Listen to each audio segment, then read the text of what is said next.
and we're all loading in. Boop, boop, boop. Hello, everyone! Hello. Welcome to session 6 of Eternal Arcadia, a Skies of Arcadia themed D&D campaign crafted by our wonderful DM, Onicast. We are now going to do our recap of last session. I don't have a video this time. I'm sorry.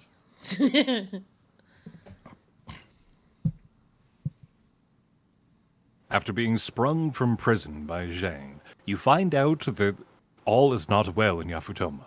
A rebellion is being planned against the Emperor and his new weapon, the Gigas of the Sky, Blueheim. The party, after forming a plan, sets out in motion. Attacking the Emperor's palace, Zhang and his armies split off to create a diversion, while our party made their way through the service tunnels. After getting ambushed by half of the shogunates, comprised of Yua, the Oni, the Mystic, and I believe the ninja. Yeah, the ninja. You quickly dispatch the party. After a grueling combat, you stand before the door to the war room, ready to take on the Emperor himself.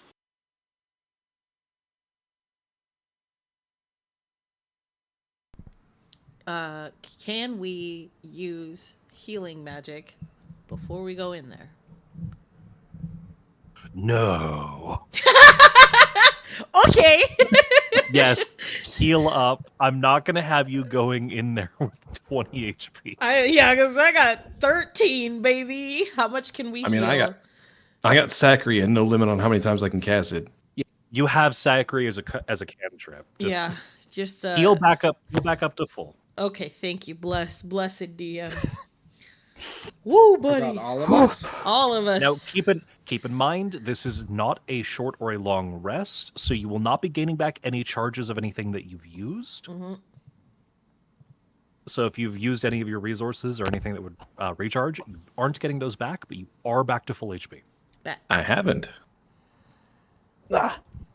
I'm mostly looking at Arya, who has 4 different resources. I have, but I didn't use any of them. True. I thought you used lightning blade at some point. Oh, I did, huh? Yeah, during the fight, you used one of your dancing points for a lightning blade. So that's a hit die?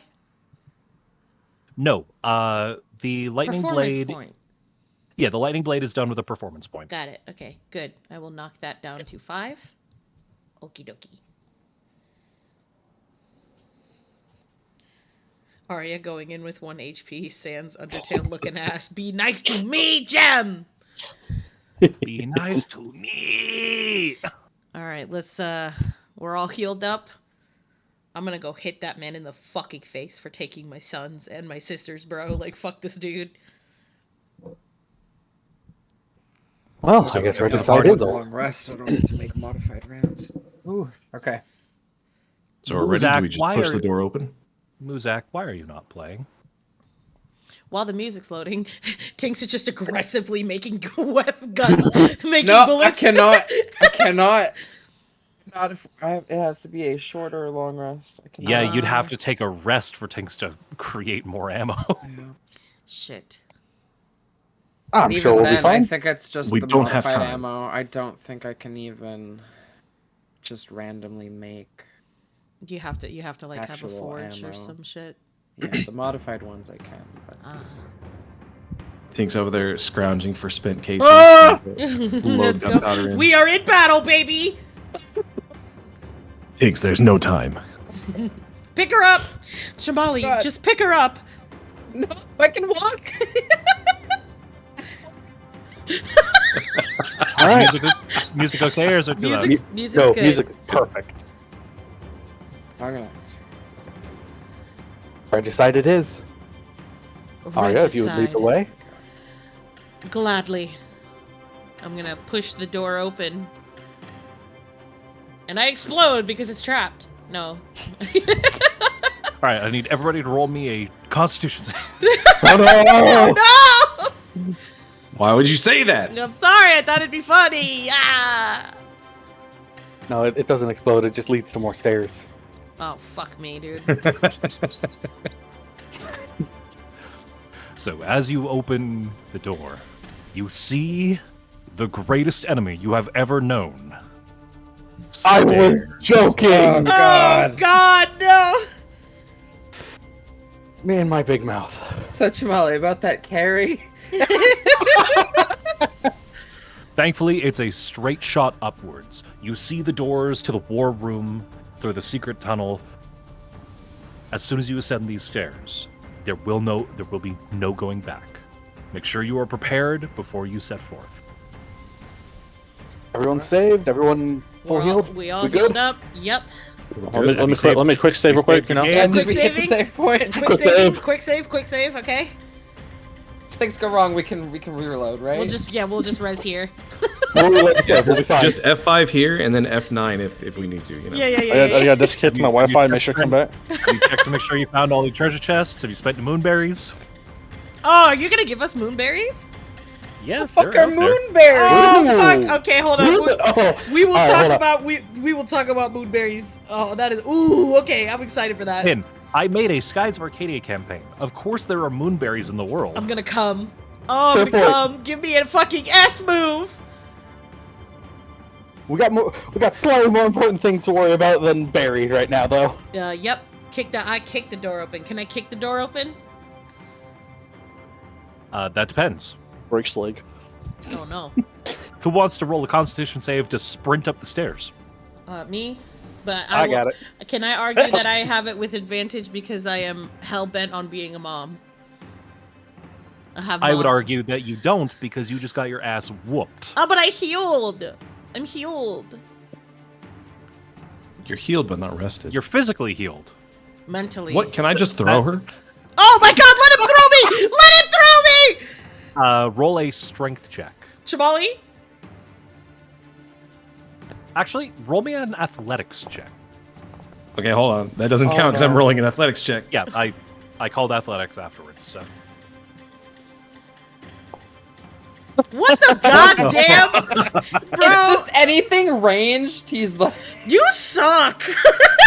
So, It's for gonna be one of anybody those who's sessions. curious, Chamali just rolled 2 7s in a row. This happened because before we started today, Pin rolled a natural 20. By the law of D&D dynamic, you have wasted all your good rolls for the day. It didn't count.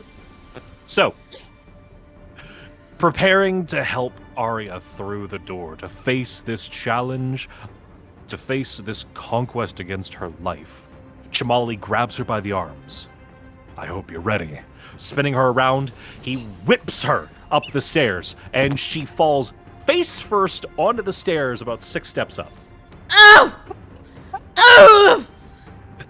You're not as light as I was expecting. I'm going. Really not a good time. That is. Arya gets up, dusts herself off. We have to work on how you speak to ladies, Chamali. And I'm just gonna go up the stairs. I'm just gonna go up the stairs normally and kick the door open. As you make your way up the stairs, opening the door to the war room, you're presented once more with the visage of the Emperor. Okay, can we turn the music down just a touch? Ah, yes, very good. Oh, that turned it up. Yeah, turn it down for me. Yeah, it went down for me. Oh no, it got real loud for me. What the fuck? Oh, if it's going the opposite way, Des, here. Oh! What? I'll refresh my page with those that time. Okay. I'm so sorry to everybody who just heard that. Helium.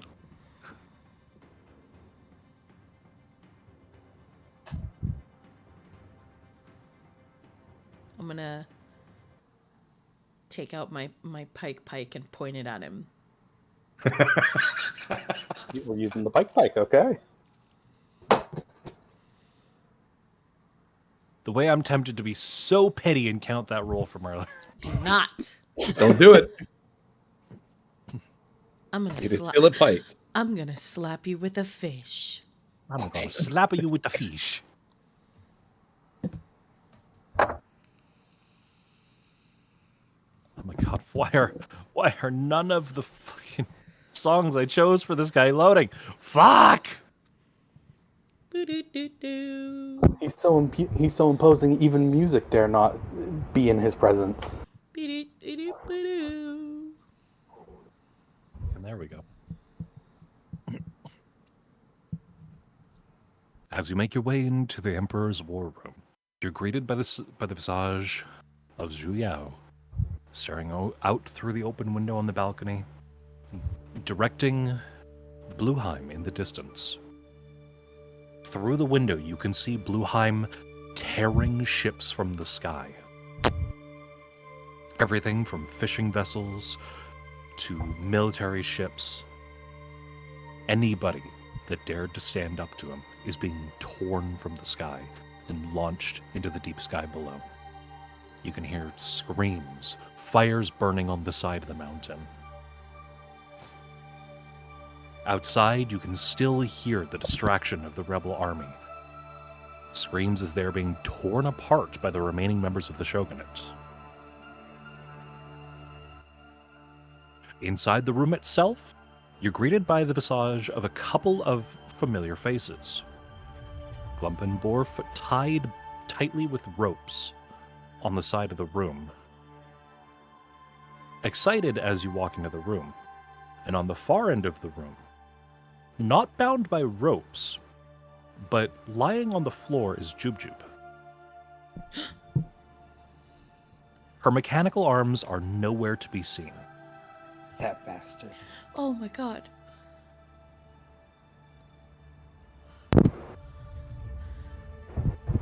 Aurea, my dear. How nice of you to come see me at this momentous occasion. I would have thought you'd have stayed put in your room like a good girl. So tell me. He turns around, finally bringing his attention towards the party. To what do I owe the unexpected pleasure? I'm here to get my babies back. And to also rip your ass apart. Oh, he's so hot. He's so evil and hot. I hate him.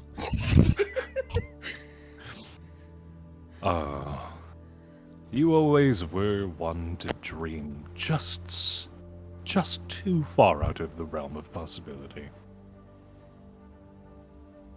You wish to tear me apart, is that right? It's not Well, a wish. It's a promise. Well then. He steps backwards onto the balcony, placing his arms on either side of the doors. Let's see you catch me. Slamming the screen doors shut, you hear Blueheim cry in the distance as a wind... God damn it, Jeff! God damn it, Jeff! He kills your entire family and kidnaps your kids, and you're like, I know his dick is big. I just know it. I hate him. I hate him. Welcome to the stream. Slamming the doors closed, you hear Blueheim cry in the distance as suddenly a wave of blue energy tears the room in half. Wood begins to splinter. The roof slowly begins coming down. I run. I'm running for the babies. I gotta scoop them all up. I'm scooping up Borf. I'm going for Jujube. I was gonna grab all three, but if you want to head for Jujube, I'll grab the other two. So, running to Borf and Glump, you kind of uncover their mouths, and you can hear Borf finally yell out, Jubjub no can't walk! Turning your attention towards Jubjub on the other end of the room, she is desperately trying to crawl towards you. Oh, God! I'll pick her up. As you pick her up, her legs kind of dangle helplessly underneath her. Oh. It's now that you understand why she had the mechanical arms in the first place. Oh, God. I got you, little one. Yeah, Jubjub can't walk. I told you I'd come back for you. Clinging tightly to Kaido, as you grab the 3 goblins, you burst through the doors on the other end of the room. Blueheim is overhead, perched atop of the war room, staring down at you with those bright eyes. A wind begins to blow behind you, as you can tell that he is preparing to knock you off the steps. It is now a race to get back to the port. I'm gonna equip my shield, and then I'm also gonna carry Jude at the same time. Kind of cover her with the shield, and then start running. I guess we're booking it. Alexander's booking it. Yeah. I'm holding my babies tight. I'm crying a little bit. I got you. I got you. I got you. I got you. Literally sprinting down the stairs, you make your way down towards the bridge, towards the port, where what's left of the rebel army is currently retreating. Of the shogunate, 2 of them have fallen. So you see... I'm going to load the shogunate here. You see the daimyo and the yokai have both fallen. The only 2 members of the shogunate left standing are Zheng and the peasant. Oh fuck! What about the geisha? Yua was with you in the tunnels. Oh, okay. She left. So cool. Right, So but, I wasn't sure if like she was there or so she dipped. She's gone. Yeah, she's out. Yeah, she most likely went to go prepare the boats. Okay. Fair.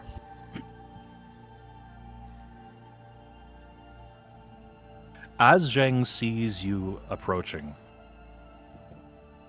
holding the goblins, his attention is directed upwards towards Blueheim atop the palace. Waving you over, he yells, "We have to go! We have to go!" Oh, peasants Working on it. We know.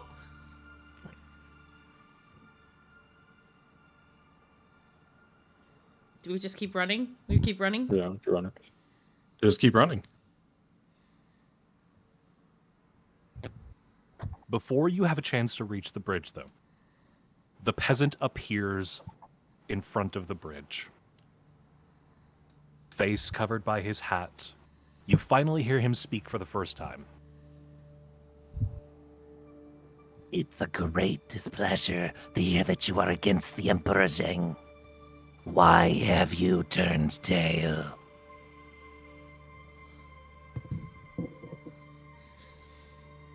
Well, you see that big bird up there? It'll kill all of us. Wrong. It will kill all of you.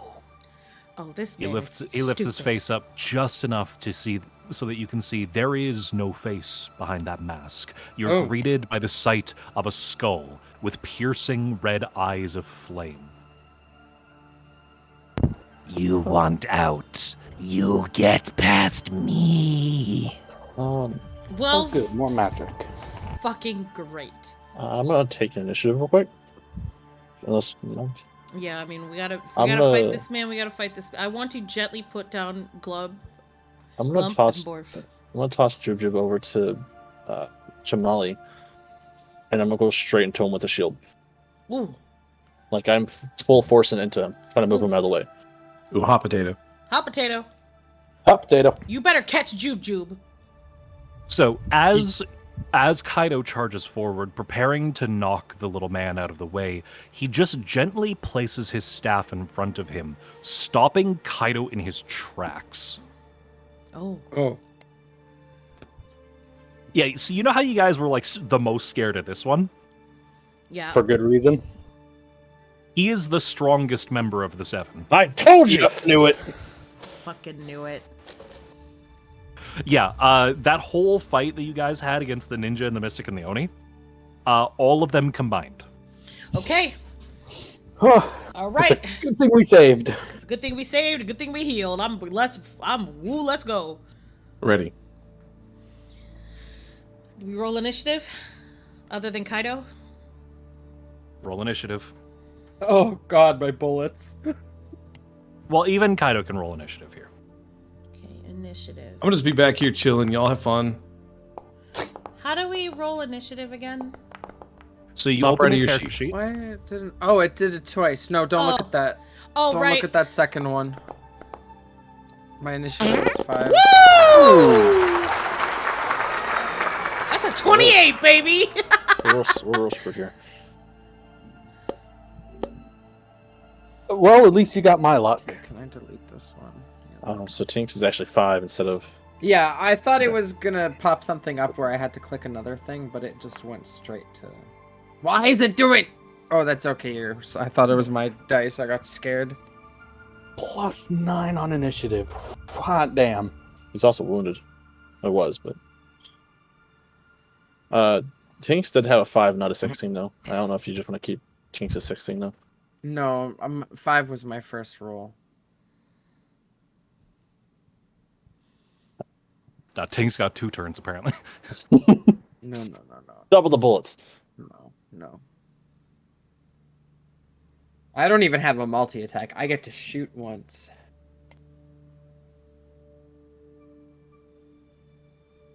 Before you have a chance to start the combat, the peasant turns his attention towards Zhang.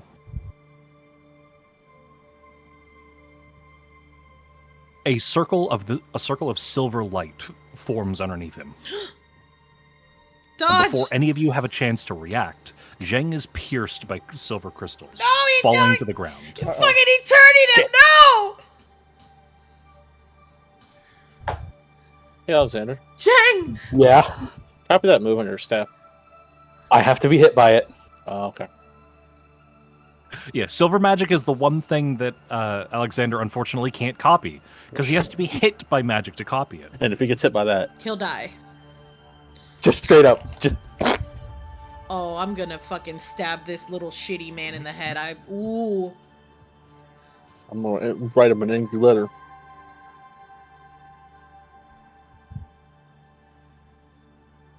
I love how Pog is just like, wait, you can use the general.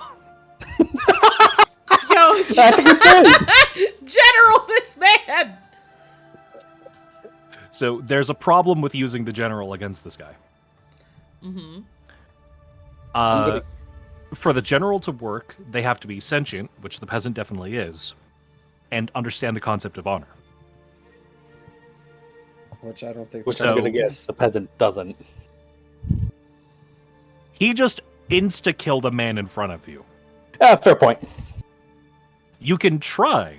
You can definitely try to convince this dude with general. Just understand that this dude has a passive intelligence of 30. So he might be able to succeed the check. He might not. I might botch the roll. You could end the combat instantly. I'm going to leave that up to you.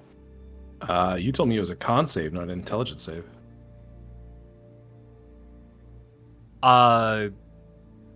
Yeah, I went back and looked through my PDF. I had it saved on the PDF as an intelligence save. Well, fuck it. All right. It still goes off of all of your bonuses, though.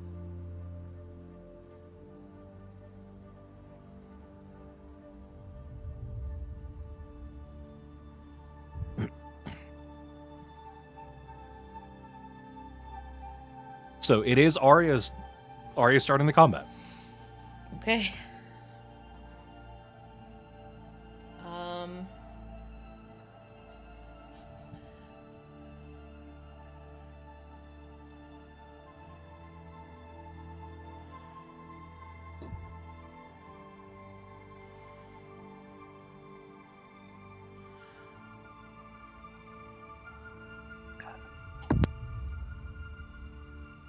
All right, I'm just gonna. Can I lightning blade the pike? You can lightning blade any weapon you're striking with. So long as the weapon hits, you can lightning blade it. Okay, so I'm going to charge at him with the pike. I love how Arya's actually using the pike. Hell yeah, I am. Apparently to good effect with an 18. It's got my prestige on it.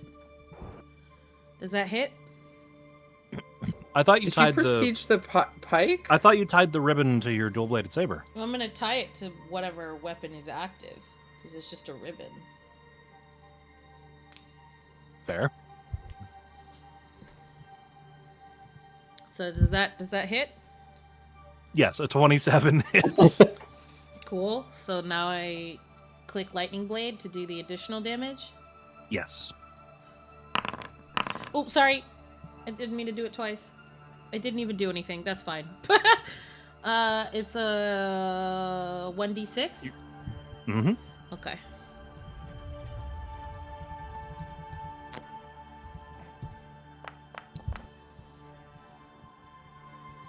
So charging forward, you slash at the imposing figure of the peasant. It cuts across his robes.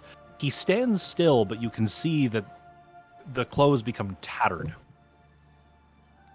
Dust begins pouring from his chest as lightning then surges through his body. He takes 13 points of damage.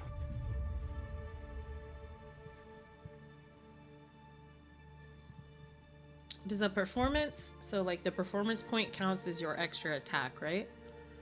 No, the performance point is a resource. It's used to fuel your special abilities. The extra attack is still something that you can do. That's just a feature you have. Ah, so can I hit him again? Yes. And so long as you have the performance points to spend, you can charge any attack. Performance points are basically Monk's version. It's basically your version of a Monk's key. If you have the key to spend, and as many attacks as you have, you can power up every time you hit a bitch. Got it. I'm just going to hit him with the double-bladed scimitar. Ooh. Spicy. That one I'm gonna have to say no to. Oh, no? It requires a full action to unequip and re-equip gear. Ah, okay, so I have to hit him with the pike. If the pike is what you currently have equipped, yes, you would have Okay. to take a full action to swap weapons. Got it. Okay, so I'll just roll pike.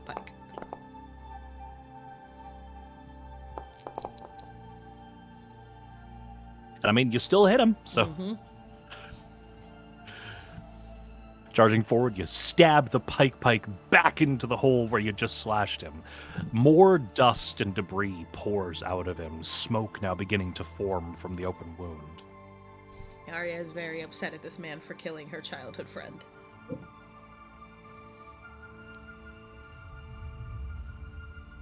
Oh yeah, he's super dead. Yeah, none of us know Rizalim, so he's just dead forever. Didn't get a Rizalim box either. He's just forever dead. That's upsetting. That's my turn. Right as we were starting to like him. We used to play kickball. I know.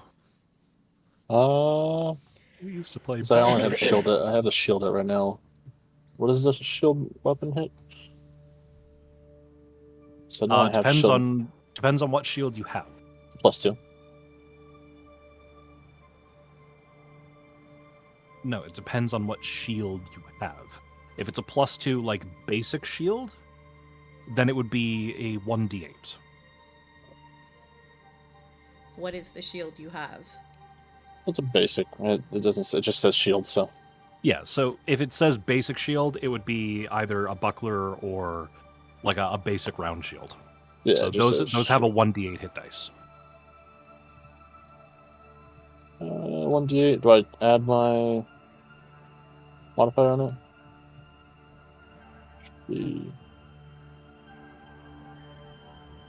What's that be?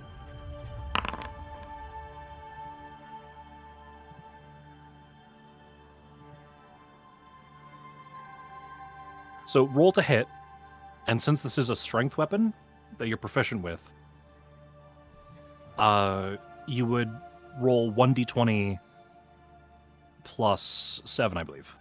7? Okay. And then plus 7.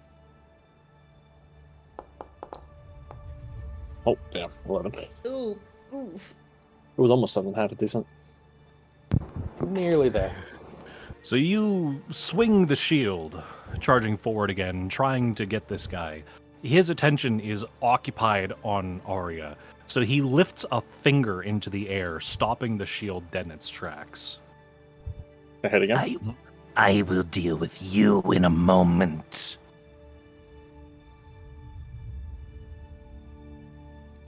Ahead again. Did you not hear that? No. He wants to hit again. Hit again. Oh, if I you're have going an to hit extra again, yeah, then roll again. 17 hit. So winding the shield back, you go for another strike. He catches it in midair, turns his attention towards Kaido and says, I'm sorry, are you deaf? I just said I would deal with you in a moment. 17 does not hit. Got Oh, it. 17 didn't hit? Fuck. Oh boy. The nerve on this one, really? He's a little hard of hearing sometimes. As for you,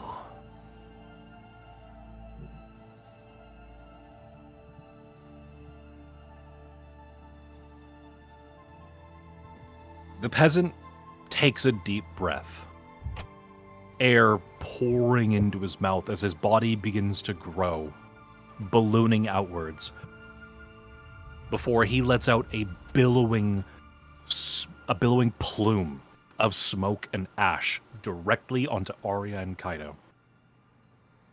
I need each of you to make a Constitution save.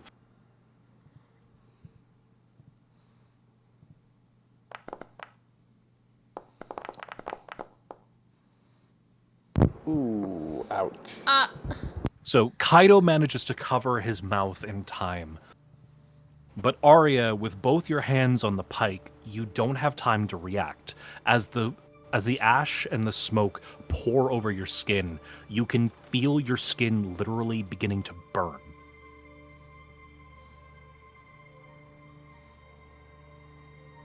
Letting go of the pike, you fall to the ground, rolling to stop the burning. You Awesome. take My pike is in him now. Oh! Oh! Yeah, so you take 25 points of damage. All right, math, fuck me. Math man, 68 minus 25. 43. Thank you, math woman.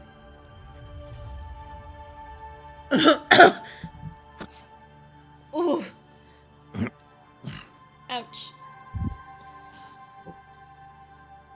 So Arya's skin is now covered in small flecks of first and second degree burns, and her clothes are now smoldering and charred. Oh, it's the etchy episode.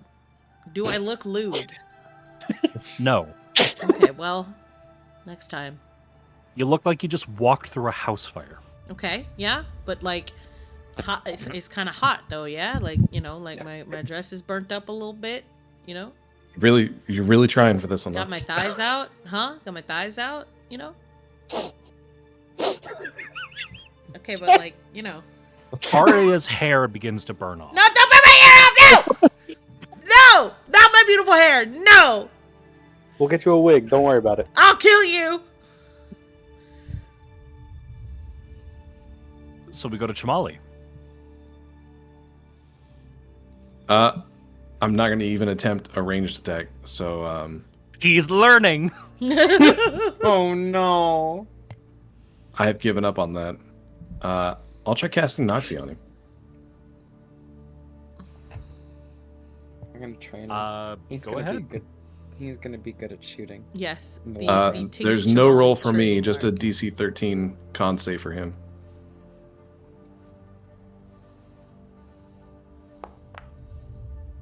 Oh! Of course he rolled exactly a 13. Of course he did.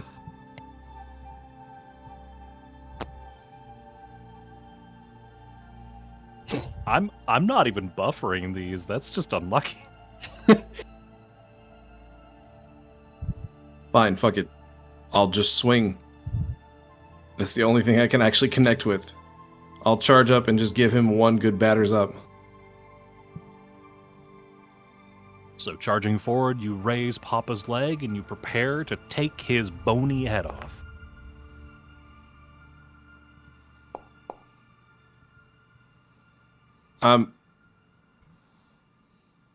Yeah, it's gonna be another one of those sessions. All right. I'm As you sorry, man. approach, he pulls the pike. As you approach, he pulls the pike out of his chest and he uses it to block Papa's leg.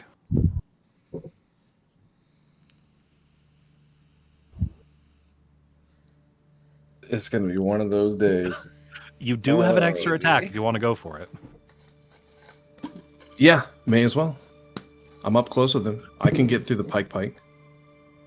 Don't Are you you break sure my about fish that? spear. Yeah. Oh. Reaching down, you grab the shaft of the pike, pulling it out of the way, tossing it to the ground near Arya. As you raise Papa's club, as you raise the Papa's leg club up, you slam it down onto his skull. All of you hear a crack as a line begins to form down the skeletal visage of his face. More dust and ash begins to pour out of his mouth. Uh-oh. Is the club only a 1d4? Plus 4. So But Being range his is 5 attack to 8. dice is only a 1d4? Being the prestige weapon, though, it's going to get crazy strong later. It's starting out nerfed. Yeah, but I mean a 5 to 8 roll isn't bad for damage. It's consistent. It's pretty solid. And with how much shit Kaido has actually clubbed to death with this, I don't think anyone can complain. You mean Chamali? Yeah, Yeah, sorry. Kaido stays just getting For how kicked yeah, in for the how much chest. Kaz has actually like clubbed people with this fucking thing, I wouldn't complain about the 1d4. It gets the job done. And it breaks bones. Yeah. Alexander. As Chamali's running up with his club, I'm gonna like run up behind him, and he goes high to smack on the head. I'm gonna slide against, like, along the ground to try to cut low with. First off, green sword. Do something for me, buddy. Woo! Continues to fail. Apparently. Yep. That sword's just having a hard fucking time of it. Yeah. In that case, I'm gonna try non-green sword. Oh, are you fucking kidding me? Oh. Do you all see the spin on that one? Oofa doofa. On my screen, the D6 hit the side and like span out. Yeah. Yeah. That was fucking awesome. Oh man, if those had connected. So Alexander ducks down, trying to go low, slashing at what he thinks should be the peasant's ankles. But as the blades go through the cloth of his feet, the blades simply travel through dust as the legs begin to reform. Oh, that's not fair. I'm sorry, was this supposed to be? Tinks. Right. Pulling my goggles down over my eyes, and I'm going to line up. Even if I shot. gave it like a +3 for the cool dice spin, it still wouldn't have hit, Jim. All right, where's my rifle? Oh fuck. Oh. And this is why you never roll the natural 20 at the beginning of a campaign. I've been doing fine. I'm hitting this motherfucker. Mm-hmm. Well, that's all I got. I can't even shoot it. I don't even have a second shot. That's, oh god. I'm gonna find, there's nowhere Yeah. for me to duck behind. Yeah, Tinks being the one member of the party that doesn't have second attack. Oof. Good luck. Wait, she So a can't bullet use her whizzes. magic? No, because that's still that's an action. My Cantrips are bonus cantrip actions. You could use your magic. Is this cantrip a bonus action? Because it don't say it's a bonus action. Oh no, Crystalli's a full action. It's a full action. I have actions, and that is all. Oh. I hit hard, and I hit hard once. Good luck. It's my turn.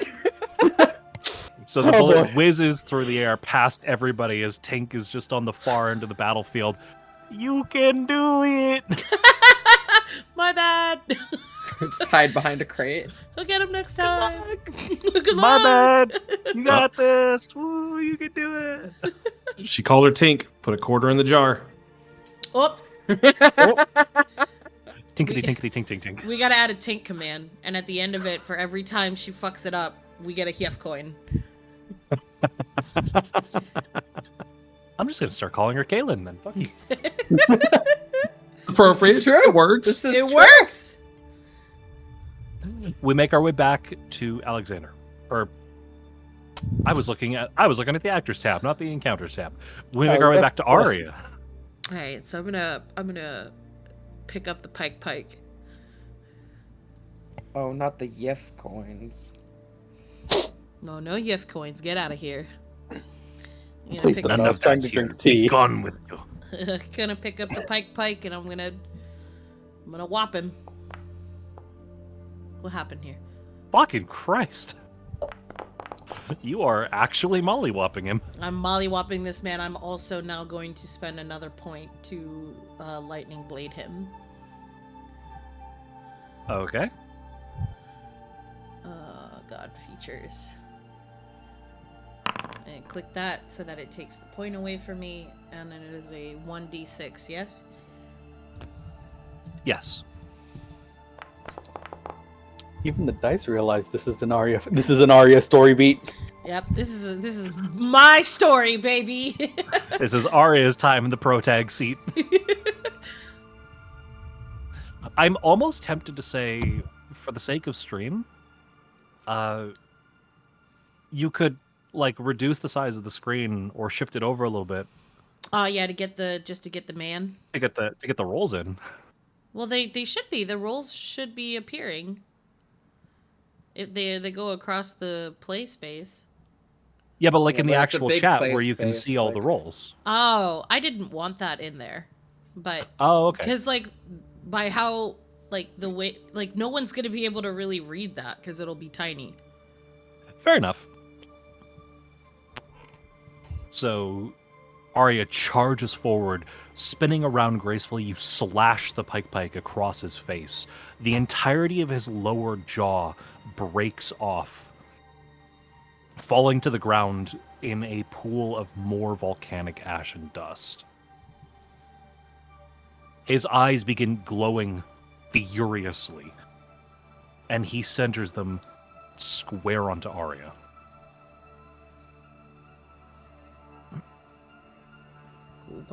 Oh, buddy.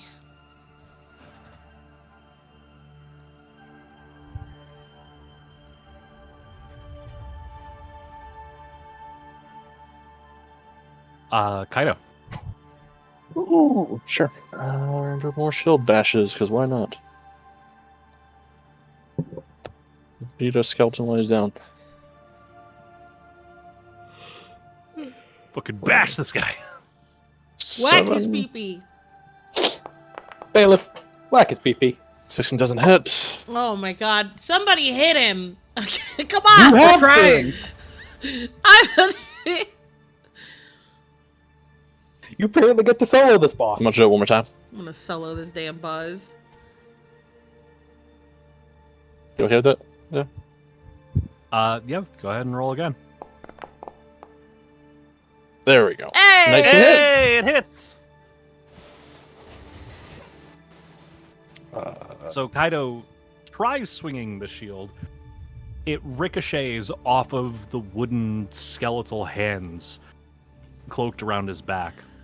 The second time, though, Kaido plants his feet, holds the shield above his head, and goes for a mega strike down onto the peasant's head. You're going Norman now. So roll your 1d8. Is there any pluses to it or no? Oh, that's it. You're No. proficient, so you would add your proficiency bonus. Gee. What is the proficiency bonus? It is +3. So, okay, thank you. Above 1d8 your plus initiative.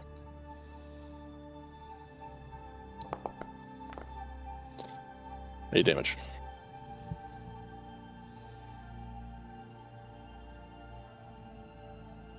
as you slam the shield down, what's left of his skull cracks off. The hat burns away, and all you can see is a fiery, demonic skull. Suddenly, the cloak burns away. All the clothes are gone. And Health bar.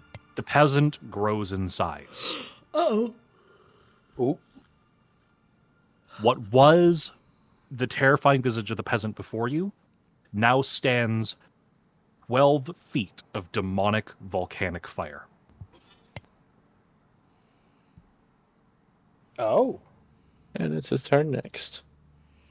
I'm getting real sick of you. Oh dear.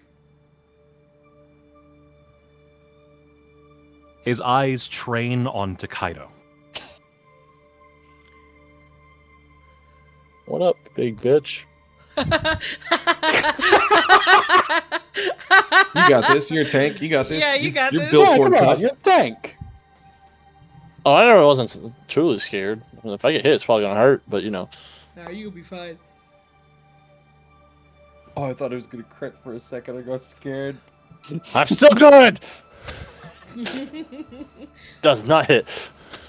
Kick him in the chest. Good, Kick him in the doesn't chest. Kick hit. him in the Fuck your chest. tank. Kick him in the So- chest.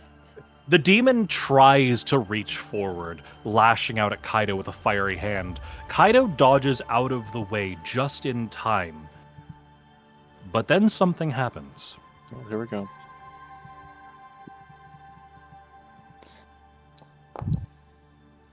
Oh. Oh. Where the hand had been planted into the ground, a small rupture forms. Oh, fuck.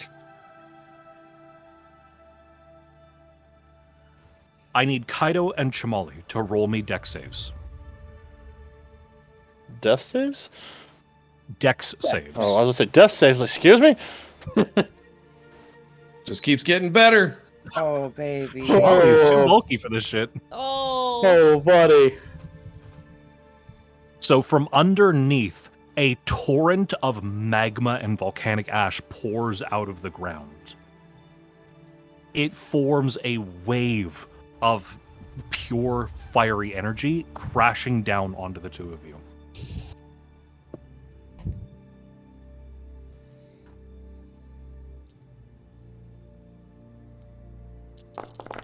Oh, shit. Oh, shit.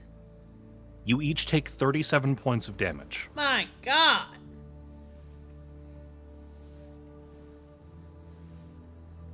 Magma Crash. It's his legendary action. Oh. Oof. It's one of his S moves. I've felt forge fires hotter than this. Come on!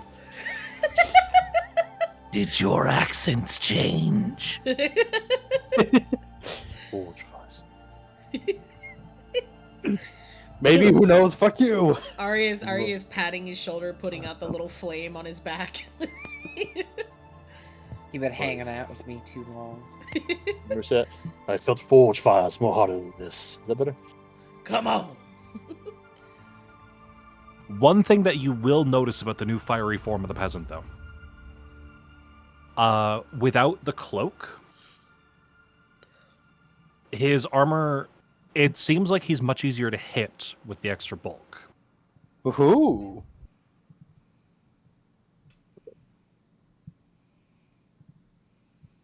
Yeah, his armor class has gone down.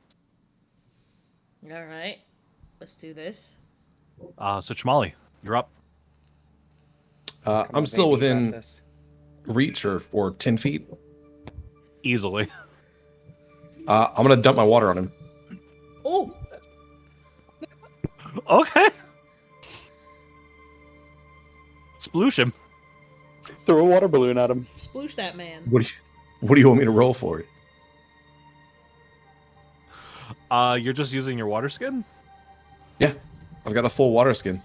Hydrate this man. Hydrate and dehydrate. Just toss it on him.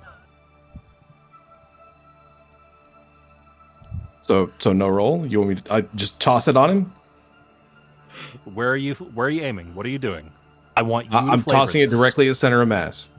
The water pouch that's been sitting idly and unused for the entirety of this campaign so far.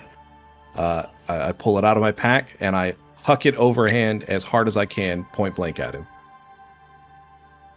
Oh, you're chucking the actual water skin itself. Well, with the cap Okay. off, but yeah. Why wouldn't you just spray him So with it- water? so You're gonna the hit water him with skin- a sack. So the Well, water it's like- skin soars through the air. As it spins, it begins pouring the water out. Splashes of it do rip across the fiery form, and where the water hits, you can see there's black skeletal bones underneath. So the water does rip through him. When the water skin itself makes contact with his body, though, it burns up instantly, You've pouring lost your what's water left of the skin. pouring what's left of the water onto his chest, forming a giant hole. Perfect. I want to use my club directly on the point that's revealed. Okay. I hope you realize you have lost your water And you skin. burned up your water skin. I'll get another one. We literally have not used the fucking thing in 6 sessions. I think I'll be all right. Okay. Fair. I also haven't thrown you into a survival area yet. So where the black skeletal bones are, you charge forward, raising Papa's club up and dropping it down onto the blackened ribs. It tears through the ribs, leaving sickening cracks as each of them break off, falling to ash. I get an extra attack, right? You do. All right, second verse, same as the first. I think you missed a few notes. That's not going to be enough. He lets out a roar as the fire refills in his chest. As Papa's leg tries to go for the bones, it just swims through the fire.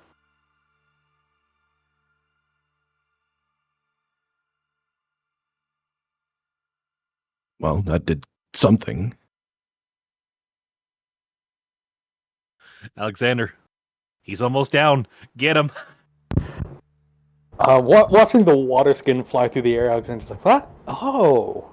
And I'm gonna turn over. I'm gonna run around to the front end of him, and I'm gonna jump.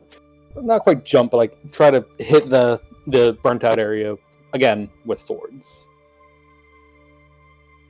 Swords. It's what I do. Green sword, come on, do something. I repeat, as the area refills with fire. Ah, shit. Then, pardon me, then let me rephrase. Let me hit one of the areas that were doused, but not, smacked with a club. Just roll your damage. Rolling damage.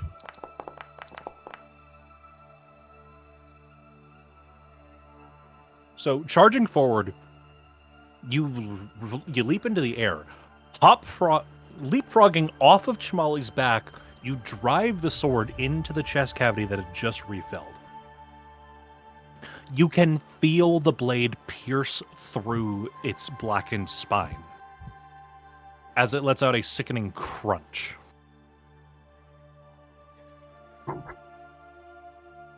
Still alive, though? Barely.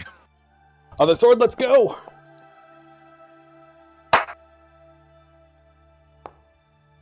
Is that 2 turns in a row? You rolled the exact same for both swords. Yes! Even on damage!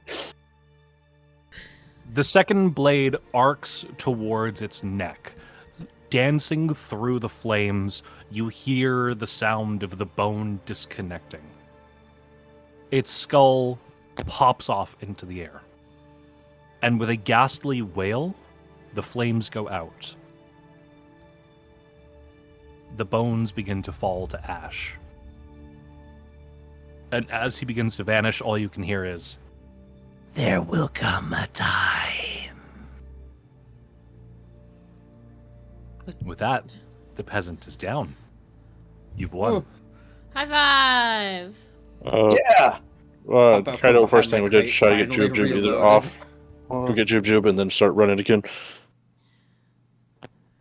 If I may, real quick, Alexander's gonna take the skull, and we're still like up in the mountains, yeah. Like before the bridge, you said. The Verify. skull. There The is skull. no skull. Oh, pardon. Yeah, The skull also disappeared. Gotcha. Yeah. My bad. My Yeah, bad. it burned away to ash. Sorry, I thought that meant like the whole body did, not just the skull.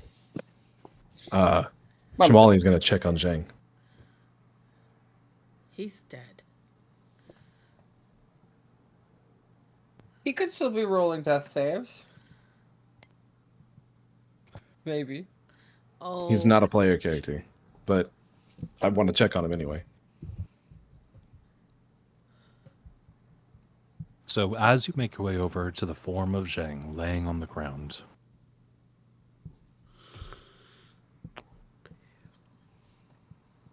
you turn him over, and you see in his hands, he's clutching what looks like a paper talisman.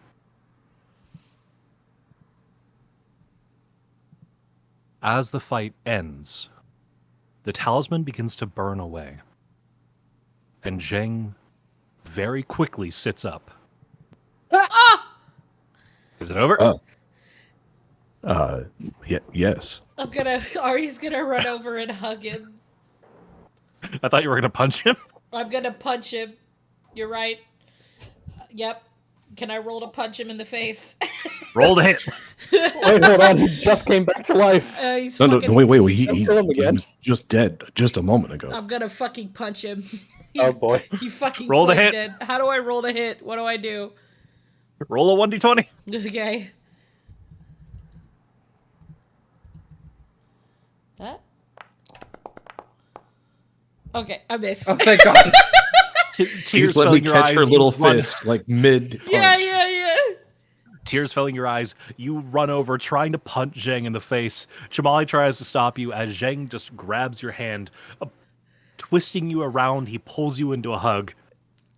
You know my family made the anti-magic talismans.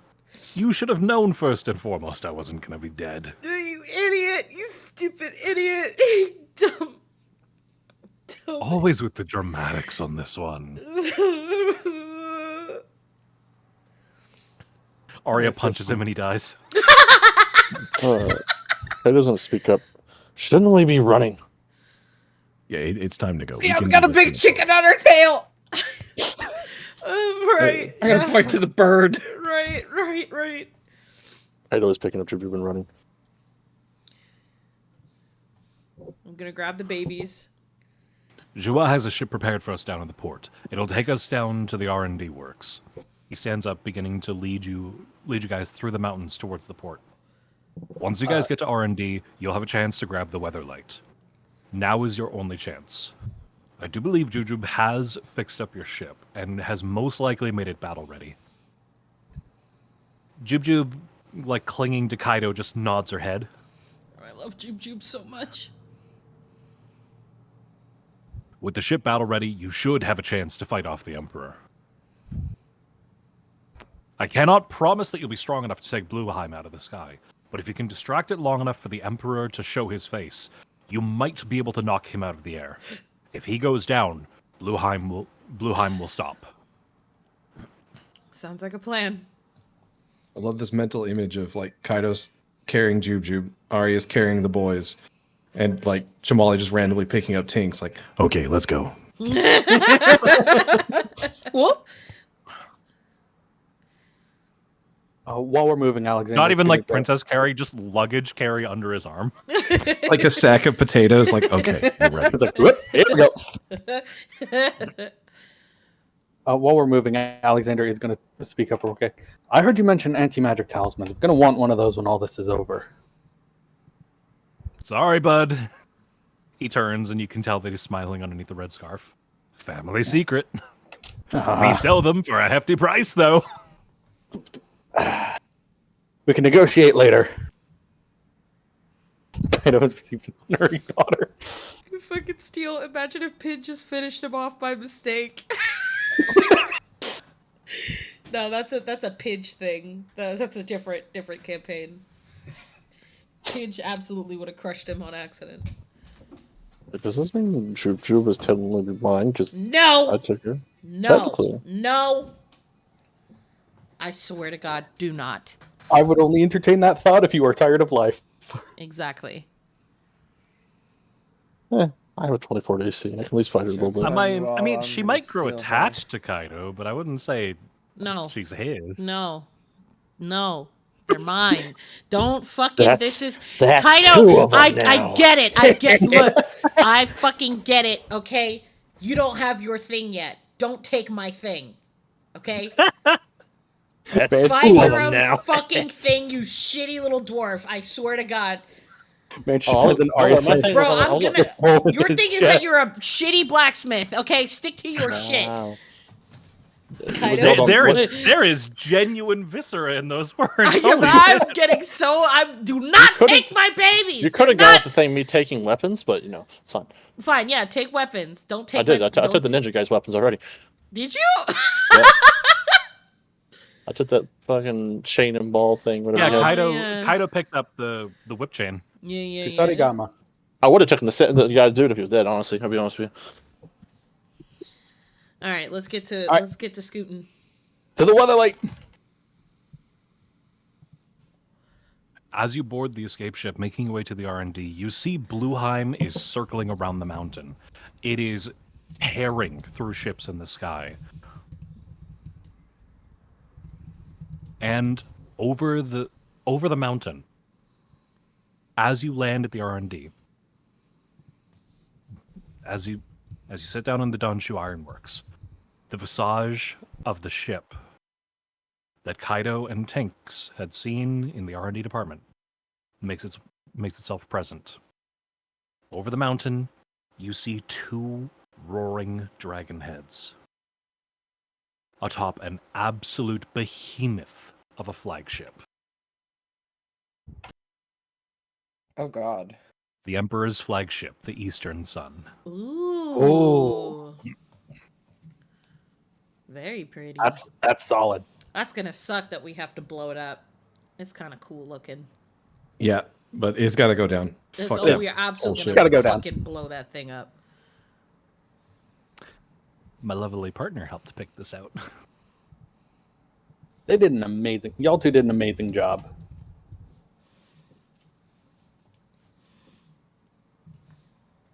And Cham's like, oh, here's this pretty thing. Now blow it up.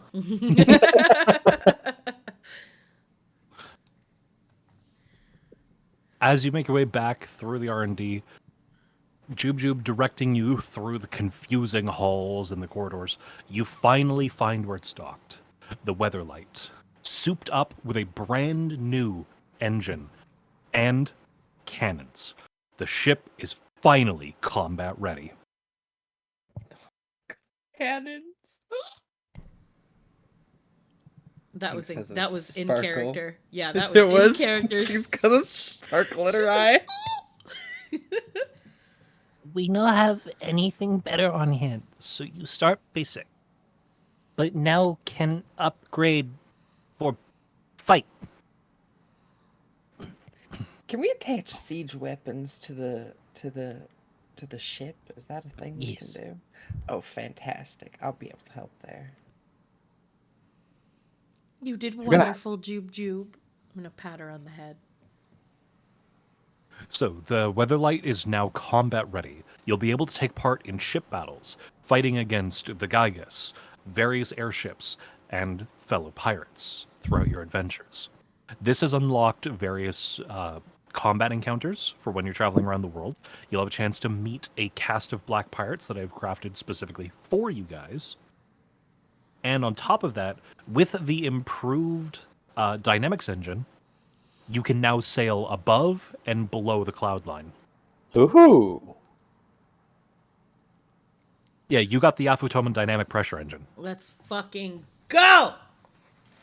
So with this, you'll be able to make your way. You can make your way over sky rifts, sail around or over the dark rift, so you'll never have to actually explore that if you don't want to. It's an optional area. There's a dungeon in there, but you don't have to go in there because it's a whole fucking mess. Anybody who's played Skies can tell you, fuck the Dark Rift. It's a whole ass dungeon. Yep. But with this, you'll finally have a way to enter Valua. Joys. For right now, though, as you board the Weatherlight, hearing the new engine whir to life, you dash out of the port. Making your way towards the mountain, you are greeted by Blueheim. Oh boy. Oh, it's the cut. Yeah, let's go! Ship combat music!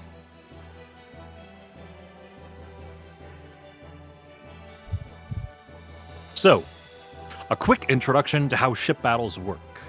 Now that you have a fully fledged navigator and pilot, you'll be able to engage in ship combat. While Tinks is directing the ship around the air, the four of you, who will be manning the various stations of the ship, have a chance to fight back against Gaius, fellow ships, and the terrors that inhabit the sky. During combat, your attacks will be set into 4 phases. During each round, there will be 4 actions that each of you can take in turn. If you open up the Weatherlight, you'll notice that there are 4 cannons under features. So each of you has a chance to operate a cannon, take an evasive action. Eventually, when you get access to arcane cannons and spellcasting cannons, you'll be able to cast spells and use various items. What you do during your turn is entirely up to you, but it's going to take the 4 of you working together to take down the threats in the skies. Oh shit. I don't Makes even get to sense? shoot the big guns. Shamali just standing next to a cannon like, oh, so this is a very big gun. Okay. Now, keep in mind, when you guys start hiring crew members, there will be more available to the Weatherlight. Say, if you hire another navigator, Tinks can join in the combat, giving you a 5th round. Or you'll be able to hire various gunners and engineers to soup up your attacks or give you crew actions. See how I'm kind of modeling it after the crew effects? Yeah. Yep. Gives me big horny. So, for right now, since Tinks is your only navigator, she'll be flying the ship. Eventually, you'll get access to her as a fellow combatant, where it'll give you your 5th action. For right now, though, since this is your first taste of ship combat, we're limiting you to 4 actions and a very, very easily defined grid. On the grid, obviously, you'll see red, yellow, and green markers. Green markers is a safe turn for you, where you can take actions, heal the ship, do whatever you need to do. Yellow is a gamble. Whatever you're fighting might strike back, it might not. If you need to heal or you want to fight, you're going to have to take a risk on any yellow turn to see if it's worth the risk. If a turn is red, whatever you're fighting is going to strike back. Each air combat has various special moves and attacks that they will use to whittle down the Weatherlight. If the ship's HP reaches 0, well, you die. We just reload the save. It's fine. Damn it, we forgot to save before we no, left. I quick saved. So you have a save state. We'll have to go back to fight the peasant again, but it's be fine. I quick saved right before you said you kept Juju. So, we're going to begin our first... since the Weatherlight is a multi-crew ship, each of you should be able to see and access the Weatherlight in your Actors tab. Yep. Yeah. During your turn, so there will be a specific turn order. During your turn, you get to decide what you're going to do. Reference the grid that I will present to you. Reference the grid that I will present to you, and choose what you think is best. Each of you can fire a cannon or take an evasive action on your turn. Those of you who have access to Zachary can heal the ship if it starts getting too hurt. All one of us. For now. For now. Zachary boxes can also be used to heal the ship. Ooh. And after this, you'll be able to access ship items like repair kits. Right now, though, as the ship surges forward, Blueheim turns his attention towards you. With a billowing cry, it begins circling the skies around the Weatherlight. Deft in the air, the blue Gygus of the eastern winds makes ready to fight.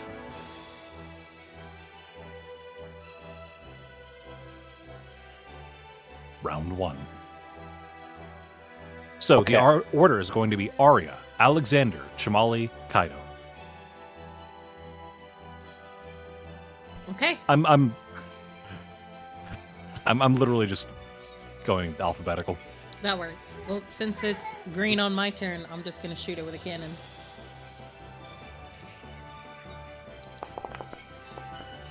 Woo! Damn. Woo! Do I hit critical? I click critical hit? You hit critical hit. Yeah. Woo! Woo!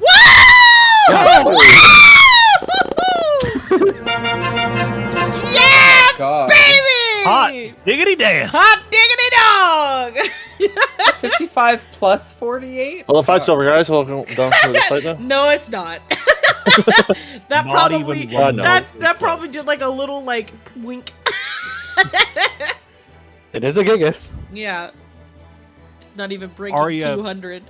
Arya turning the cannon, familiar with the winds on the eastern sky, having seen Blueheim and it being created, she readies the cannon. Doing the smart thing that Galaga players learn how to do, she aims where it's going to be, not where it's at. Looking at you, FPS players. Stop it. The cannonball rips from the cannon, colliding with Blueheim's head, stunning it as you can see that it begins to waver in the air. It takes 100 points of damage. We move to Alexander. Since it's also green on my turn, I'm just gonna do the exact same thing. Cannon fire, fuck yeah. Go nuts. Oh. I think Alexander does not take the hint and aims where it's at. I think that's The the same cannonball thing the cannonball flies from the cannon, aiming to where Blueheim was a moment ago as it soars through the air and plunks down into the clouds below. Well, Blueheim begins to circle around the ship. Chamali. We're at full health. I'm not worried about it. I'll take a cannon shot.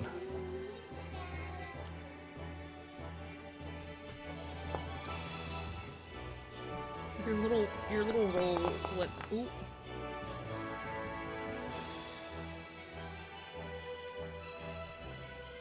So proud of Chamali in this moment. So as Blueheim begins charging the ship, Chamali lets loose a cannonball. Colliding with the wing, Blueheim lets out a roar, raising into the air above the ship. Just gonna slap him on the shoulder real quick. Hey, look at that! You actually hit something. That a boy. Kaido. Kaido, you didn't. Oh my god, your dice You is didn't. so hard. Why did you And shoot a cannon? We're on red, Kaido! Well, you know what? We'll see how bad Blueheim can actually hit. It'll. Oh my god! Kaido, you gotta roll the damage. Where are you seeing these colors? What are the colors? I'm confused. I'm confused. So- They're in the look grid at on the the on the grid. screen. What do Yeah. these mean nothing to me. Oni explained it! I said my internet Oh, died! You dipped out because Okay. her internet died. So- Oh. Des, the color means the safety of taking an action on your round. Green rounds mean that whatever you're fighting is most likely going to be circling or preparing an attack. Yellow is a gamble where you can either choose to attack or take an evasive action because you don't know if it's going to be safe. And red is an attack, so where whatever you're fighting in the air is most likely going to strike back. Okay, how do you know what we're how do we know what we're in? What That's why I was confused as well. That's why I just kept going with it. I thought it was a big the whole time. It goes in Okay. order. So, our turn Oh. order: green, green, yellow, red. Oh, I didn't know that. But there's red, yellow. No, from red. left. I'm It's left to right. So on the screen right now, the current grid is green, green, yellow, red. The current tornado would be two advantage attacks, a gamble, and then it's going to attack us. Okay, so but what what about hit these? Evasive. These don't mean anything. It's just because the way that Oni set it up, all of these sections have red, yellow, green. They're just turning them on and off. Yeah, I had no way to like make it so the colors could stack on top of each other. So the placement of it does not matter. Yeah, so everything is just on a grid. I did not know that. That's my bad. Well, yeah, this way I can turn them on and off as I need. Oh, it's too late now. I think So we'll yeah, be on fine. a red, you probably want to hit evasive maneuvers because it's gonna attack us and it is a Gigas. But I guess we're gonna find out now if one hit from this thing will kill us because we only have 4,000 health. So I did try to translate ship combat from the game into this. I know it can be a little confusing. So if you do ever have any questions, like there's something that's not adding up, I've never played the game, so none of this is adding up. I'm just driving the ship. You've never even watched your wife play the game? Nope. I think I could just feel the hatred coming out of Pin just then. I didn't say anything. I felt it. There is none. This is the way that think of it like. Don't worry about the placement of where these bubbles are. It's just 1, 2, 3, and 4, and these colors are essentially telling us what the enemy is going to do after we do our turn. So on greens, like we're gonna hit it, and it's just not gonna hit us back. On yellow, it might hit us back, or it might do something. Yellow is usually where you probably want to heal if you need to. Red, it's gonna hit us. It's gonna attempt to fuck us up. I didn't know that. That's so bad. So just like 1, 2, 3, 4, and then when you actually are in combat, we'll have a 5th one. But for now, it's just the 4 of us. Okay. But Hi there, that's fine. Vise Dynamite. We're gonna find out now if it'll down us in one hit. Yeah, this is a Skies of Arcadia campaign. Hi there. So, Kaido does actually raise the cannon, launching the cannonball up into the air. It collides with Blueheim's chest, dealing another hefty chunk of damage. Afterwards, you see Blueheim's wings begin to glow, and it lets out a feathering beat, berating the ship with wind.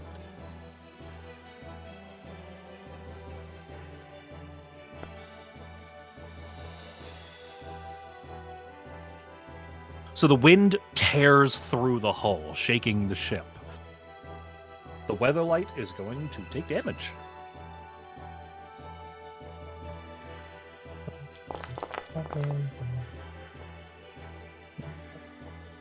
Wow, really thought it would roll higher than that. Well, thankfully that wasn't an S attack. That was just a standard attack. Yeah.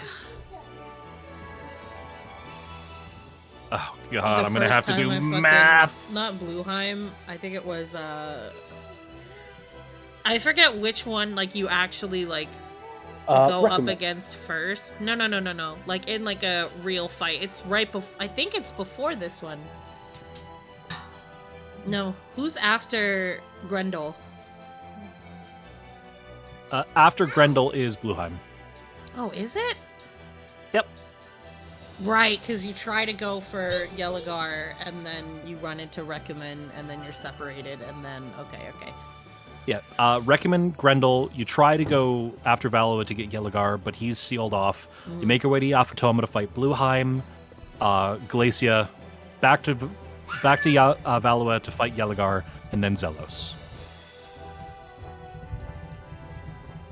I think, okay, well then, yeah, I think that's why I panicked so much, because this bitch has, like, an S attack, and it hit me once, and I died. Ooh. Oh, that's a thing. Yeah, that's why I was like, oh my god, he didn't evade! We're gonna die! So, beginning round 2. And the rounds, just to kind of, like, add to the flavor of the game, I roll on a private table to randomize the rounds. So, beginning round 2. Ooh. Oh, fuck. And I have no healing. Wait, how much damage did we take from that? We only Only took 40. 40. Oh, okay. This One is- 100. I thought it was. I wasn't. I didn't think it was a 1-to-1. How much damage gets rolled is how much we actually take. Yeah, no, it's 1-to-1. All right. Standard attacks and basic attacks might not do much, but then Gygus and certain black pirates will have special attacks that will rip through the weatherlight. Okay, well, I'm on a gamble here, so I'm just gonna try to shoot it.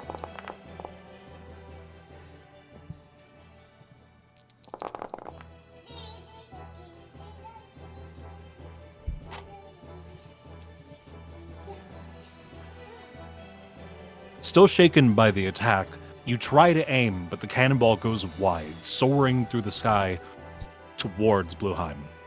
It deftly dodges out of the way, once again arcing through the air, doing circles around the weatherlight.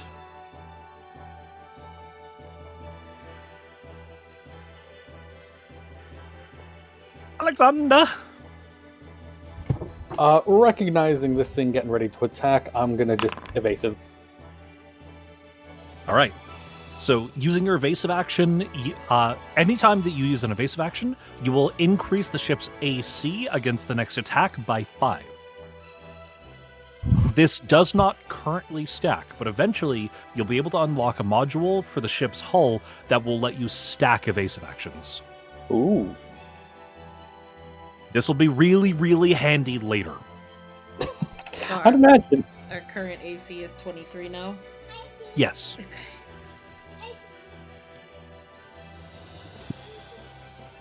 In fact, I'm actually going to... Yeah, so on the weatherlight, you'll see armor class 18, evasive 23. Nice. So against the next attack, you have 23 AC. Blueheim begins speeding up, its wings leaving trails in the sky behind it, as it begins ramming into the ship.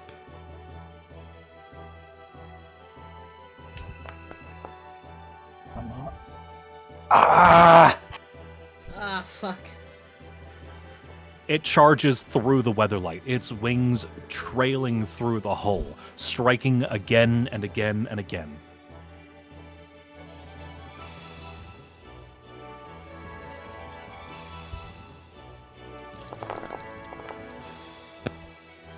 Oh my Oh, god. God. The weatherlight takes an additional 75 damage. Stop making holes on my ship. If it could speak, it would say no. Okay. That'll leave us with 3,885 health, by the way. Yep. Quick maths. Quick math. Cheating because calculator, but you know. I should really have a calculator open. Jamali. Evasive action, for sure.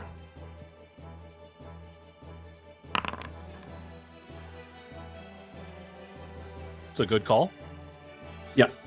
Because Blueheim charges ahead of the ship. Oh, fuck. Turning around, you can see it begins forming a ball of energy. Lightning arcs into the sky as meteors begin to fall onto the ship. Oh goodness. Oh, goodness! Well, Alright, y'all. Great campaign. Sad it had to end this way. Oh, fucking oh! Oh fuck. Ah! Jamali, heal the fucking ship on your turn! Maybe I should. Just repair the ship. The meteors much- rip through the hull. Which health does the ship have? The currently down to- weatherlight has 4,000 HP. You can open up the weather light as a second pop-up window. We're currently down to 3,655 health. Kaido, you have Sakri? I do. Oh my god. No, I think that was a question. Yes, I do. I have the Sakri box. Oh, Kaido. Oh, bless. that's true. Oh, use the box! Kaido? I guess I'll use Your the turn. sacred box, I guess. All right. The ship heals 400. Nice. Oh, thank God. Oh, we're fine. That's a We're max fine. heal. It's the literal first fight of the campaign. I Fair wasn't point. going to make Blueheim excessively hard. Listen, Yeah, but it's still 20 a Vegas. d20, the maximum damage it can do is 400. Which also means that every time it's your turn, you can just heal us, and we can outpace its damage. Yep. Kind of. And we just have to keep it occupied until fucking coward McBitch face shows his face. And then we can go shank him. Then we can just blow his fucking head off. Or that. All right. Beginning round 3. Oh, Ooh. oofa doofa. Okay, well, evasive.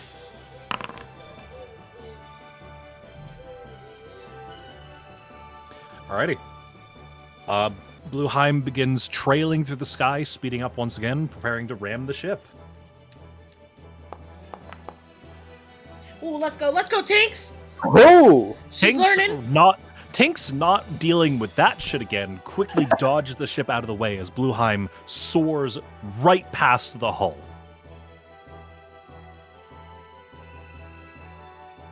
Alexander. Not gonna get anywhere if we don't hit it, so I'm gambling. Let's see if we can shoot this fucker. Nope. Nope, apparently not. So you prepare to shoot, but as Tanks dodges out of the way, the cannon goes wide, kind of arcing over Blueheim, landing into the mountain behind it. Which is a shame, too, because that was a perfect damage roll. Yeah, I know. Well, not quite. Jamali. I'll be right back. May as well go for evasive.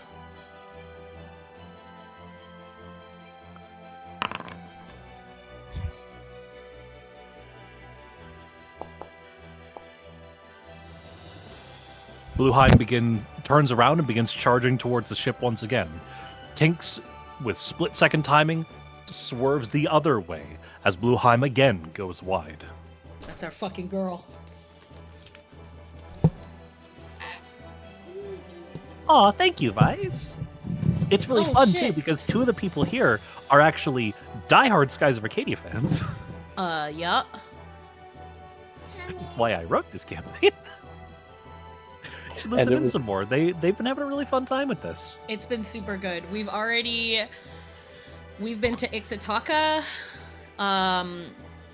Nazrad, and now we're in Yafutoma, but we're gonna be doing a lot of backtracking. We've also done quite a bit of regicide. Yeah, we did kind of kill the king of Ixataka, and Kaido has a crush on the queen, but, you know. The Queen of Nazir.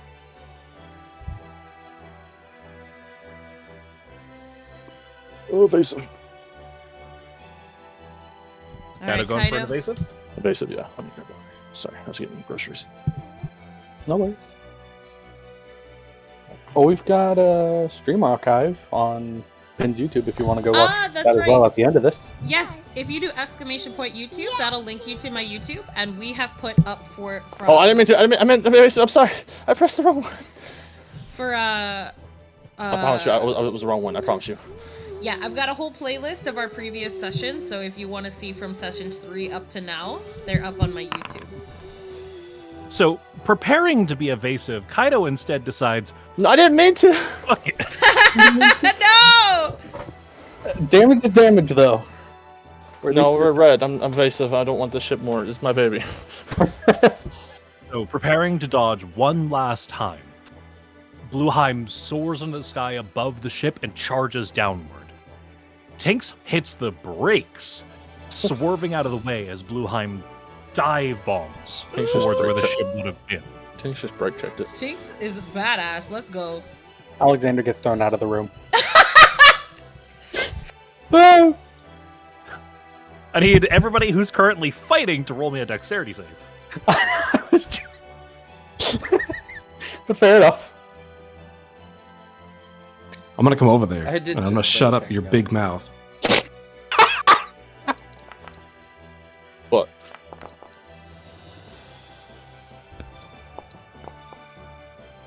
Uh-oh. Mine got worse. I should have yelled break next time. Yeah, a little heads up. Oh, Chibali's just a big motherfucker. He didn't move. So Jamali Actually, barely just feels. Big Jamali man. barely feels the break. Alexander and Arya are both gripping their cannons, so they hold themselves. But Kaido, all that armor is not helping, and you can just hear him fly through the room, go. So Ah. As Kaido is launched from the room. Come on, no time for that. No time for that now, short one. So Kaido's in the next room. Oh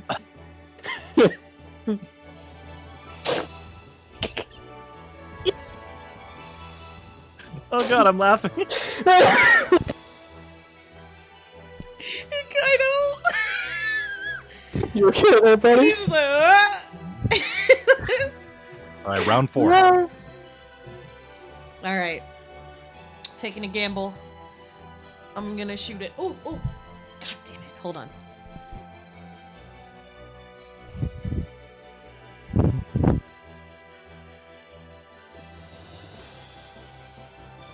Sorry, I've got an angry baby in here. I'm going to shoot it.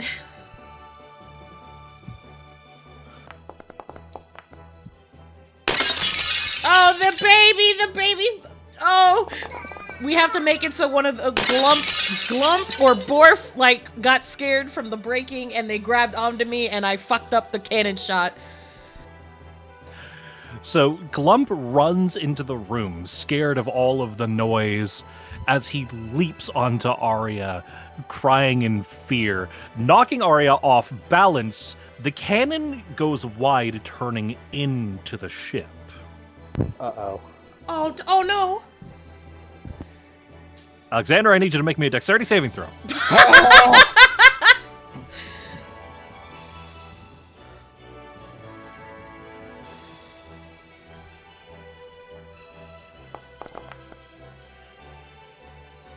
Ooh. Alexander, seeing the cannon turning, fucking Superman dives out of the way as the cannonball yes. fires through the ship into the next room, landing next to where Kaido is planted in the wall. As you can just hear him yell from the other room, "What the hell?" Sorry. Oh, Glump, honey. Oh, it's okay. Come here. You're fine. Alexander. After nearly getting shot, we're good, so I'm still gonna take my own shot.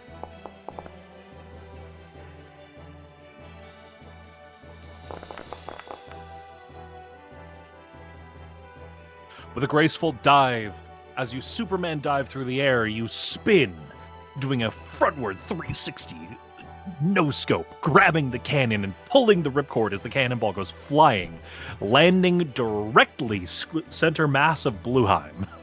Ooh. And then he deb. Impressive. And then Alexander debs. I know. Oh, and then Not what I'm calling no. Arya cringes. I am how we're gonna flip off Blueheim. Big blue chicken. Ducks out of the way of getting shot, only to fucking 360 no-scope Blueheim. That's the quick play move, goddammit. Sign Alexander up for FaZe Clan. Shamali. Take a shot. Alright, hit it.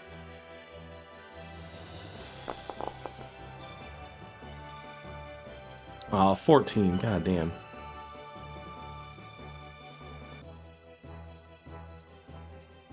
So Chamali tries to line up. He has the shot perfectly aimed, and as he lets the cannonball go, Blueheim soars upwards into the sky.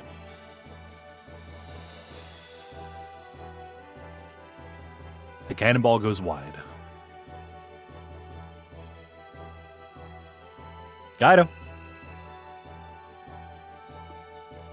So, the light, not me.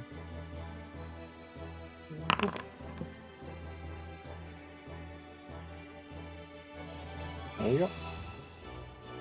Energy begins to form throughout Blueheim. A ball of energy appears at its head, and it lets out a deafening roar as a beam of light shoots towards the ship.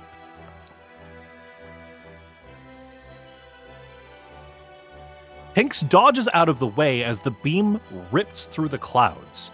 It collides with one of the nearby islands, decimating it instantly. Oh no. Yeah, watch out for that one. All right. Rolling for round 5. Oh. Oh. Oh dear. Oh goodness. Oh, we're just gonna call this an invasive round. Here we go, evasive.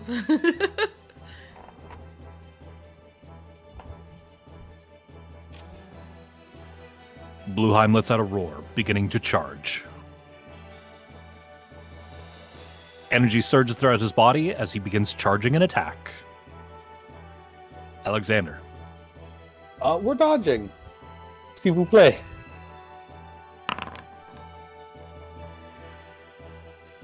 He spends a second round charging his attack. Oh no, and our shit doesn't stack. Oh no. If I may make a recommendation, Jamali, I think we should heal. We're already at The ship's full full health. health. We're already at full. Fuck. Well, if it doesn't stack, You wouldn't just, it you just be hitting it, just yeah. attack it? Like if we're already at full. I don't know. I mean, So the evasive action only rolls over to the next attack. So Yeah, as so- each action ends, the evasive ends. We don't know Yeah. when Oh it's well, actually that's gonna attack but us. that's. It should be worded differently then. against the next attack by 5. Yeah. Yeah, it says it. Well, yeah, but the next. Yeah, the- actually, I fucked up the wording on that. Let me Oh, let me next rewrite this attack, real quick. like on That's turn. Yeah. So that's what I was thinking it was. It will be eventually. Okay, so now it says the next attack this turn. That make more sense? Yep. Yeah. Yeah. Well, since we don't know when the thing is actually going when to go off, when you get the ship upgrade that lets you stack these, it'll be the next attack. we'll keep evading. That's fine. It spends a third round charging as lightning begins arcing off of its body. Oh, fuck. It Oh, it fuck. soars upward into the sky. Oh, fuck. I think this one's gonna hurt. Brace yourselves, everyone.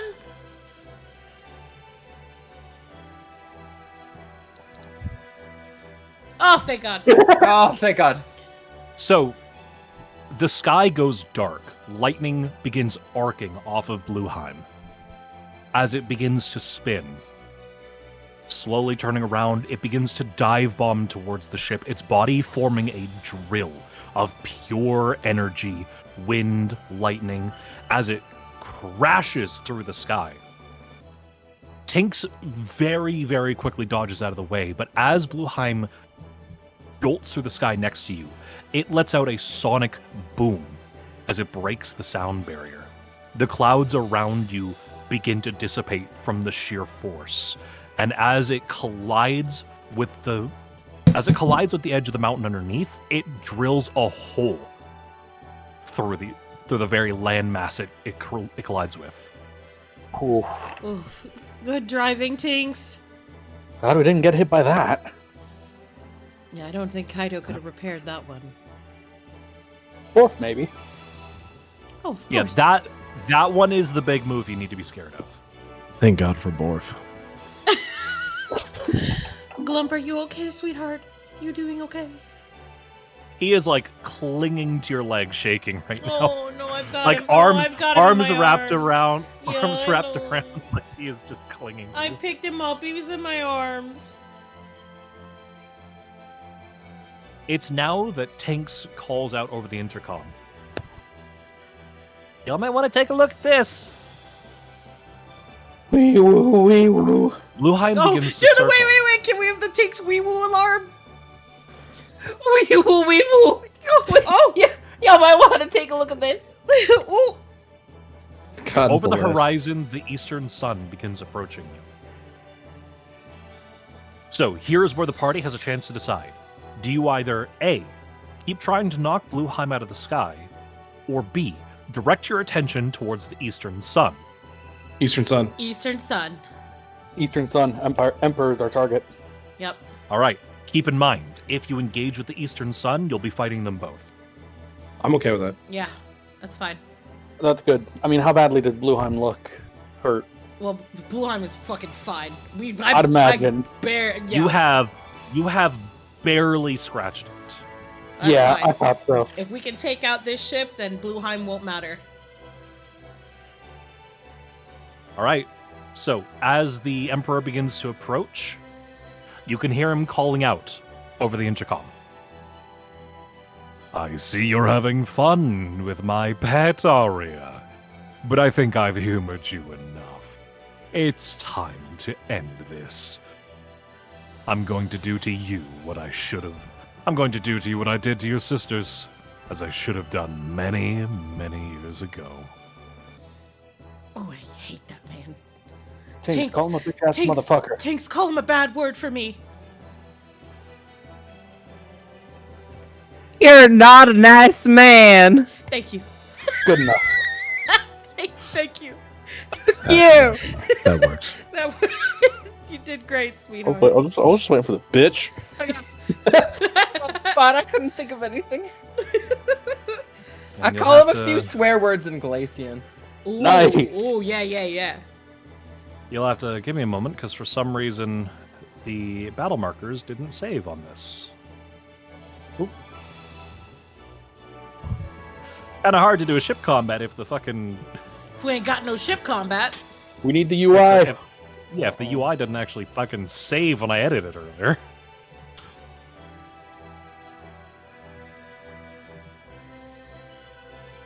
I'm really glad I could use this music, too.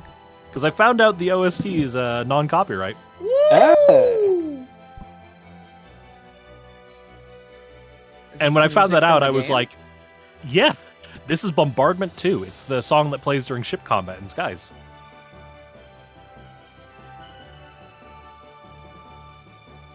This is the literal as much as I could make it realistic for you soundtrack.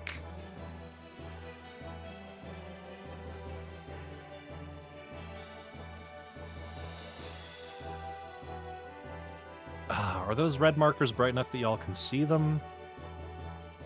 It works. It's not perfect, but I can see him. I can make them darker. If you wouldn't mind. Just a smidge.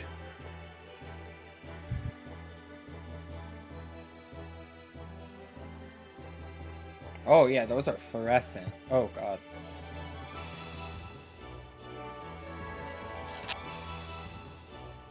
Tinks slurs. All the slurs, but in No! Galician. I'm a good noodle. Tinks is a good noodle. I think that's fine.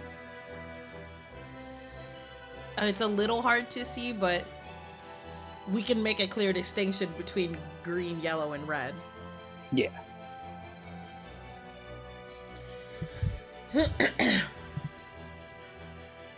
No, I like that better. Oh yeah, no, that Oh! It Amazing. doesn't yeah. hurt my eyes. Hachi machi. Yeah, I just had to turn the luminosity down. Hey, what's good, bro? Whoops, I opened up TikTok on accident. Whoops. Sorry to everyone who heard like 2 seconds of a TikTok just now. Whoops. I didn't It's prepare. all just horny men in tactical gear and masks. Call me out! Call me out! Leave me alone! Shut up! Whoops. It's also my For You page.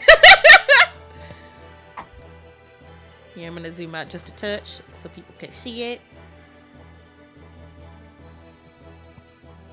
The most riveting ship combat. Me setting lights up. Hooray!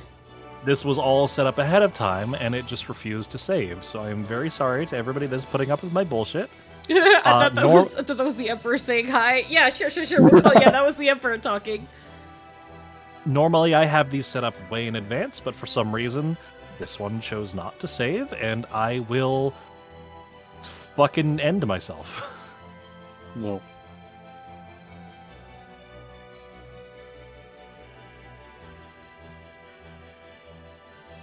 Oh yeah, that's significantly easier to see. Okay.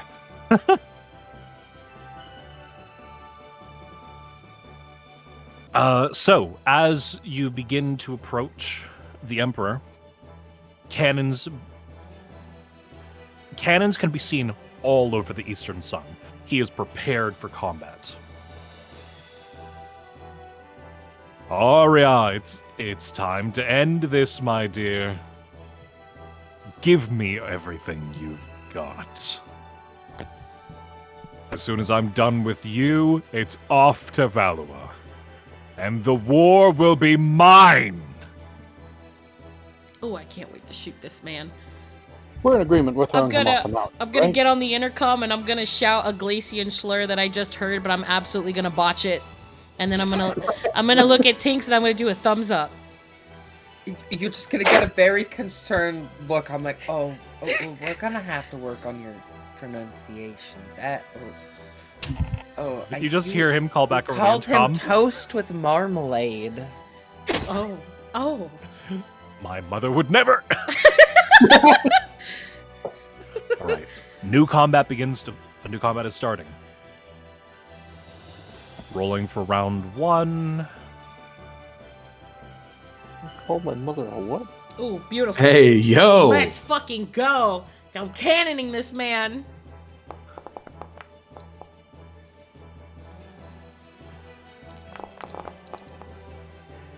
But before I shoot, I want to grab Glump and put them up on my shoulders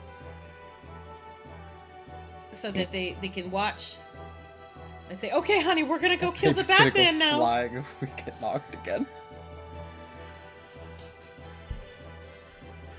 All right. So the cannonball launches forward, ripping through some of the wooden structure of the ship. As aesthetically pleasing as your ship is, it's made of wood. Eat my dick. All right. The Eastern Sun takes damage, and it continues its approach towards you. The closer it gets, the larger you realize it is. For context, by the way, one of the dragon heads is the size of the Weatherlight. Ooh, this is not an airship. This is a flying fortress. Oh boy, here we go. Yeah, this is a flagship.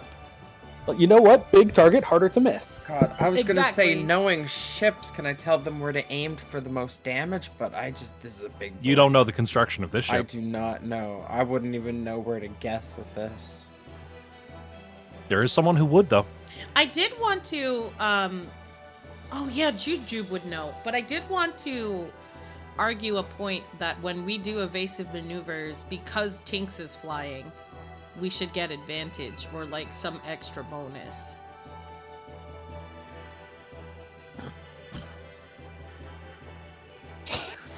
I don't know. if Not I'm that currently. skilled. So the Weatherlight combat is as bare bones as it gets for this first fight. Okay. As you travel, hire more crew members, and upgrade the ship, evasive maneuvers will stack. They'll give extra bonuses. If you have an evasive maneuver stacked, you might get an advantage on attacks. These are all upgrades that you can find for the ship eventually. You're starting out bottom of the barrel, though. Got it. After all, skies wouldn't have been nearly as fun if I had all 6 moonstones right at the gate. Very true. Kaido, where's Jube? That's what I was going to talk to right after it gets to my turn. Okay. All right. If it's me, I'm gonna cannon this fucker.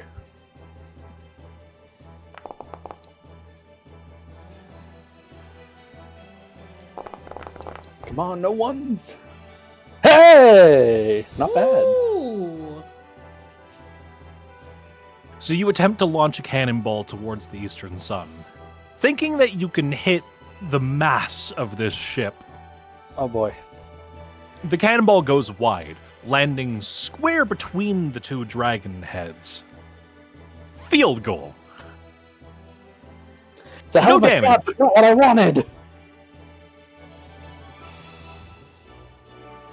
All right, yeah, that's it from me. No The Eastern sarcastic. Sun continues to advance.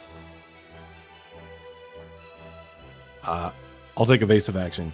But I do want to ask, when it rolls back around to the turn for someone who can fire a shot off, do we get the opportunity to call shots, aimed shots? Yes. Perfect. If you mean like between the Eastern Sun and Blueheim? No, I mean Or what do you like, mean? like if we know where we want to land the thing, if we roll high enough to hit, do we get a choice on where we hit? So if you use your action to get Jub to point out a weakness, so using Jub as an action during this combat will take one of your turns. But if during the round Jub points out a weakness, whoever attacks that weakness gets advantage. Ooh. Okay, that works. Okay. Do we have to ask every turn? Yes, because this ship is riddled with weak points. Got it.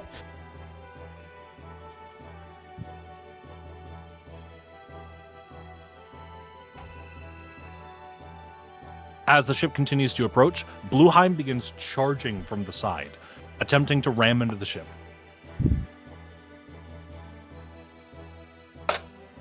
Tinks Ooh. swerves upward as Blueheim goes wide underneath the ship.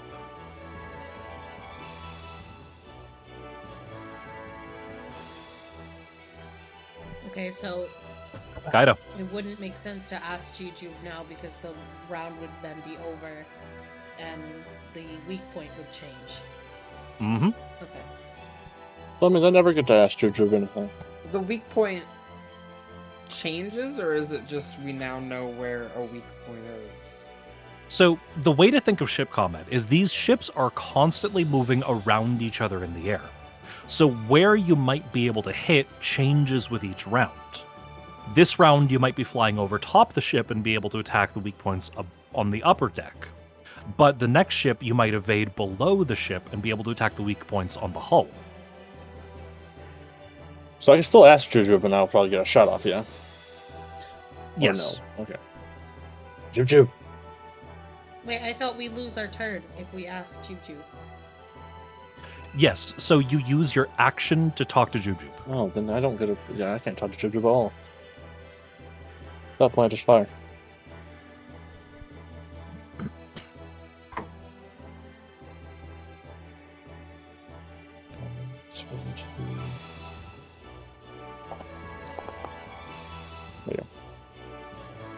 Don't even need it. Oh, god damn.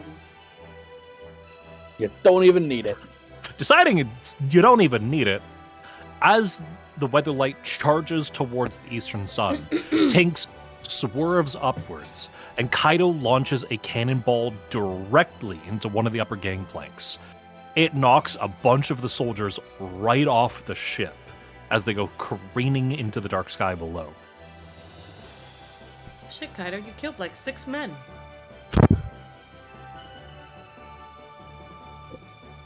Not very hard when it's a big ship like that. Very true.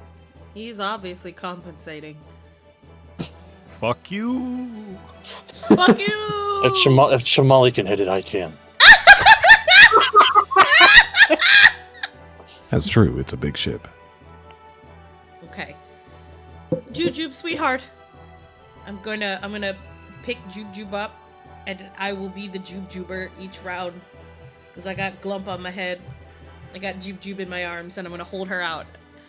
Do you see any weak points? Our designated Gabo coordinate. Yes. That makes sense.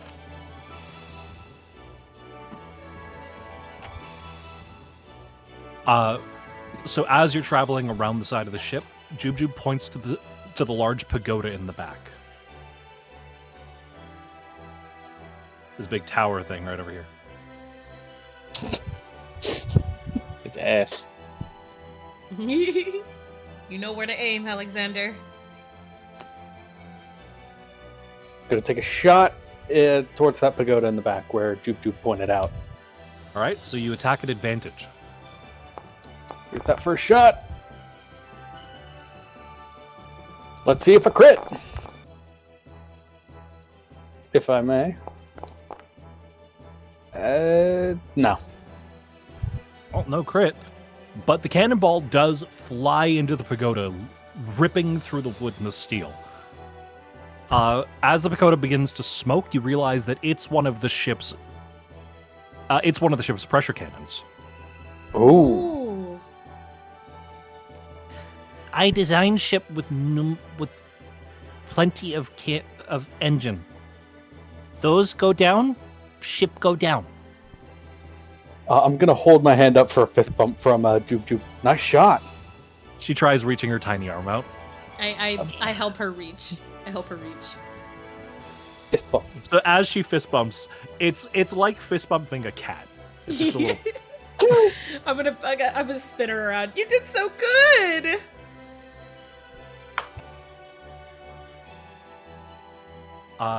Jamali. So we just aim for the big tower in the back. Yep. And you do get to roll at advantage.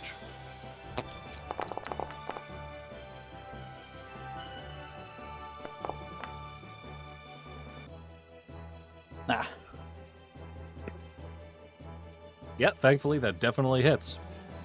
A second cannonball rips Really through, neat. tearing through the second half of the pagoda. As the second half of the pagoda goes down, the pressure engine begins to smoke and sputter. With that, one of the pressure engines is kaput. Nice. The eastern sun begins to slow down slightly.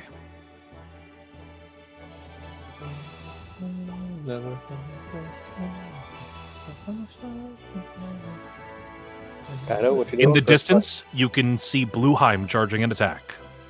I know what I'm doing. Don't listen there. What that shit? Just evade that shit. Whip the ship. Ho, ho, ho. Yeah, whip is good enough. Woo! Blueheim flies up into the sky, begins spinning. This is gonna hurt. He goes barreling towards the ship, and as his beak collides with the ship, it knocks the ship off balance. Fire begins to spread throughout the hull. I am incredibly sorry for this one. Oh boy.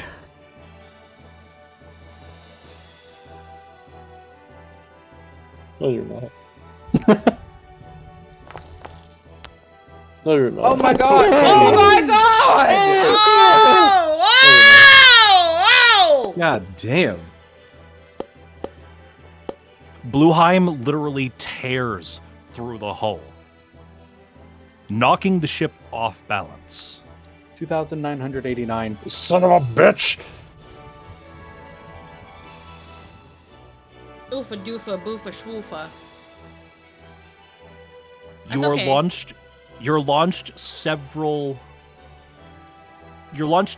hundred meters away from the eastern sun as the ship begins to turn.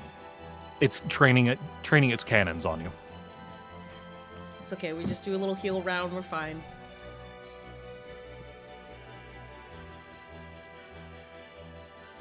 Oh, fuck me. Oh goodness. All right. We're obviously not going to get any hits in this run. We got to do healing. I should be the DM. You got only question? Shipbuilding. If I can just heal like that way, can I? Technically. Hold on one sec. Yeah, Vice, welcome back. They were taking on Blueheim, but the Emperor who's currently controlling Blueheim made himself known. So they're trying to knock the Emperor out. Yeah, old Arcadia's Emperor is a rat bastard. Right, because Vice over there is still thinking about Yeah, I'm thinking about games the version cool Arcadia. guy. Thinking about cool guy Coolmanson. Yeah, so this guy right here, this is old Arcadia's Emperor. And he's a bastard. He's He's a rat bastard. bastard. He killed my fucking whole family and tried to take my babies. He's a rat bastard. So we feel no remorse. And I of have that. been acting him to be a rat bastard too. It's bad touch vibes. All right. So we're beginning round 2. This is round 3, I believe. Yeah. 3. I can't decide if... Because I can't heal, but I don't know if we can take another attack, so I don't know if Jujube should give us advantage on attacks or if I should just evade. We've seen the average damage It's that bad, yeah. Wuhan can do. We can probably safely take another one of those if we want to try to heal.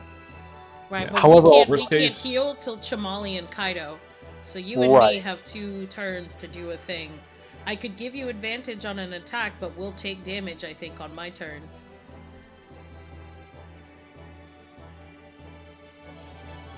Again, we got the things wee woo going, but I think we could take a hit if we needed to, just to get advantage on the next one. Okay. Even a max damage hit like that last one would only do 1,800.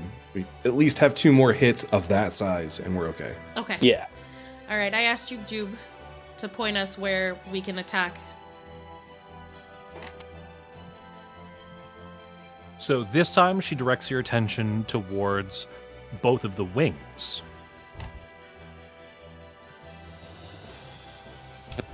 Alright, Alexander.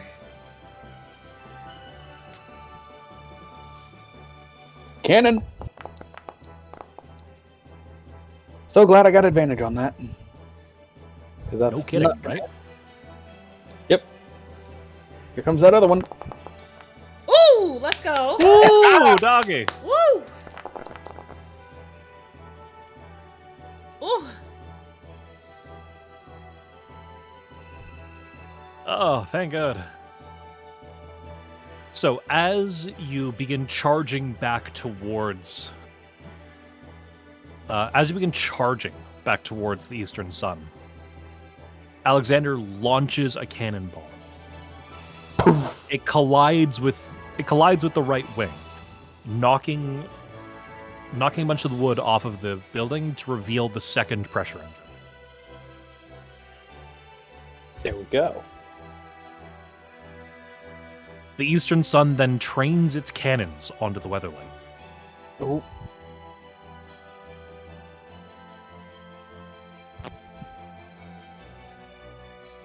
Uh-oh.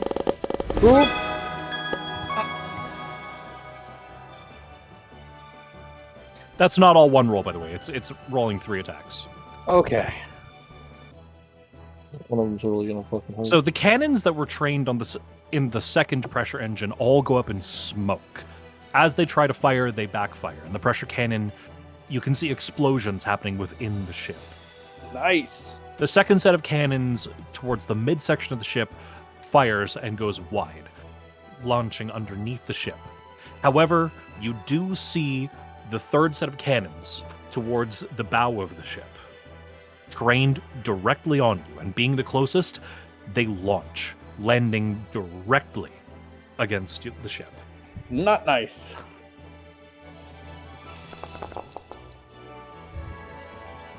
Okay.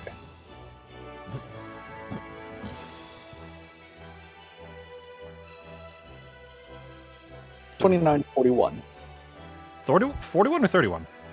41, because we had I'm just gonna- $29.89 minus 48. I'm going to trust the calculator. Yeah, that's okay. All right, Chamali. I'll cast Sacre on the ship. That's how we Right. do it. So the ship immediately regenerates 400 health. Oh, thank goodness. 33.41.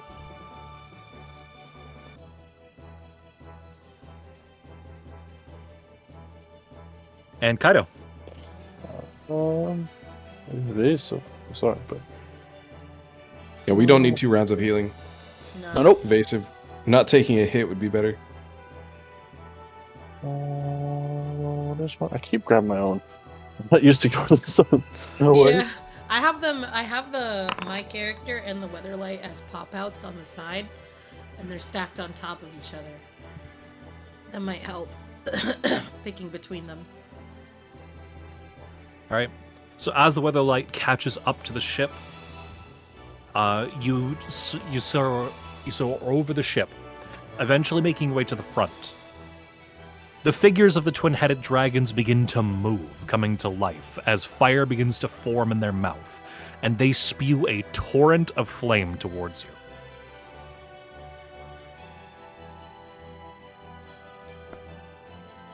Oh! Who ain't doing shit? So Our the driver's better than your driver.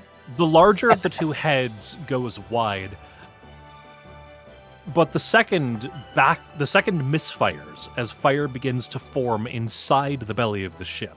An explosion can be heard as one of the internal pressure engines goes up in smoke. I think they're damaging their own ship as much as we are. He built this thing to be a powerhouse, not a well-constructed powerhouse. Fair.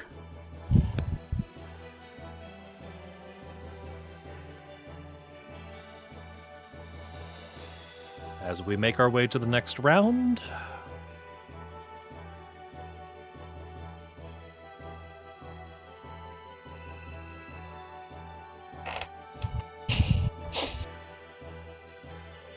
Oh, hell yeah. alrighty. So you have a full turn of safety. Jub Jub, and we'll have fun. All right, Jube Jube, where are we aiming? So she still directs your attention towards the one remaining pressure engine in the wing, but she also points out both of the heads. Oh. All right, we've got our targets.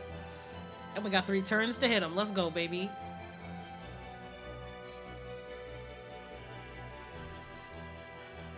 Let's do it. Cannon fire. Ooh. Let's do that again. Ooh. Oh, come on. Oh my god. I suspect a 14 doesn't hit. No. Nah, okay. Fair enough. Uh-oh. So as Tinks begins turning around to make the ship head back towards the eastern sun, you're just out of range for the cannons to hit. You try to fire, but it goes a little bit wide. Ah. Jamali, come on, man.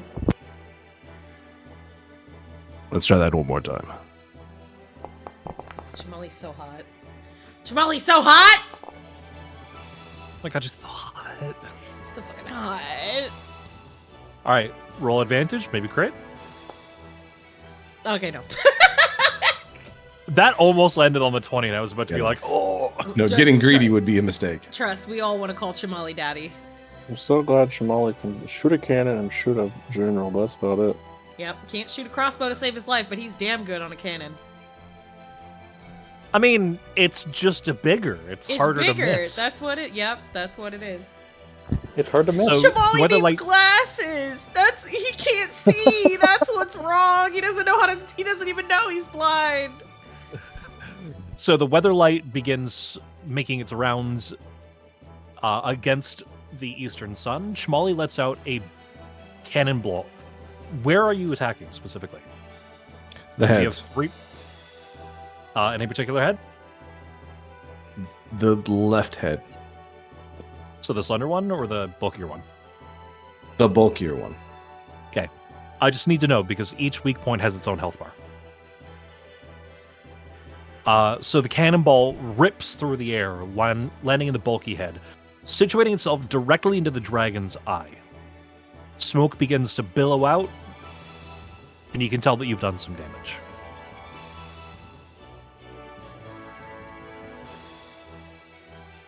Got him. I'm gonna hit it. I'm gonna hit the other engine. Whatever the other thing was, not the heads, but the other one. You gonna hit the wing? Yeah, the wing. Alrighty. That's one of the weak points, right? Yeah. Yes. What's the most? Just nope.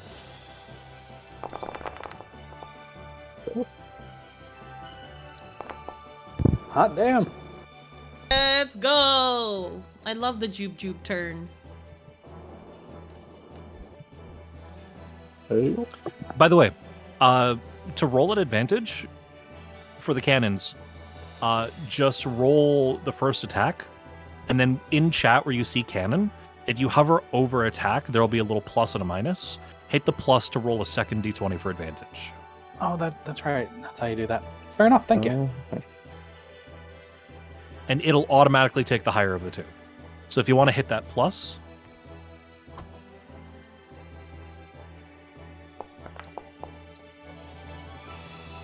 See? So it splits off and it gives you the higher of the two. Okay. This is damn catchy, by the way. I The love soundtrack for this game is so fucking good. The OST for this is so good. If it's not Oh, copyright, I don't even hear it. can we switch the opening music to the menu music? Like our starting soon music. Can I use the beautiful menu music? You should be able to. Okay, cool. I If haven't that's cool heard, with you. I haven't heard anybody getting in trouble for using it.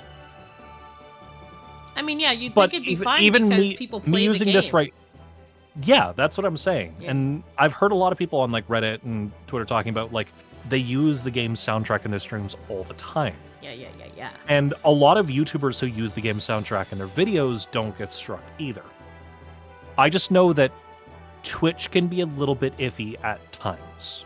It'll be fine. Worst case scenario, they mute that portion of it, and I export the VOD as soon as I get it anyway, so we'll be good. Fair enough.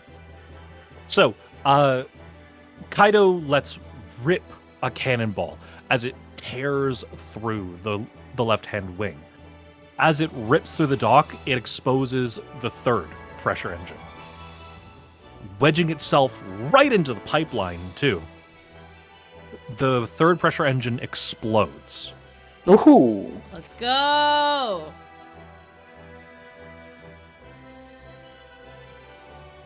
With that, we make our way to the next round.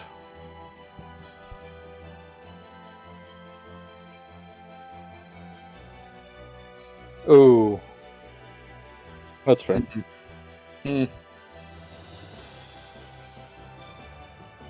Alright, I'm gonna juke this turn.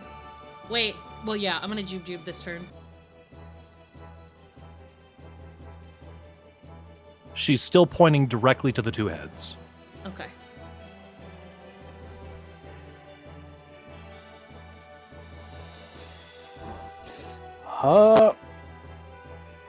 I'm gonna gamble it. Let's deal some damage.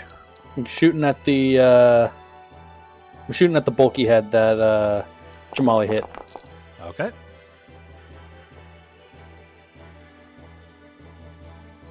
Let's see if that Go ahead. crits. Ooh. Ooh. So the cannonball arcs through the air, landing again into the bulkier of the two heads.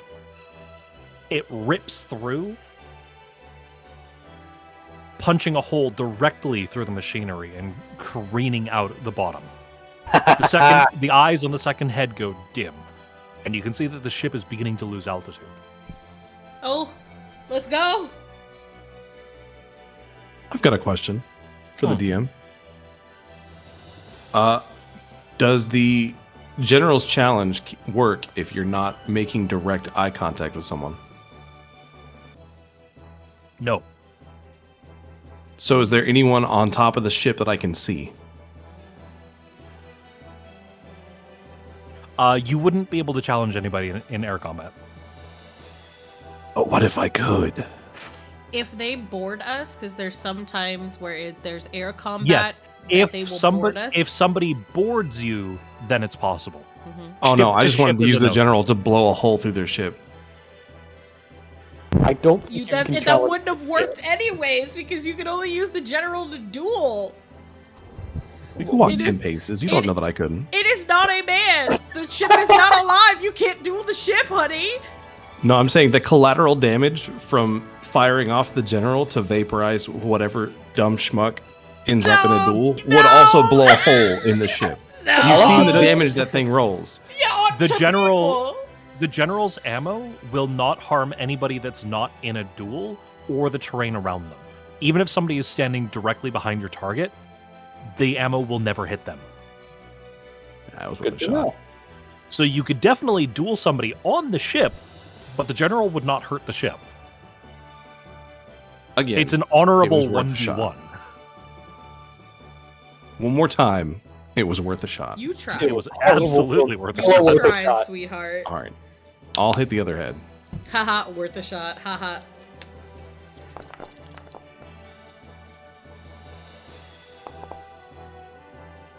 Ooh. Eee. Ooey. Ouchie.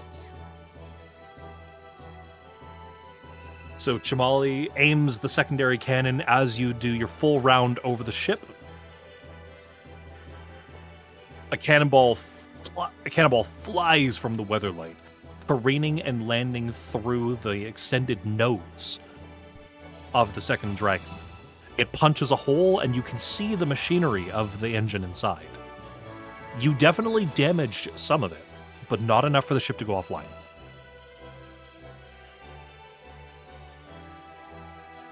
Kind of. Invasive. I was gonna say, fucking hit it. You want me to hit it? I think we could. I mean, we've got. We're almost full health. In the distance, you see Blueheim charging an attack. I don't know. It hasn't like fully hit us to a point where it like took our whole shit down. Worst Too bad case, it's my we don't- ship. Ooh. Tire bad holes in my. it's my ship. I'm the one that have to repair it, not you. Fair point. You've got Jube Jube to help you now. She's an engineer, not a shipwright. I know how to work with ships too. See, Tinks is here. Tinks Is that is the- here, but Tinks and Jube would specialize in the ship's engines and components, not necessarily the hull.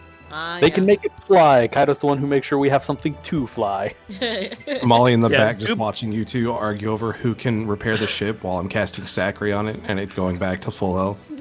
Everybody's just like, no, they repair the ship. No, they repair the ship. Shamali just hands on the hull, incredulously looking at you guys in the distance like, huh?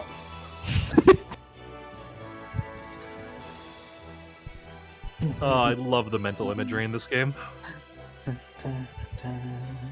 All right, so evasive action. The sky once again goes dark as Blueheim begins to spin.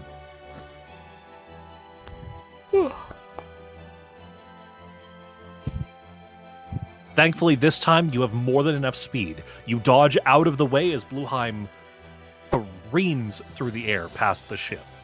Oof.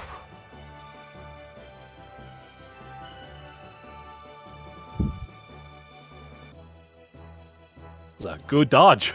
Yeah. Right, next round.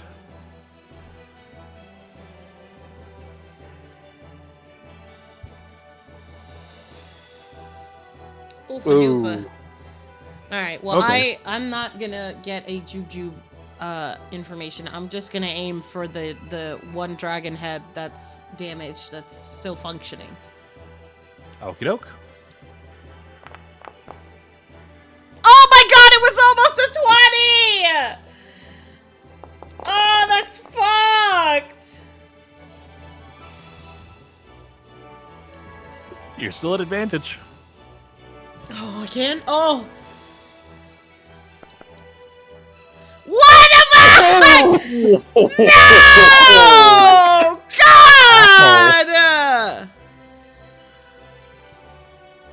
All right, that's fine. That's unfortunate.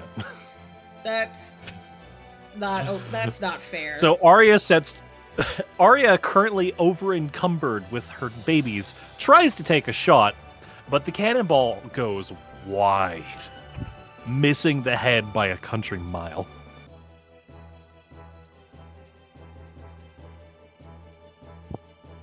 Well, you know what they say. Risk it for the biscuit.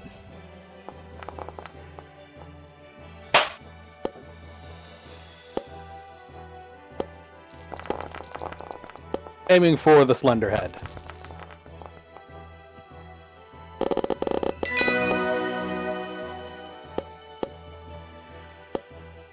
How was everyone quiet for that 20? Sorry, I'm focusing on driving. woo! She said, "Woo!" The cannonball shoots from the cannon. Time seems to stand still as everybody watches. The cannonball glows with an almost ethereal energy. It's about to miss, but then almost possessed by the spirit of fuck you RPG logic, it hones in, becoming a dragon-seeking missile. It rips through the slender dragon's head over and over and over and over, like it's doing circles. The fifth pressure engine is torn to shreds.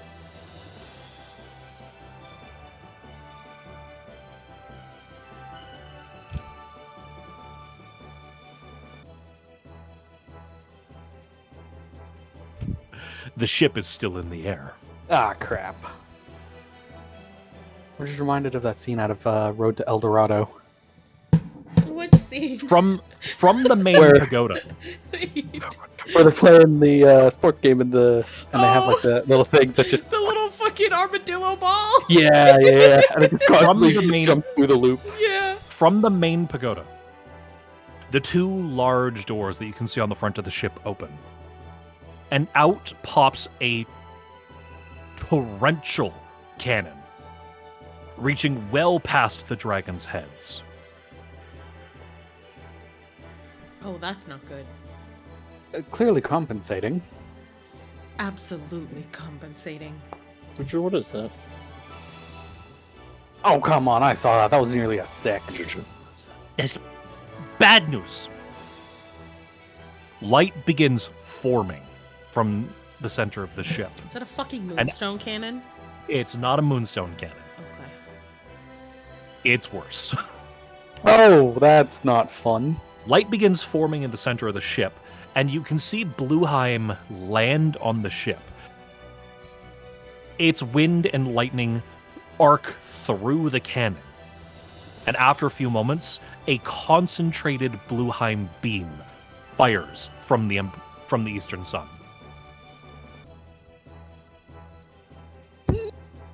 That's gonna hurt.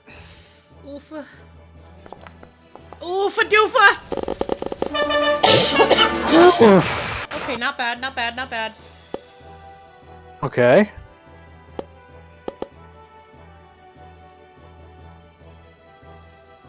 $32.28. Thank you, Mathman. Yep.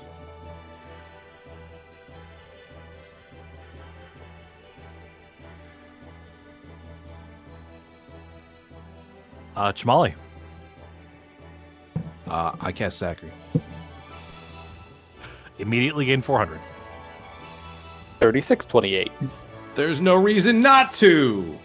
No, there's really not. You're so hot. We need the healing. We do. You're so hot. Just tie me down to the outside of the ship with my hands planted on either side Yeah, of the hull. block the bullets with your abs! Hey, yo. Blueheim roars as lightning reaches up into the sky, and meteors begin to crash down. Oh, fuck the meteor thing. Oh, let's go! Wait, we didn't evade! Oh, no! We didn't evade. Oh, y'all healed. Meteors begin plummeting against the ship, rattling and rolling you through the air. Oh, no, Chamali's nipples.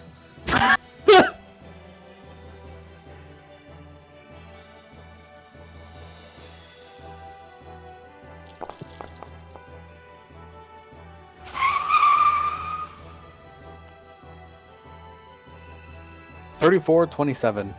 Yep. That one was easy math. Ah, fair. Kaido. I'm evading. Absolute evasion action. Probably a good idea. Somebody has to.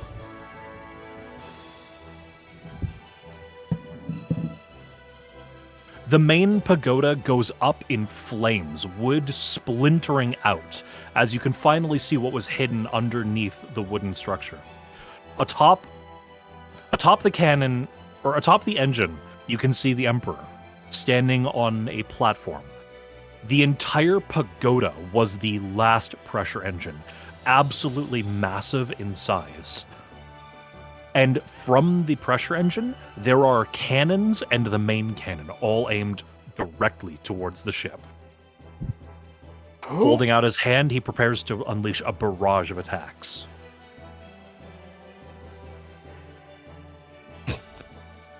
Yeah, Shamali, make your titties dance.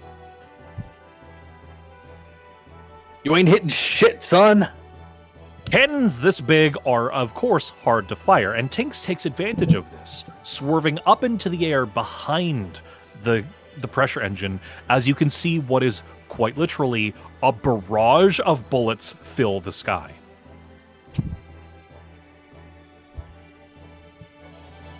Glad we weren't in front of that. Yeah, because if it had hit, I'd have to roll 26 different attacks.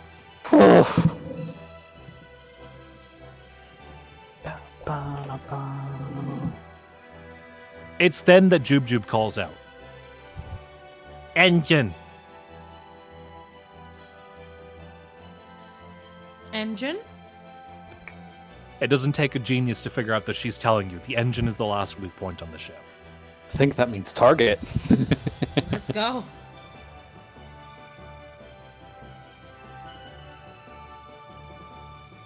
Oh. I don't care. I have advantage. Hit me out, Xander. And I see him. I'm aiming straight for that motherfucker. Yeah, I was gonna say him. What's up, Sauce? Never mind. Hey, she just said it. Yeah, Ah, we're fair. aiming for that man. That's okay.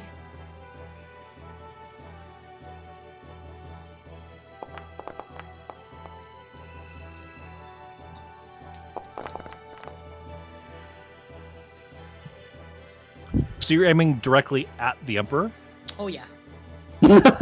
So as the cannonball flies through the air, he pulls some Kung Fu Panda shit, catching it, spinning it in his hands, and launching it behind him.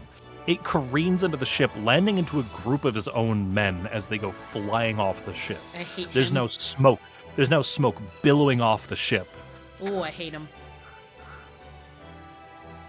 DM, important question. Yes. If I launch myself out of a cannon, can I stab this man as I'm flying? Oh my god. Oh my god, dude. You'd go down with the ship! Considering the ship is I'm currently several hundred meters away, and by the time you would travel over the eastern sun, you'd have to do the calculations for traveling at several hundred meters a second. I am 100% Through the air. joking, but If you I'll want throw to it. do it, I won't stop you. I'm good. We were looking for an excuse to throw you overboard. And your rolls have been ass, bro. You're gonna miss, and you're gonna fly off the ship and just die. Don't. Anybody And in all of the a sudden, do it. Alexander jumps off, and all he can hear as he plummets to his doom in the dark sky below is "Fuck." It's for the drama. You see, anybody in the cannon room sees him consider it for half a second before he's like, no, and just fires the cannon Fort normally. Shamali, finally getting up from his position, walks over and bonks you on the back of the head. Oh, we've still got advantage if we're aiming for the. No, for the Jim, end. do not throw Borf.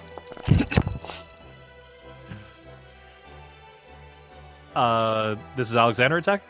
Yep, we got advantage for aiming at the engine. Correct. Oh, come Yes. on. Apparently, it doesn't matter. No. And you miss by a country mile. Oh my god, Soggy Cat Raid.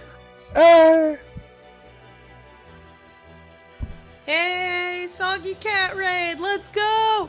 Aw! Our favorite artist. That's our favorite artist! Let's go! Thank you. Thank you, you nasty, stinky, wet cat. Thank you for bringing all your little stinkies. Welcome in. These beautiful visages you see before you were done by the Soggy Cat themselves. Woo! Woo! As the cannonball goes wide, you hear Alexander mutter, "Maybe I should have." You can hear the Emperor calling out from the other ship. Yeah, you should have, pussy.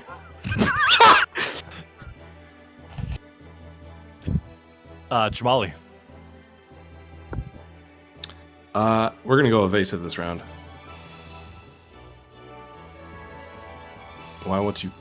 There you go. You can hear the engine on the ship beginning to whir to life. the metal of the engine begins to glow a visceral red as it charges an attack. Really wish I could have gotten the sound bite for the whip, whip, whip, whip. Well, we got no sound alerts on, but we will all do the Owen Wilson wow for you. Wow. Wow. Wow. Wow. Wow. Yeah. Wow. Okay. Kaido. I'm fading. Jesus. I'd rather not have more holes into my ship. Less holes in the ship, the better. The main cannon targets against the ship.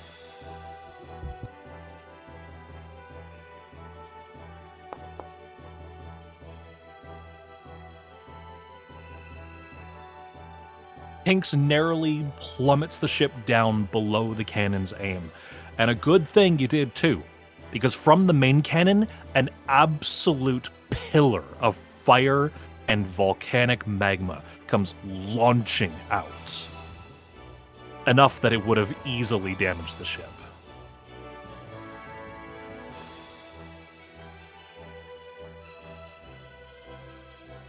All my big attacks keep missing. Good. I like No. Alexander. I'd rather not re-roll, please. The Owen Wilson No, wow one hit. was the sound for the ship. Wow, The one hit I managed to get. wow, Wow. I managed to get the one to hit, and it hit hard. Oh yeah, I'd rather not another, please. So Jube mentioned that the engine is the weak spot, so I'm going to shoot at the weak spot. Right, this is a new turn, yeah? Yes. Okay. What did that give me? Oofa doofa. Oofa doofa. Alright, one more time. One more again. Let's go. Roll the damage so that it pops up into the chat. No, good God, no. They were both bad. I didn't hit it. It's fine. Roll the damage. No, I already closed it. Okay, fine. Got a fucking 5. I didn't hit it, everyone.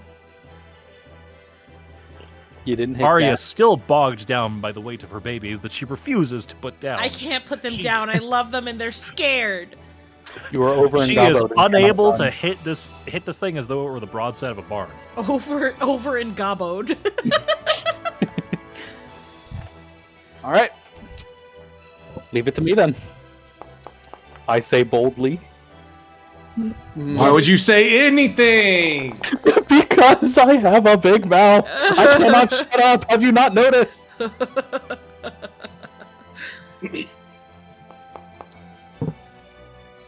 Borf is currently down in the lower deck repairing the numerous damages to the hull as fast as he physically can. Borf is working hard. Borf is working overtime. That man deserves treats after. He's Oh, getting hell yeah. so many coins. I assume the 14. Alexander, opening his big mouth, proudly takes a stance, Bless you. pulling the ripcord of the I cannon. sneezed and it caused him to fuck up. Pulling the cannon's ripcord. He's confident that he can hit this giant target. He doesn't even have to look. He strikes a pose, confident in himself, as the cannonball again field goals through the two dragons' heads. All right, at this rate, I'm just going to shut up here. That might be a good idea. Also, bless you. Thank you. What is Glump supposed to do, Jem? He's a map maker. He's a foot tall. Be nice Apparently, to we can Glump! map out how to actually hit this thing for us. Be nice to Glump! Be nice to Glump. Be nice to Glump. He shows up with a drawing that just our ship cannon nice fire to the big ship. This is how you hit.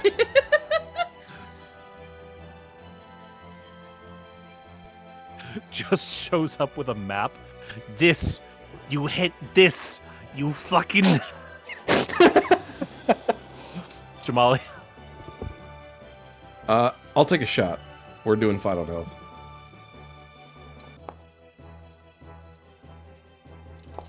Lord. Oh, I bumped it to a 20. That counts. Hit the plus. You still have advantage. No, you shouldn't have said anything. You could have just given me the 20. We simply You cannot. could have just given me the 20. Oh my god. We could have. The Didn't. 20 is the damage, isn't No, me throwing the damage dice knocked the original roll I had to a 20. So Chamali, releasing his hands from the deck, finally deciding the ship's healed enough. My turn. Reaches for a cannon and pulls the ripcord. The cannon ball fires, going just wide of the damaged wing.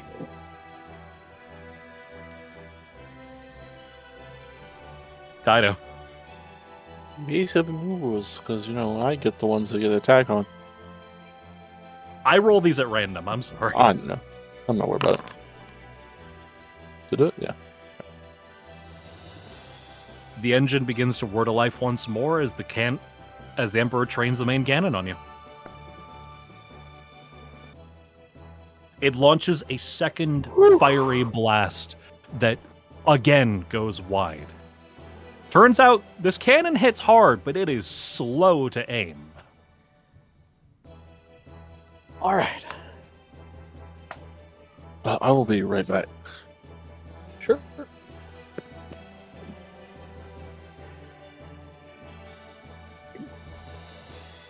Oh. What do we want to do? Do we want to risk it? I'm risking it for the biscuit. It's a hell of a biscuit to risk it for, but let's do it. Woo! See if you crit. Oh, Pin, what we've been trying to say, if you hover over attack on the I got cannon, it. you'll see that there's a... there we go. Wow! Wow! And that's why we get advantage. Wow! So, since that was a crit, you go down to the damage and hit the plus. Wow! Wow! Arya, God bless. finally finding her bearing with all the extra weight from the gobos. I take She one buffer lays hand. herself down on the cannon to situate it. And with all the extra weight, it aims directly at the engine. The cannonball flies forward, launching itself into the metal construct of the cannon. You see smoke begin to billow out from the main engine.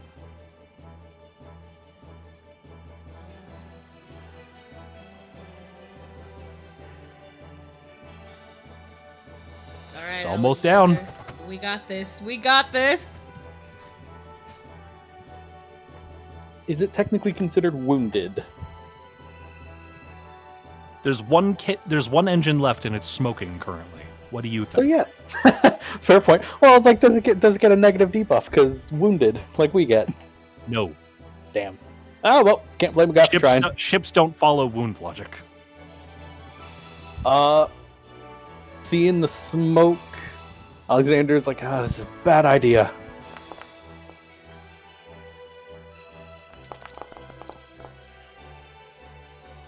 You should just not speak before you fire. No, I really shouldn't, but Yeah, the maybe fuck I you should. should. Maybe Yeah, I the fuck should. you should. Come on now. Woo!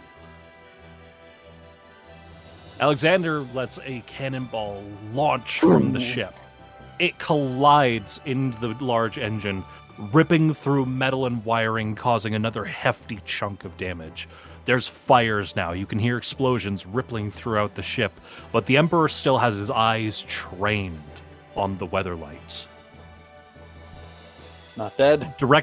Directing his attention, deciding he'd rather go down with a fight, he readies one last attack. And fucking misses. The fiery plume launches from the ship one last time, still going wide as he's currently having difficulty aiming, the cannon slowing down with each hefty chunk of damage. Jamali.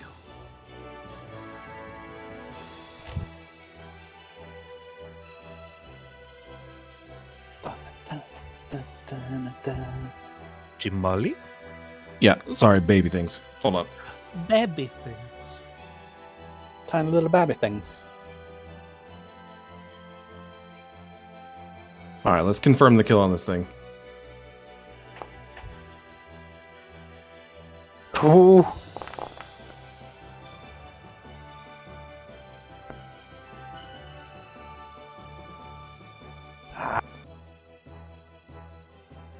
So Chamali, done playing healer, literally reaches down, picking up a cannon. He pulls the cord to make sure that it's aiming directly at the Emperor. The cannonball flies through the air. The Emperor, hands in his sleeves, lowers his head. The cannonball hits him square in the chest. Yes! As he goes flying into the mass of the engine, you can hear one loud rippling explosion. The ship goes up in flames as the eastern sun begins to fall into the clouds below. Yeah, fuck him. With the Emperor down, Blueheim becomes docile. It falls gracefully from the sky, landing and laying against the side of the mountain.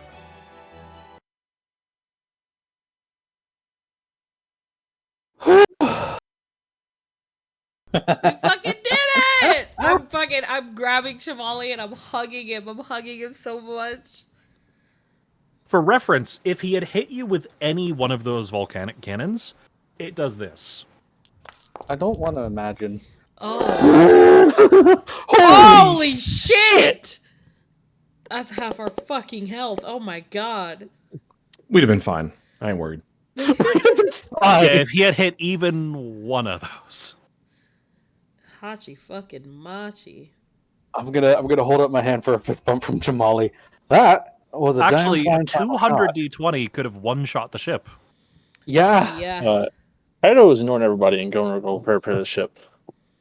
I wasn't worried about it at all. Well, Kaido would. It's his ship.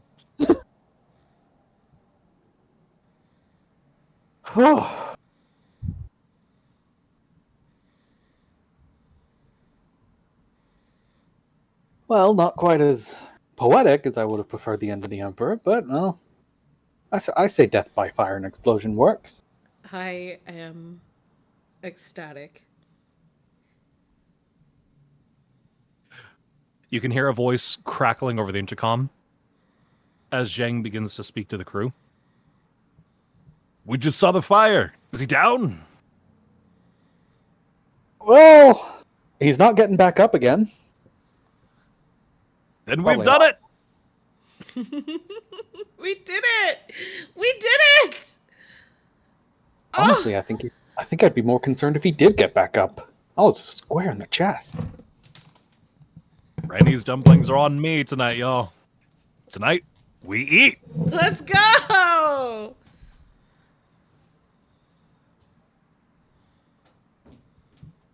I think I aged 5 years. Oh. Only 5? Don't be such a baby. Later that evening, you're in the Donshu market.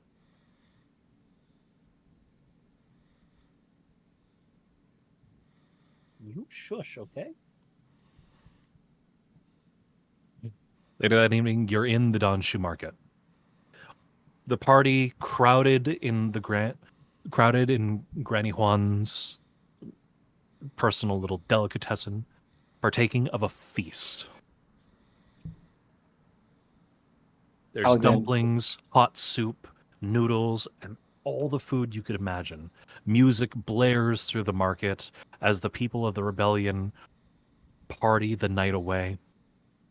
There's drinks that are shared, stories are told, and for the first time in many, many years, Yafutoma lets out a cry of freedom.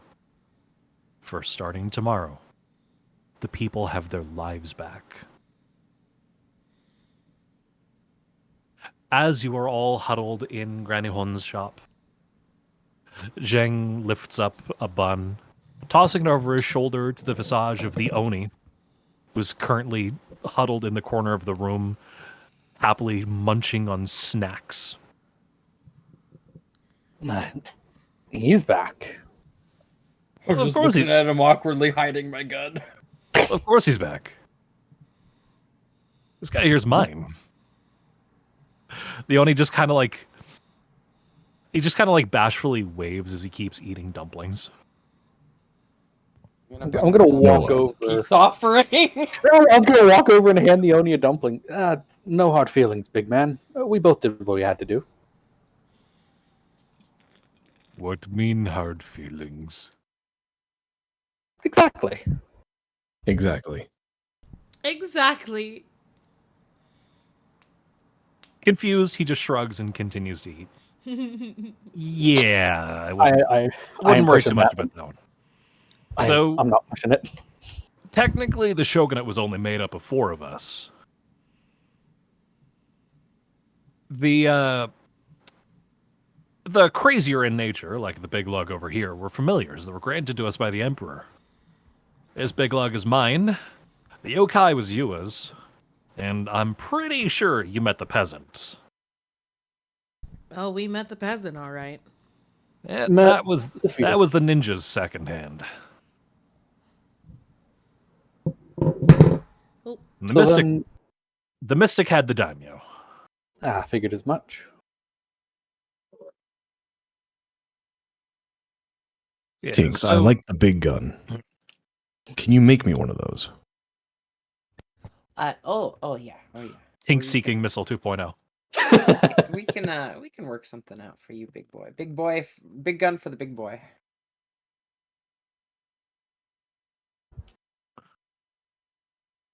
So Arya. Arya's like got a mouthful of dumplings. With Zhu out of the way, somebody's gonna need to hold down the fort here in Yafutoma. Is there anything we can do to convince you to stay? We need an empress.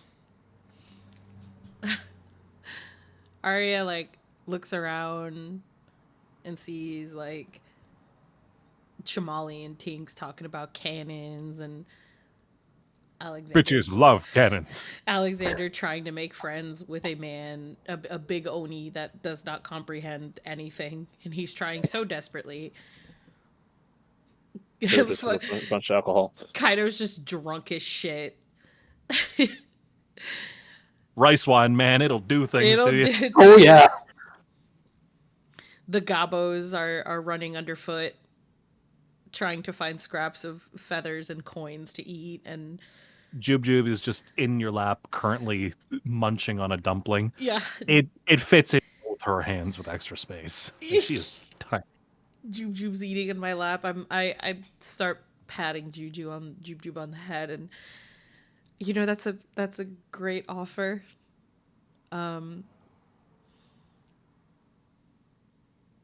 But I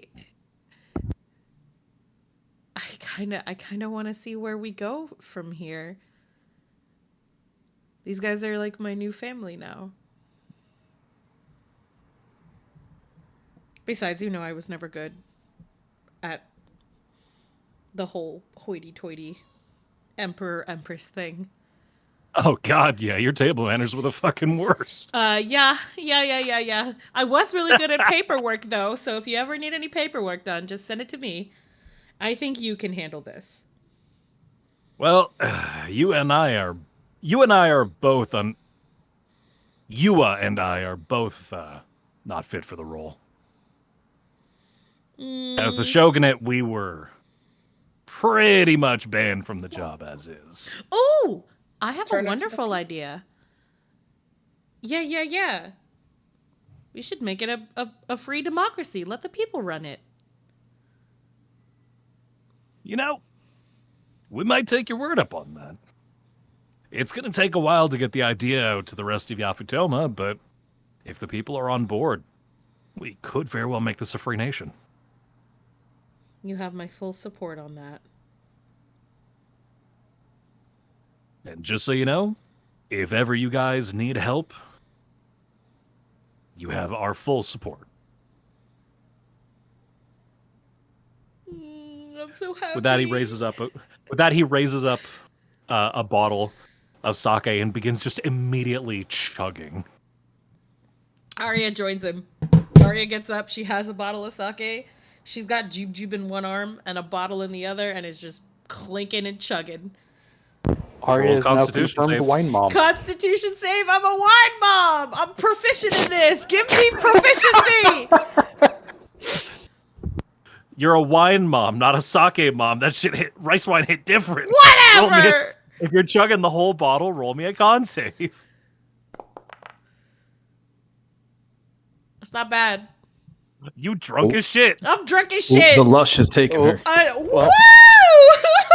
I go, I toddle over to Alexander. I put my arm over his shoulder, and I go, you know, you're pretty cute when you shoot a cannon.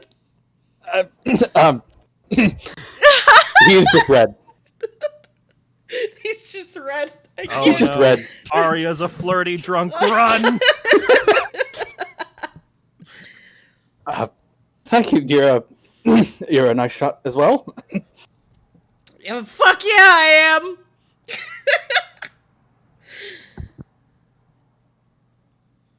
I love this. I love this so much. This is such a good ending to this era. And since Jem did pose the question in chat, since I know you're going to have to create a new command for this one, Jub Jub eats dumplings. Of course, my no God. shot. The only one who could actually. Yes! Now, wait, hold on. Is it any dumpling or is it specifically Grand's dumplings? She'll eat my dumplings. I know Graham's recipe. Ah, fair.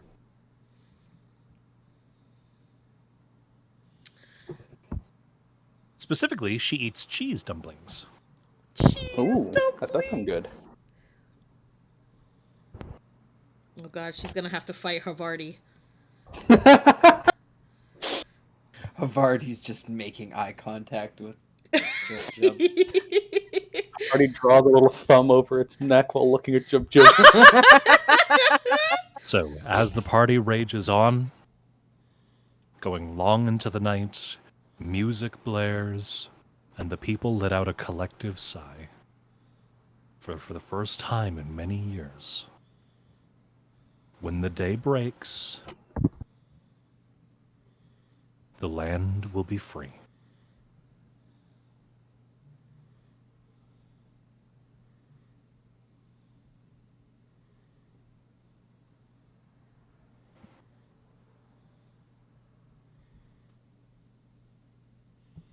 Woo! Yeah, we they fucking did. lived, bitches! Fuck yeah, we did. Yeah! Woo! Woohoo! In the morning, as each of you drunkenly stupors awake, some more than others, you see that life has picked up once again. People bustle around the market, shops are open, music blares through the streets over the intercom, birds fly overhead. Birds are singing, flowers are blooming, bastards are burning in hell. In the distance, Fucking you can better hear Blueheim cry. Oh, suck it up. No, like you hear Blueheim let out a cry. Uh-oh. And as each of you pokes your head out, you can see that it's once again flying free among the skies. Not raging, though, right? Like, just kind of Nope. chilling? Very much in control. Nice. Nice. Oh, Blueheim got freedom, too. No, somebody else picked up the Magosphere. Oh, no. You know how Gigas work. Yeah, I thought maybe it'd be cool if, like, it went the whole Recumen or fucking, oh shit, I can't, what's the whale? Rackham? Rackham. I thought it went the whole Rackham route, except didn't go crazy, just kind of chilling now. Oh, we've got a Joop Joop one. Should we go do something about it? I think we should at least As find you out who has it. It doesn't take long. As you step outside, leaning up against one of the railings, Zhang is currently juggling the Magosphere in his hand. Oh. Do you really think that's wise, Zhang? It's worth a try. He was built to follow orders, and so long as we keep a cool head, he seems to be fine chilling up there. We are still in the middle of a war. Having someone as strong as him to fight off Valua could be pretty helpful in the long run. I have it on my word, though. He is not going to leave our skies. He turns, just kind of nervously grinning. I mean, it's better to have him than not, right? Dangerous things are things that just follow orders. Well, I have full trust in you, but I will tell you, if we hear otherwise, we will be back. Oh, at least somebody had to trust me. He starts, like, laughing to himself. Because I don't. Arya's now red in the face. You fucking idiot, making me look bad. Ugh. You didn't need any of my help to look bad, Arya. You do that all on your own. A little further down the walkway, next to Zhang, you see Jub kind of like sitting on her butt. She's tinkering. She's tinkering with what looks like a little backpack.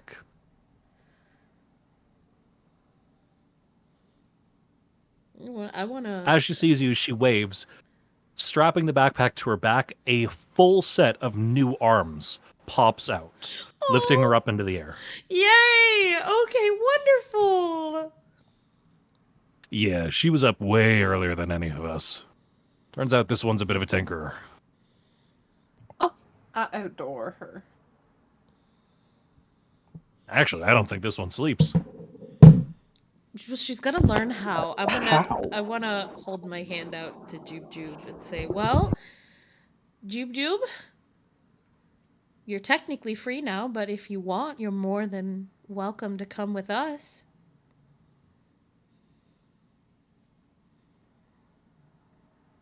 She kind of like taps her chin in thought. I pull out a dumpling. She, before you have a chance to blink, snatches it out of your hand and it's already in her mouth. How subtly is Arya hiding the little grabby hand motion she's making as she's talking to Jub? Not very. Arya's eyes are currently twinkling. There's a mom aura going on. She's got the grabby hands. Like all the dumplings you could eat, darling. If Jujub ever looks to me, I'm just gonna like nod my head toward Arya. As Jub is chewing, she gestures for the party to follow her. Will we follow? We'll follow behind. Yeah, absolutely. Making your way down to the docks. You're brought before the weatherlight once more. And you can see that over the course of the night, Jub repaired the ship completely. The hull is fixed and patched. The engine is back up in working order. There are even some modifications that she's made along the ship, including one very particular attachment that she's added to the ship. Mm-hmm. Along both sides of the ship and in the bridge, which she has souped up to fit the 5 of you. So you actually now have an active bridge on the ship. There are empty banners with white cloth. Oh!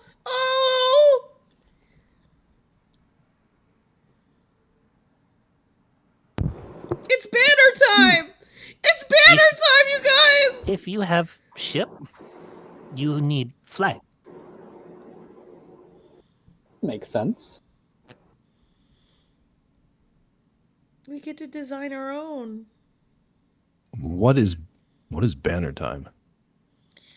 We get to design our own banners.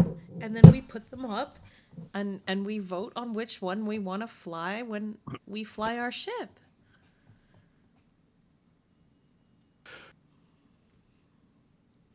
You can see Molly just looks down at the loincloth around his waist like, Oh, come on, Shamali, you've got a little bit of artistic in there. I can see it.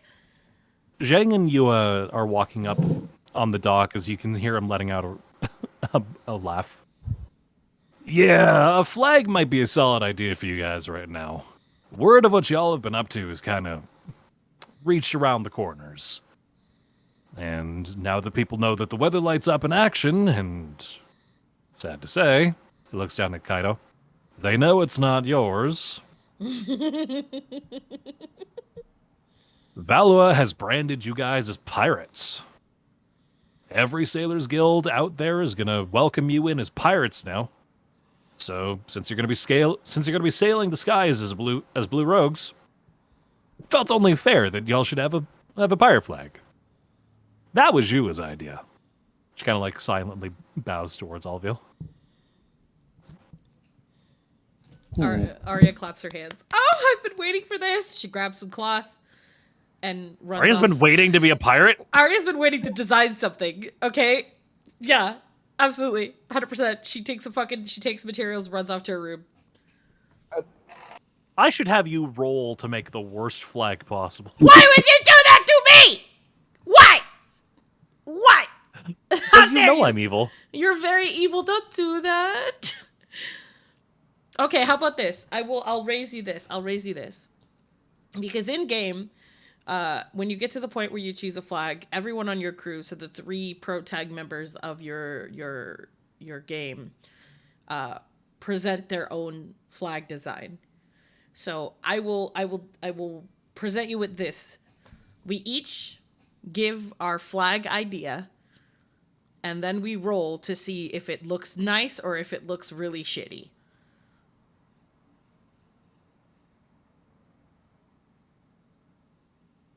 Because if one of you designs a flag and it's really shitty, the concept will be there. It might be that your character is not artistic. Exactly. And then once we've all presented our flags, we can decide which one of the flags we want to sail under. And then all we would need is to get one of our artists to draw the flag. Yeah, I'll do it. Arya will do it. Or Pin will do it, I should say. Yeah. Out of character. That's OOC. All right, so you guys Hold are on. each... I want to roll to see how badly whatever Chamali would design would come out looking Well, like. you gotta wait. First, you have to tell us what no.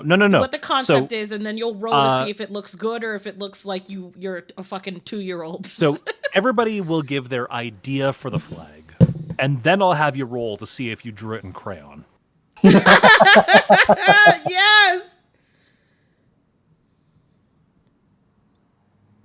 So, the day passes. Each of you is given time to yourselves to come up with the first thing that pops into your mind.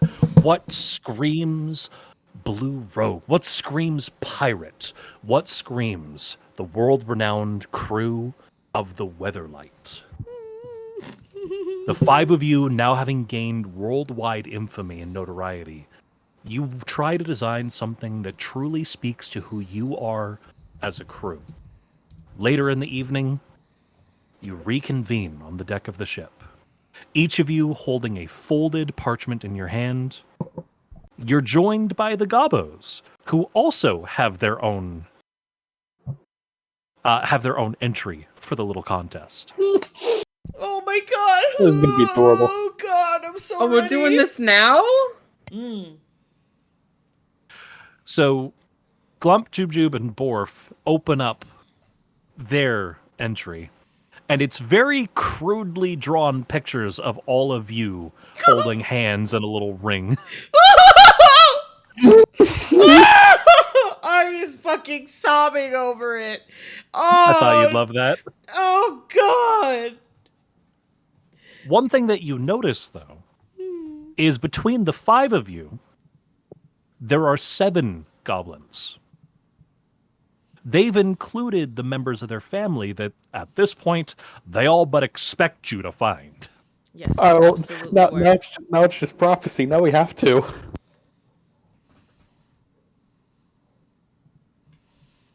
Oh, I love that.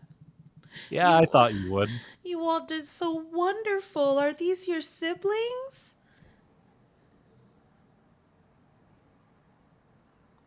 We have to make sure that we go grab them too, huh? Oh God.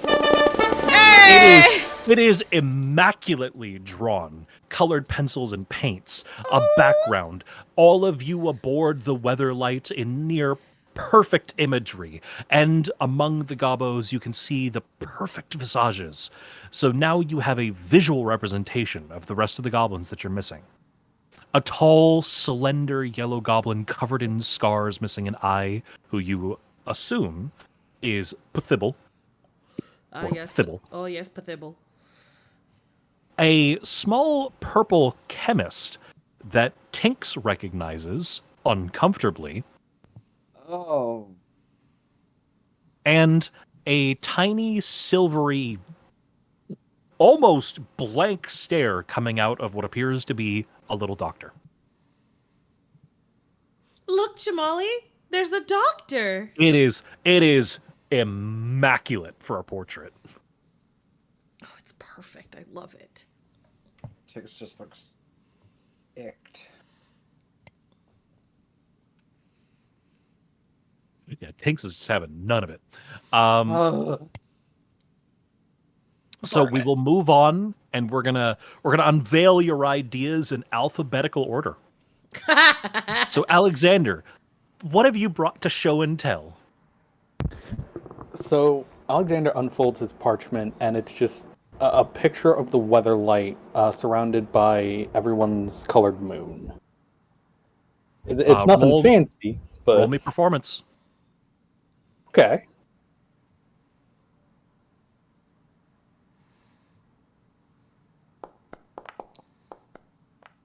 So you can kind of get the idea that he's going for the Weatherlight surrounded by the moons.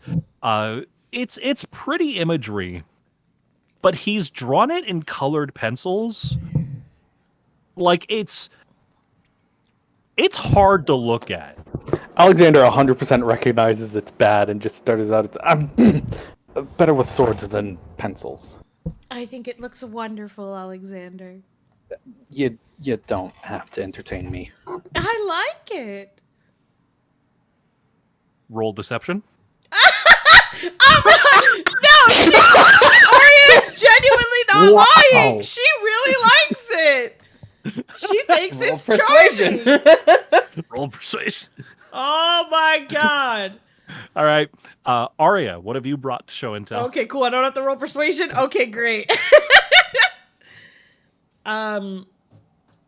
Arya unveils her parchment, and it's like a Yafu Toman calligraphy styled watercolor painting of the Weatherlight, and there are a bunch of hearts around, and in each heart is us and the Gabos. Roll me performance.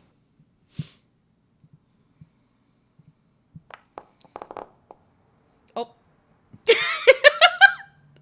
So, water art turns out it's kind of hard to do on fabric.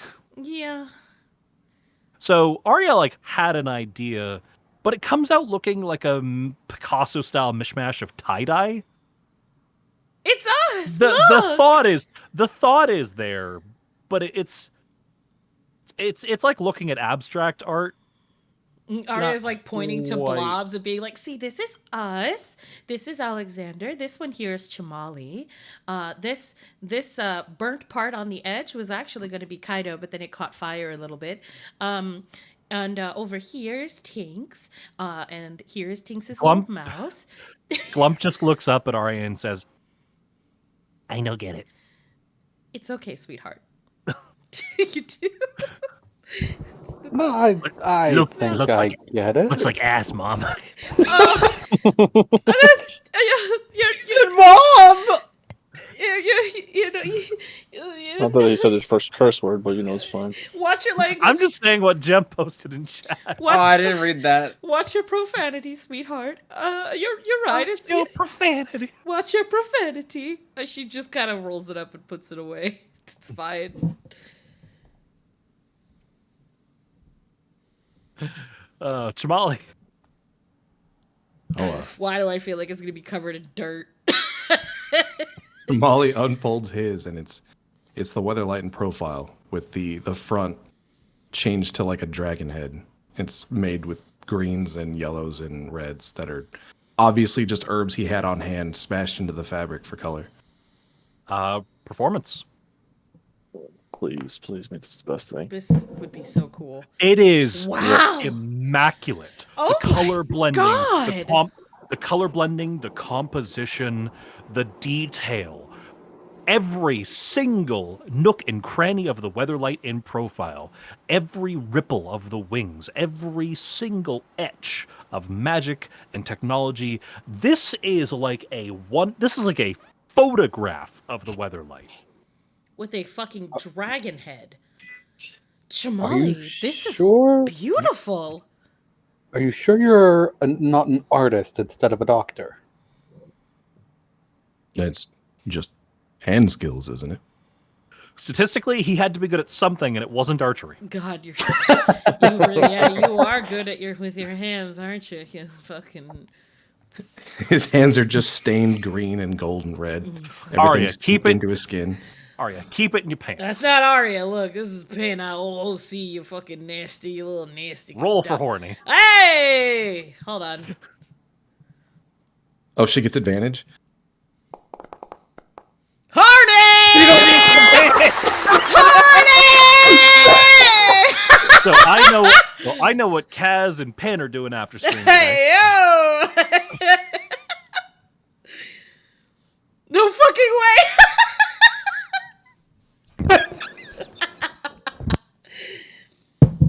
Alright, so far, the Gabo's flag and Chamali's flag are in the runnings to be our flag. I mean, all of them are in the running. Ah! It's what you guys vote for. I'm just saying how detailed they are. This isn't a joke, this is real life.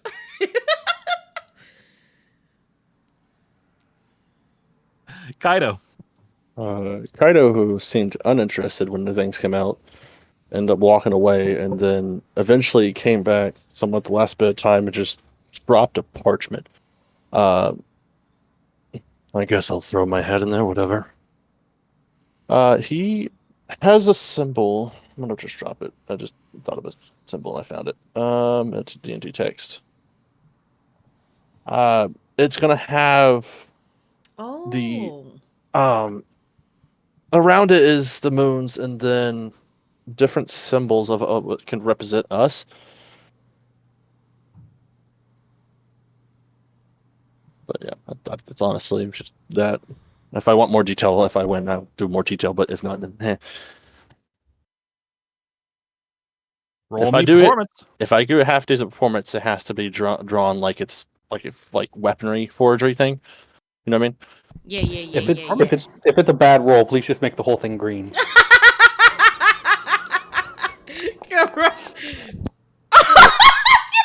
It's a green part. It's a green part. I mean, it's just green parchment. No. Hey, Hold on. The literally parchment I have is green. The picture. So, what Kaido presents to you, you can definitely tell what he's going for. But having so little time to prepare since he decided last minute, he could only find the Gabo's crayons. And for some reason, he could only find the green one. So it's just like a really hastily scribbled out crayon drawing on fabric of like what he thinks would look like a really cool symbol, which admittedly, it's pretty badass for a symbol for the ship. But then there's like weird circles that you think are kind of trying to be moons, and he's done like stick figure faces for each of you. It's like somebody who was playing. It's like somebody who was playing Scriblio, but the timer only gave him like 6 seconds. Like it's rough. So he kind of drops it down. He's just whatever. Walks off. I see your vision, Kaido. I can see what you were going for. That's supposed to be us, right? Just making sure. I think so. Okay. I like the green. Kaido's gonna be like, I'm gonna go. Are we still in landed, right? Yeah, y'all are. Okay, Kaido's gonna walk off to town. All right. I wouldn't. Kaido has to vote. Well, Kaido doesn't care. He just decided to throw him on there. Kaido doesn't get a vote. And Tinks. Oh, I'm not really the full artistic type. She's gonna pull out her little thing, and it looks like a ship's kind of schematic with each moonstone color just like ink kind of like dragged down into like messy kind of stripes over top of it. Roll me I'm performance. starting to realize it kind of looks like a really gay ship schematic. Let's go, gay! Yeah! Let's go, Yeah, gay! buddy! Fucking roll grit that performance. bitch. Okay, let's see. Where's my...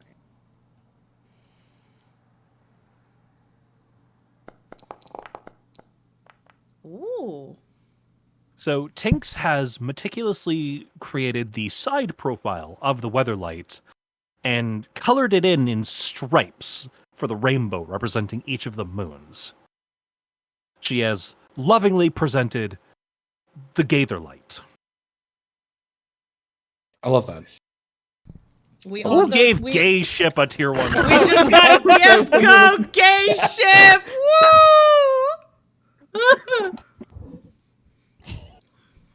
Woo!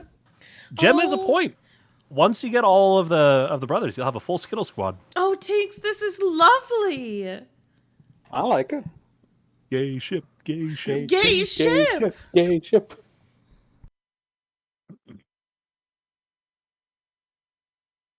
So Zhang is kind of like leaning over. He's got his chin in his hands. You don't know where he came from. He has this bad habit of appearing out of thin air. Ah! How do you keep doing that? Who let you in? Why are you so quiet? Don't worry about it. You know, these designs are all pretty solid. If anybody saw one of these flags coming up towards them,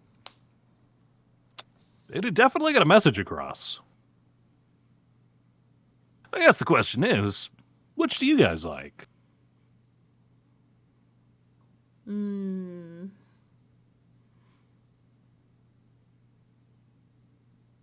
I think Chamali's was pretty good.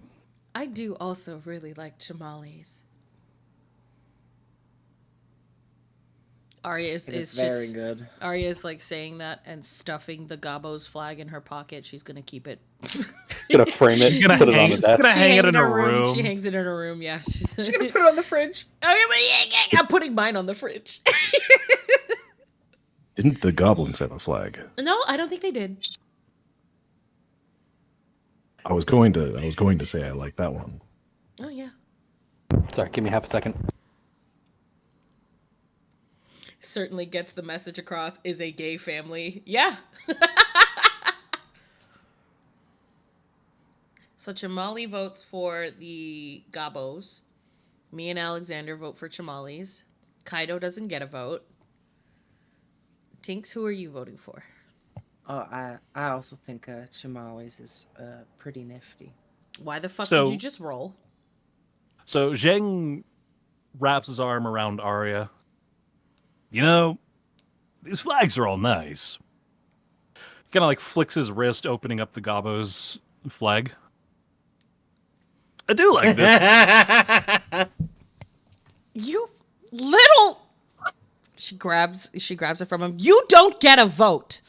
Oh, so the goblins yeah. did have one. They did, and it's Yeah, wonderful. that's the and one. it's very nice.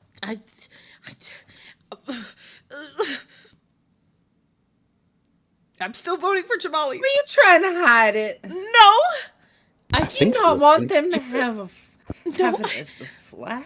No, I wanted to keep it in my room. The three of them are looking up at Arya with like little Oh. puppy dog eyes. No, babies, no. It's Oh, you better explain to them right this second.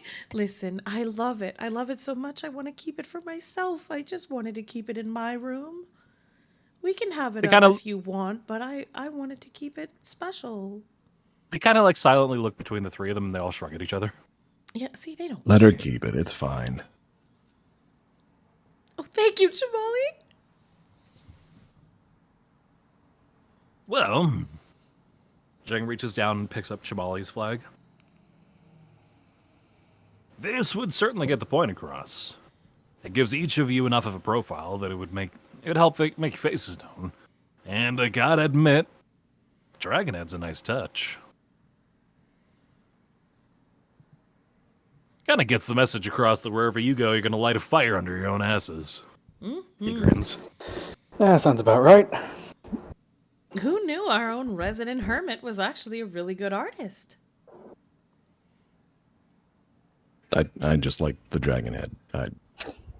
I like dragon. Hey, what do you know? Yafutoma rubbed off on him. He's a furry. I think Oh, I'm sorry. A scaly. Scales. He's a scale. I'm sorry. He's scaly. what's a scaly? We'll tell you later, sweetheart. I'm gonna open up a whole new world for you. I'm surprised we didn't just put out the flags in a circle and do good old pixie choosies. Okay, so let me bring you down to the whole. Aria, tell me you didn't tell them about the picky choosy. You know what's really funny about that, Zhang? Our friend Tinks here is actually familiar with the picky choosy. I give him a little wink. You made that up when we were kids. I slapped my hand over his mouth. Shut up. Wait, hold on. I'm sorry, what? No. It is a Yafutoman rite. It is very sacred. And even Tinks knows about it. So I'm right. We shouldn't be listening to Zhang anyways. Why are you here You again? mean that thing when you spin in a circle? He pulls your hand off of his mouth. This one couldn't decide what to eat as a kid, so she used the picky choosy to help make all. It is a valid choosing technique. It has never failed me. To be fair, Yafutoman food is delicious. I'm starting to come around. Good. Yeah, when it's not made of metal or fucking setting your face on fire. Yeah. Now where Oh yeah, that reminds me. Check out what I just bought in the market. He holds up a silver apple. I'll pass. Oh, could you imagine? Now where did Kaido's not here to vote. I mean, I guess we're choosing without him. Where did he go? I think I I'm heard pretty something sure he about had the markets. Yeah, he headed downtown to the market. I'll send Joe with him in case he needed help. Fair. So, looks like unanimously vote Kaido's design. Or Chamali's design. Yes. Sounds fair to me. I love that you keep confusing the shortest and tallest members of the party. That was in character. Yeah. Oh, fair. Are we sure? No, that was in character. Zheng still has a hard time. But Zheng still has a hard time assigning names to faces between the four of you. That's fair. If he calls me Tinks, he might. No one's going to call you things. If someone calls you Tinks, I'll put you in a pretty pink skirt. I do have a pink skirt. No. Actually, pink isn't my alley. I'll put you in some nice leathers. Oh, I'd love to help. Fucking bust out the latex. Alexander is very pliant when he's subdued. Oh my. Is this more opening up a whole new world like you were talking about? Yes! A whole new world. Yes, in fact, Chamali, would you like to come? I've grabbed him. I'm pulling him out. Oh, I can't wait. I have so many nice things to put on you. Wait. Come.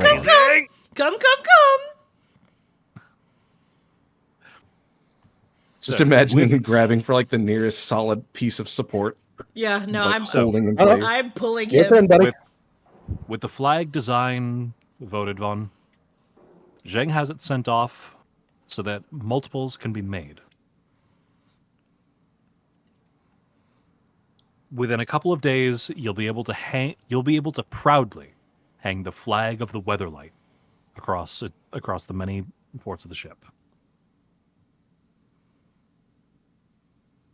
And now that that's been decided on, right, before you go, I had something for you. Zhang starts reaching into his pouch before he pulls out a book. There we go. What's the book? Opening it up, you can see in Yafutoman writing, there's a list of names next to photos. I think Alhamira gave you something like this, didn't she? It's a manifest of all the available crew members that we have out here in Yafutoma. Each of them specializes in something, so if you're looking to hire some help, he snaps the book shut and tosses it to Arya. Look around. These are who you can find in our neck of the woods. Wonderful. So with each area you clear, if you don't go looking for crewmates when you arrive, like if you finish the quest or you finish the chapter in each area, you'll unlock the crew manifest, which tells you who's available to be hired in that region.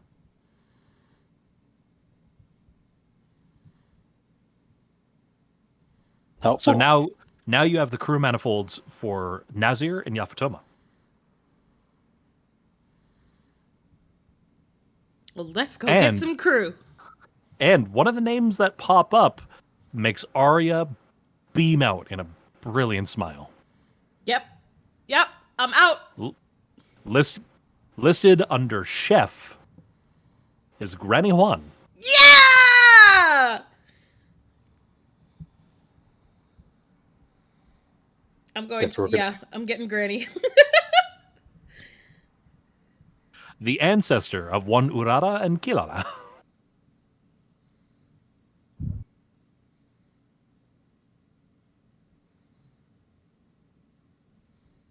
Oh, really? Hold on. I'm sorry, that just clicked with me. Y'all need to go hire them ASAP. I'm going for Granny. No. I think that is Granny's. Granny Juan is their ancestor. Oh. I got it. Yeah, the cooking passes down through the family. Yeah. Oh, well then that would also mean that the because there's a Yafutoman builder. They help you build your base up. There should be someone like that here too, yeah? Mm-hmm. Yeah, okay, so I'm going to, while I run out, I'm gonna throw the book at Alexander and be like, I'm getting us someone! You guys get the rest! As she's running, none of you would happen to read Yafutoman, right? No. Tink should. Would I have done? I would have done. I'm assuming studies. You would have probably not studied fluent. Yafutoman. Tinks is not fluent, but she can kinda discern it. I'm gonna pass the book to Tinks. Isn't Zhang still there too? Oh, he has walked off. Oh, okay. Well, He's fucked off somewhere. Where's can Jub Jub read? Jub Jub? Can Jub Jub read? Oh yeah, good point. He's on the ship somewhere. Alexander is illiterate. I'm gonna go. Hold on. I'm gonna go find Jub Jub. Is it Jub Jub or Yeah, Jub hold on, I'm gonna Jub? get a snack. Jub. Y'all keep going. I'm gonna go find Jub Jub. Jub Jub, like the candies. Yeah.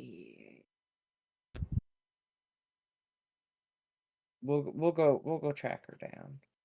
I named her when I was hungry. I really like Jub Jubs. My poor little illiterate twink. No. Oh, poor Alexander. He can read Valuin. Kind of. Hey, hold on now. Kind of. Is there like a common language? Yeah. Is it called common? It's called common. Okay. I love the qualifier in that. Like, he can do things. Kind of. So Tanks runs into the ship, grabbing Jube. She's in the engine room, souping up the pressure engine, making sure everything is ready to go for when y'all are ready to set sail. As you hand her the book, she looks it over and nods. Having spent practically her whole life here, she can in fact read Yafutoman. Oh, thank goodness. My schooling's rusty. I'm not fluent in this.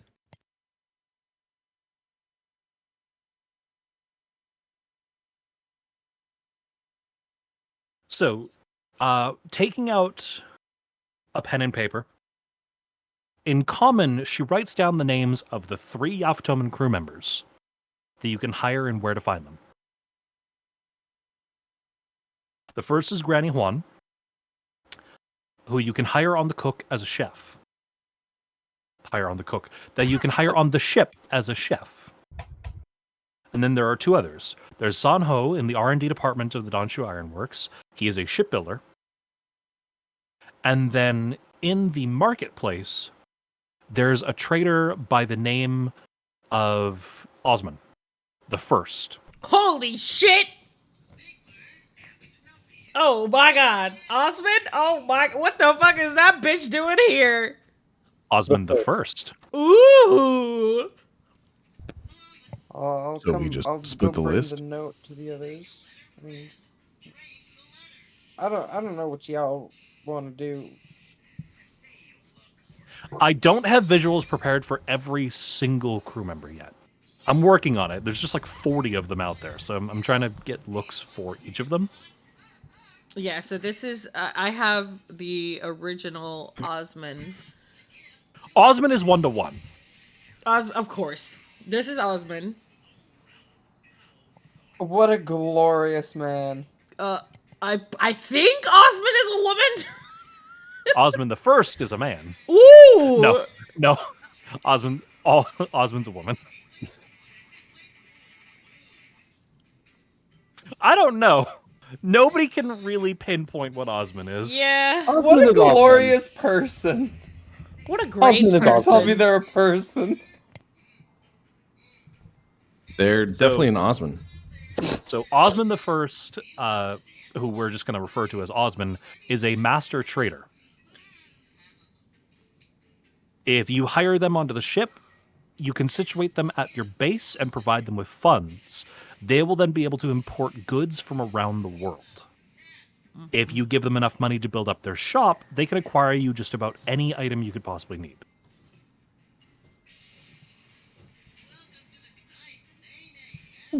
Yeah, I think it would be worth it to hire the crew, the people that we can grab here, and head back to base, and then maybe grab the crew that we can get in Nazrad, and then go to Valua.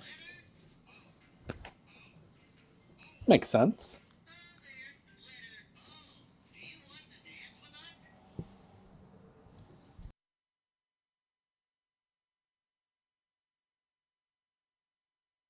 So are y'all splitting up the list to go grab each one? Makes sense, yeah. Yeah, Alexander's gonna go try to find that merchant.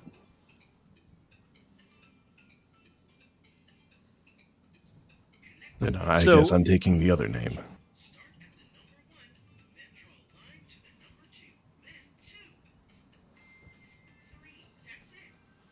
Kaido's just fucking wandering around. So Tinks, who do you want to tag along with? Oh, I'm gonna make bullets. Ah, yes. No, I'm not. I'm staying on the ship. Sorry, I need to make things so I'm effective. Blew her whole load last session. Yeah, I really did. I really did. And I want to make those pepper bullets too.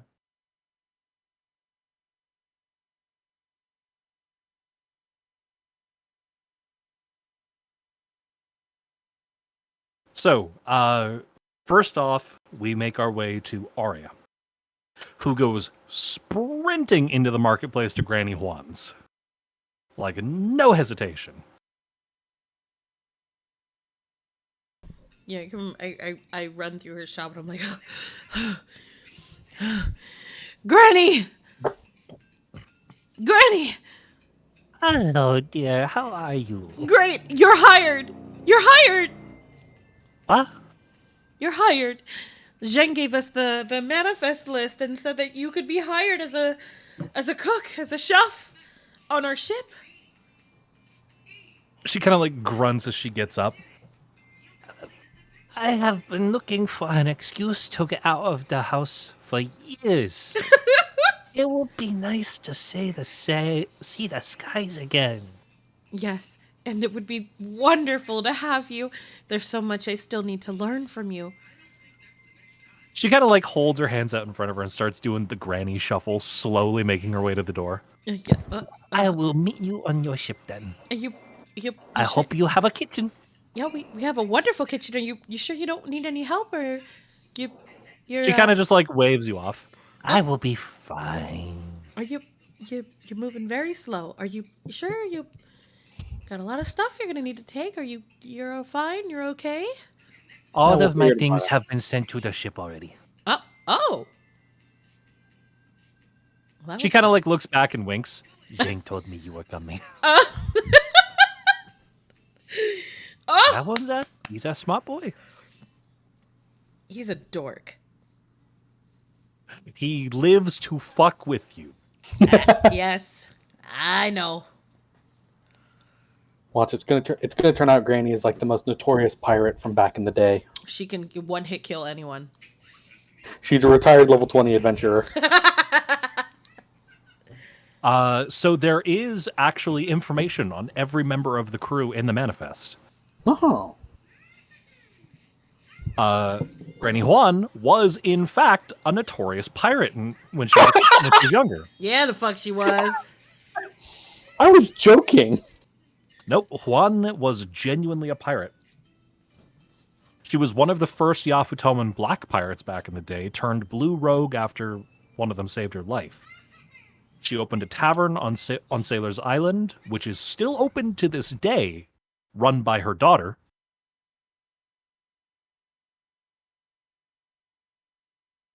And she once helped found the Yafutoman Navy. Man. I'm so glad to have her.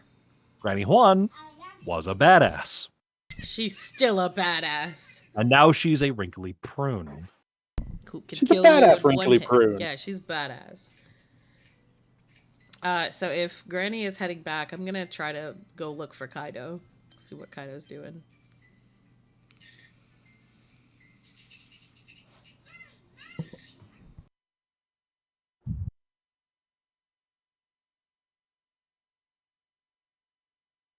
So as Kaido makes his way into the market, you do eventually. The two of you meet up, and Kaido shows you the note saying that the two of you are looking for one trader named Osman. Or no, Hold on. No, Alexander's looking for Yeah. Osman. Kaido just left to go do whatever in town. I keep forgetting that Kaido just fucked off. Yeah. Kaido literally just went to go shopping. Yeah. He figured out So before the flag boat. Arya making her way back to the ship would run into Kaido in the market as he is just perusing. Kaido, what you doing? Just sigh. It was quiet for a little bit. Don't be like that. We picked a new flag and we're getting crew members now. Isn't this exciting? Is the old lady next to you? Is she? No, next she to- is currently a couple of feet behind, shuffling ever so slowly. Look, Granny's gonna be our new chef. Kaido. Hi. Granny, you remember Kaido? Yes, the loud one. The loud one. Oh yeah, I was a little drunk. You were very drunk. But so was I. What are you looking for? Medals and stuff. Figure you all have some unique stuff here. I might as well take it back.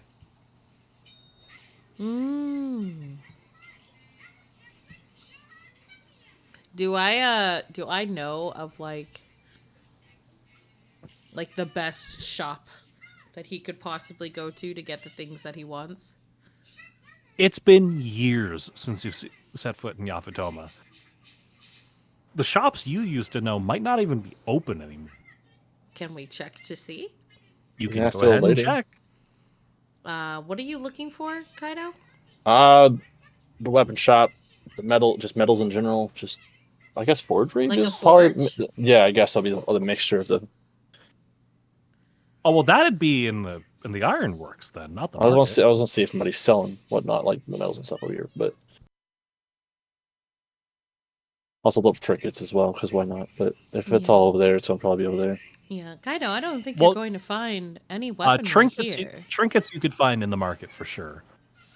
But the Emperor kept trade pretty strict, so weapons would be exclusive to the ironworks. I'll head over there afterwards, then, but I'm gonna look for little trinkets and whatnot. Well, if you're looking for trinkets, I do vaguely remember a darling little trinket shop. It was right down here. Hopefully I lead him to a store that's not condemned. Like this is one of those things that you like grab my arm and start yanking me to one place. Yep.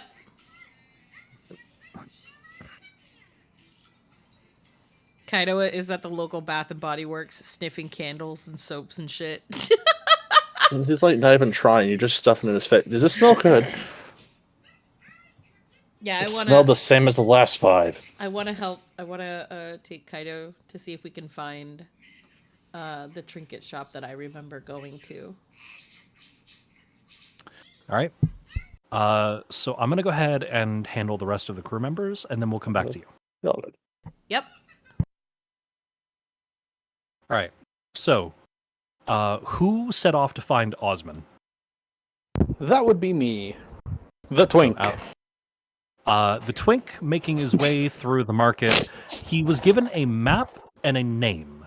Not quite sure what he's looking for. You ask around a couple of directions, and they all kind of point you towards what should have been pretty fucking obvious from a distance. In the market, you can see in the distance what looks like a grand over here. What looks like a grand palace of a shop set over the archway, right in the middle, with a giant sign called Osman's Tradery. You know, in retrospect, it should have been pretty obvious. I guess that's that. Gonna fold up the little note, stuff it into one of my pockets, and make my way over there. As you make your way, setting foot inside the store, you're greeted by a little rat of a man who says, "What business have you with Master Osman?" Oh, so you're not Osman? You? No? No, I am his secretary, and you look far too poor to be in here. How rude. Just like back home. I got a business proposition for him. Go on. Well, I happen to be a member of a little-known crew of the Weatherlight. We're looking for a merchant to help facilitate business in... Oh, you're a pirate. I'm sorry. Mr. Osman has no business with pirates. Oh? He will not be seeing you today. That's a shame, but if you want to tell him that you decided to skip out on one of the most lucrative business opportunities to pass through these doors in... How long was the Emperor reigning for, precisely? From the other room, you can hear a booming voice cry out. Stefan, who is there at the door?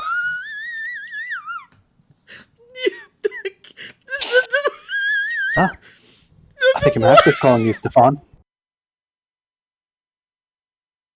It's nobody, Mr. Osman. Get back to your work. I wish to see them.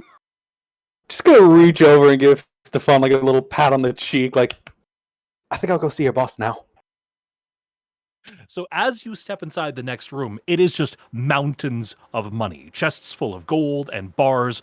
Jewels are strewn across the floor. This is a moneylender. Alexander and the imposing visage of this large person, you cannot get a read on if this is a man or a woman. But they look down at you, waving a fan in front of their face, a fat cat in their lap as they laugh heartily. So you're the pirate of the Weatherlight. I've heard such wonderful tales. You must simply share with me. Well, we've got the tale of plundering an ancient city of Ixataka. We have the tale of plundering an ancient temple in Nazrad. I've got tales galore. Oh, you must have found such treasures, such gold! Enough to make this room seem like that of a beggar. Their eyes light up, their mouth starts foaming. They're doing the Homer Simpson before they snap their fingers.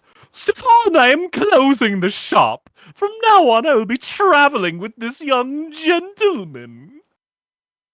Stefan kind of like runs into the room. No. You heard your boss, Stefan. Go lock up for us, would you please? He gives you the stink eye and leaves the room. Alexander's just got full-on shit-eating grin. That's kind of fun. Now, I imagine your servants will come collect all of my gold, right?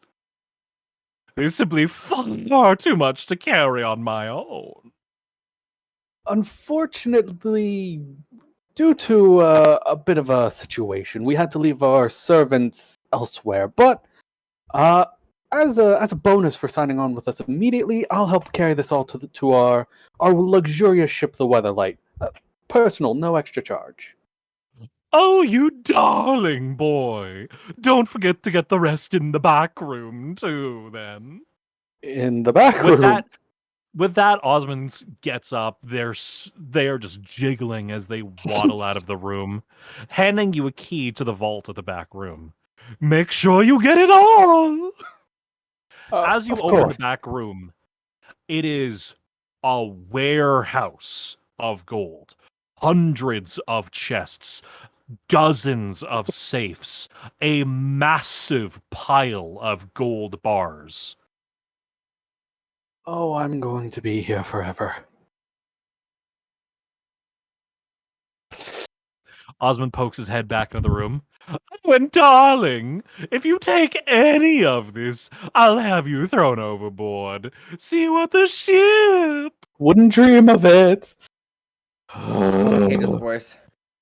Yeah, I deliberately went for Are we sure we want to hire him? Like, we'll have to listen to this. He's wonderful. I love him. I deliberately went for the most like Osmond voice that I could. It's very yes, boy.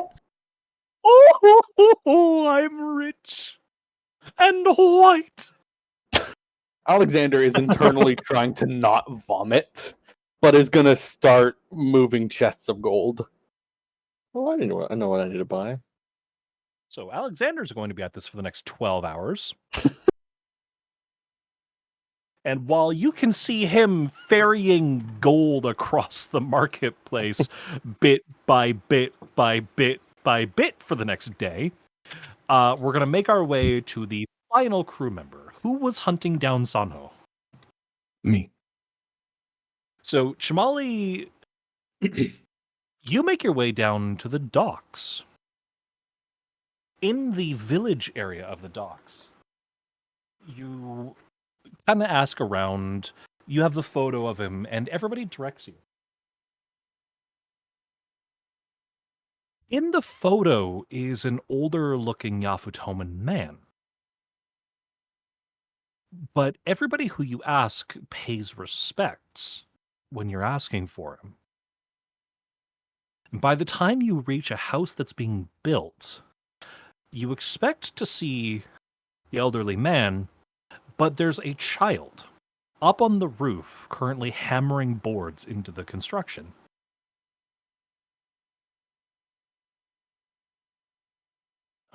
Excuse me. The little kid kind of like looks over the edge. I'm Hi. looking for this man. The kid leaps off the building, landing pretty squarely on his feet and dusting himself off. Taking the photo, he kind of like scrunches his face.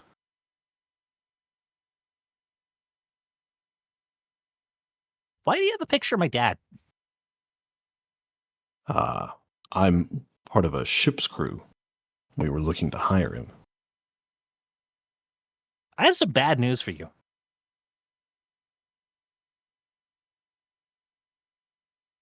The Emperor executed my dad years ago.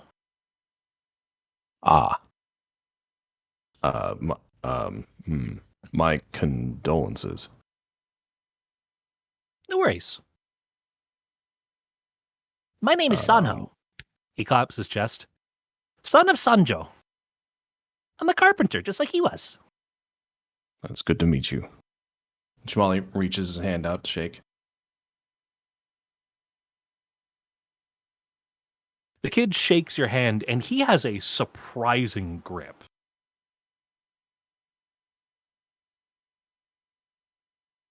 Actually, kid, how would you like to take your father's position?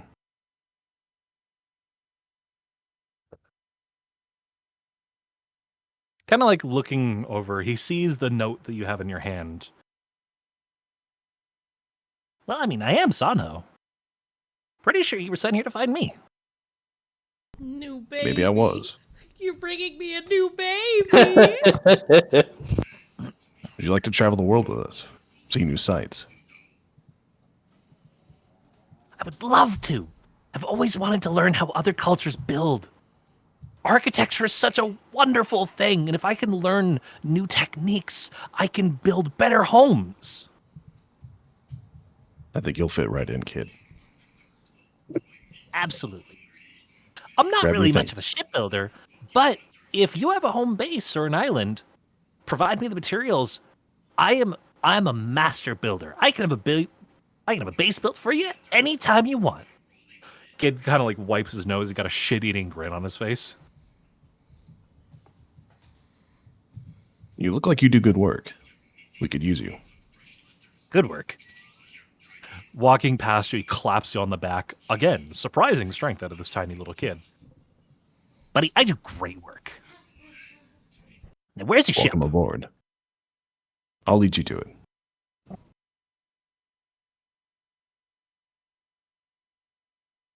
So congrats. In Yafutoma, you have officially hired Granny Juan, a literal child, and Osmond.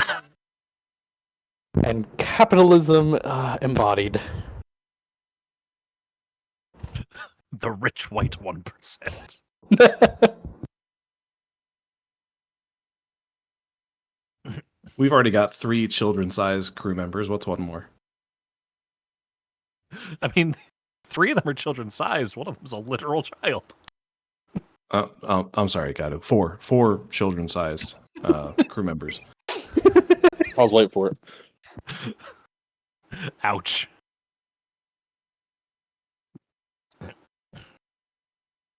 Kaz is Professor Oak in this land. From Steel Nerves in chat. He's like, I see you have potential. Let me tell you about the world of Skies of Arcadia. Isn't that how you got us in this D&D session? You're 12 and unaccompanied by an adult. How would you like to fight pirates? Give him a gun. Give him the general. You're 12, an orphan and unattended in this Asian land. How would you like to be a pirate? Start One Piece. Here's a gun and a budget. Build a base. Dude just got isekai'd. Start a One Piece. Your kid. The general is Chamali's starter Pokemon. Oh, fuck off, Jim. He's just general. His only move is gun. But it has 100% crit rate. And it's super effective against everything. Oh, sorry, I have to go to some Gun, sorry. I Sorry. choose you. Gun. I'm that one asshole that uses guillotine every turn, just waiting for it to land.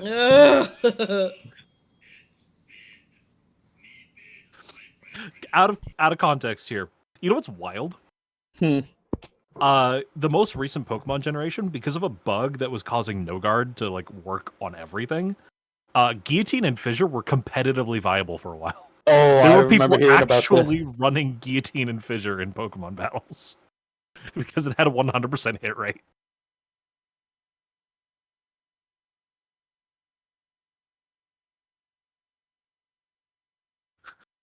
Go to the general to save some time. Take some time.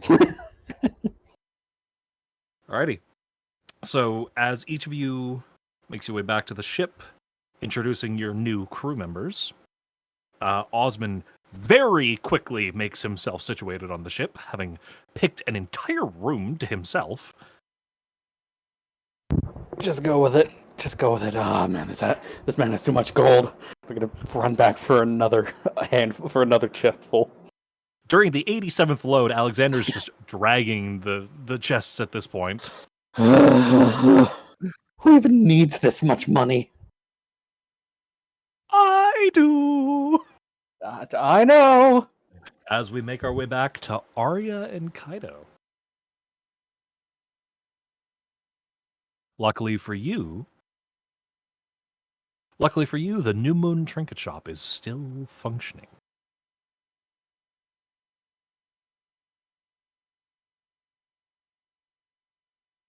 Oh, wonderful! Oh, it's still here. Oh, you're going to love this, Kaido. Come in, come in. Although I think Saucy said BRB. Sausage.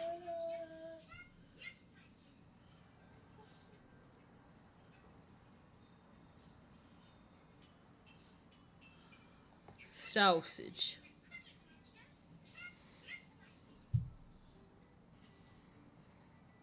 John T. Sauceman.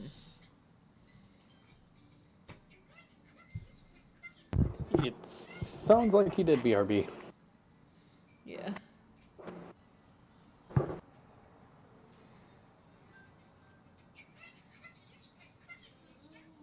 I really hope you like my interpretation of Osman.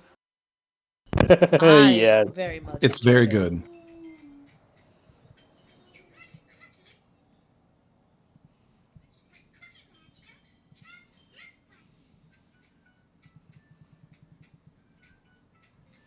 I'm so glad that Chamali is bringing me another son. Yeah, we'll take this time for everyone to get some water and a little pee break, and we will be back in a moment once Saucy is back.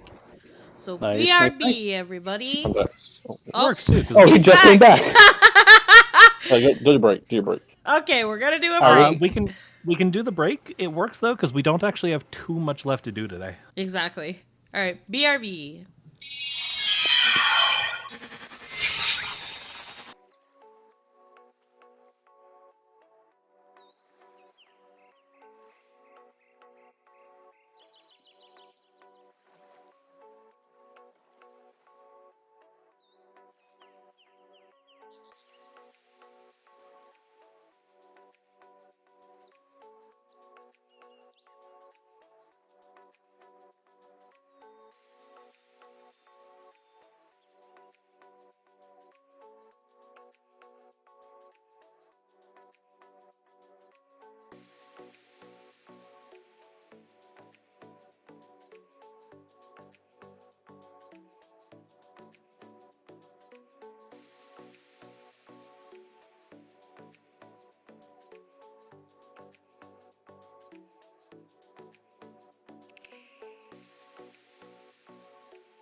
We have all returned from our pee and food breaks. Hello. Yeah, hello. Hello. Hello. Okay, so Kaido, the shop that I led you to is not exploded. It still exists. So. Come on in.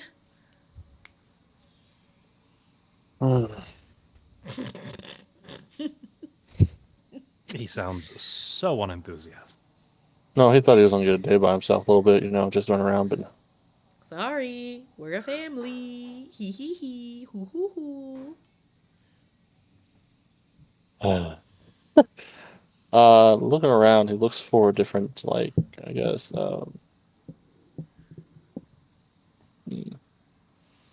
he's gonna pick things out for, to make, shit, what was the word? Fuck, I have it down. You have it down somewhere. It's the goblins, but You're gonna get a thing for the gobos? yeah, I was gonna choose 3 things, little trinket things, and of course, I can only do 2 because Borf just likes iron ingots, just ingots in general. He'd probably love it, and then I get him a pin here. I guess I can get or something. I'm trying to think of something for. I'm gonna look at. All right, what do you think Jub Jub might like? Well, Jube likes Jub- Jube likes dumplings, and I would assume anything. Oh, you know what would be super cute? Maybe we could get something to spruce up her little mechanical arms, like stickers. Sure. Yes, give the master engineer stickers. To put on her little arms. I don't know. I'm That's gonna what I find a would little. I'm do. gonna find a little trinket that's just a wrench or something.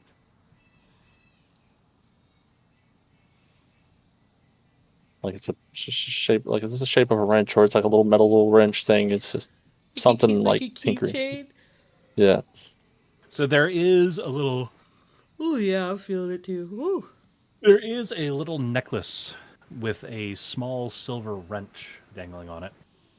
She picks it up and looks at the person who's running. How much? She kind of like looks you up and down. 2 gold. Look at Arya. Is that really how much stuff is here? Oh, don't make a fuss. Look at the craftsmanship. 2 gold is I'm gonna nothing. examine the craftsmanship. Okay. Do you want to roll for that? Sure. Which one is that? Go ahead and roll me Perception? in perception or insight, your choice. I don't know anything about craftsmanship. Can I It roll? looks fine. What's that? Can I roll? Go ahead. Yep, looks fine. Looks fine. It's fine. Get a long rest at some point. But others. Fine. Saving a city, now I'm paying 2 gold for a small little trinket. The city needs money, Kaido. The young woman behind the counter just like shrugs and smirks. A business has to make money. There. He slams 2 gold on the table and then walks off with the trinket.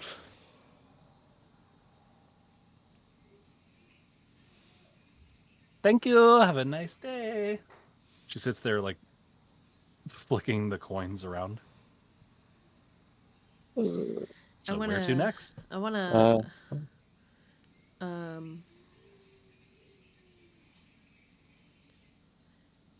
I want to do they have anything like can they make jewelry here?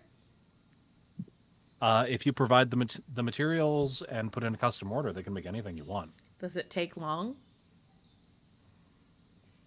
About a day. Mm. Or you can pay extra for a rush job.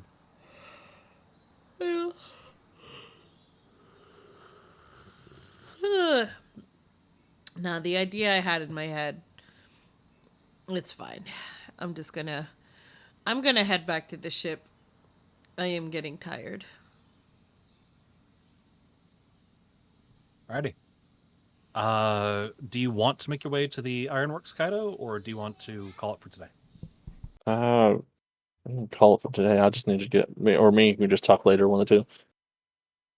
In which case, I just wanted to get some ingots, and I wanted to see if there's possibly a better shield or something.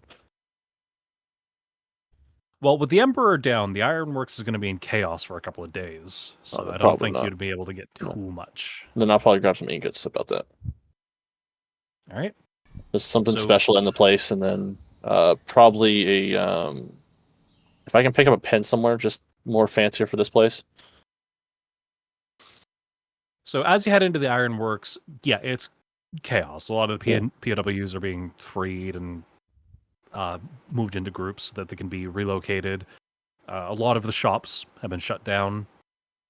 You inquire about where you can get the materials, and at this point, I've had to sneeze for like 20 minutes and it won't come. Oh, this is the worst feeling in the world.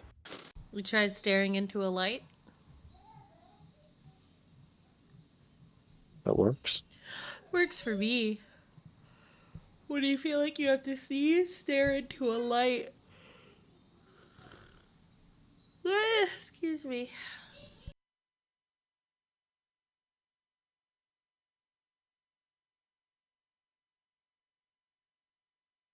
Oh, okay. At this point, no one is really selling much of anything. But since you took down the Emperor, a lot of the PWs and a lot of the closing shops just offer you what was being tossed around the factory. So you're given a bundle of about 20 to 30 different ingots, various ores, various makes and quality. There's no weapons currently being passed around. That's fine. That was handled by a different section of the Ironworks.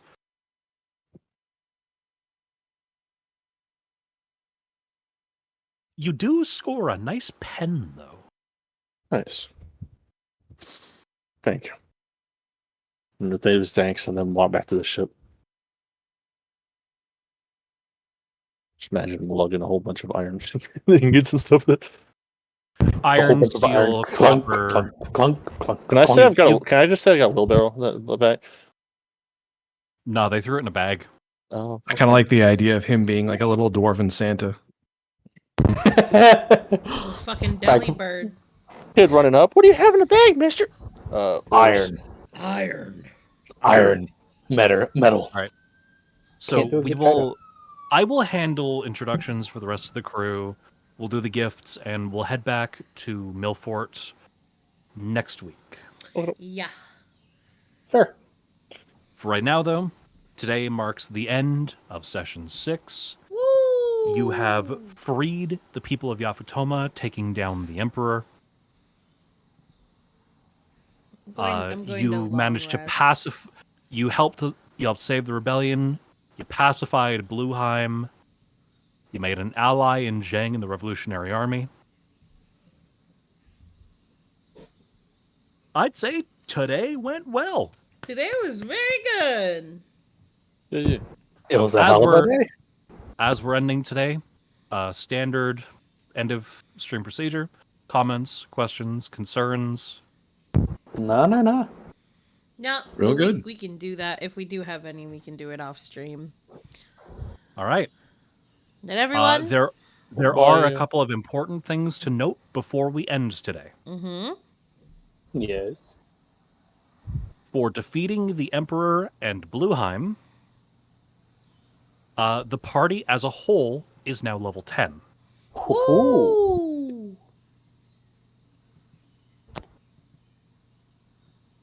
So I will handle your level ups. Go hit your level 10, get your extra health. I'll handle any extra feats and I goodies that can't- you get for leveling up on I my can't own click time. on that to level myself up.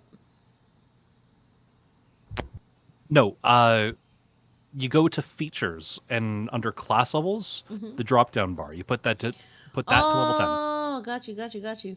Bloop. Wow. Take average. Yes. High metal augmentation. Let's go. Sharpen steps. And a couple of front of house things that I have to take care of super quick. Oh. Jamali, Holy shit! I'm at 145 health now. Good. Jamali, Because you ain't hitting shit. So, your mastery of the green magic has given you access to Sacrilene. Oh, fuck yeah. Oh, sick. So you now have the higher level healing spell.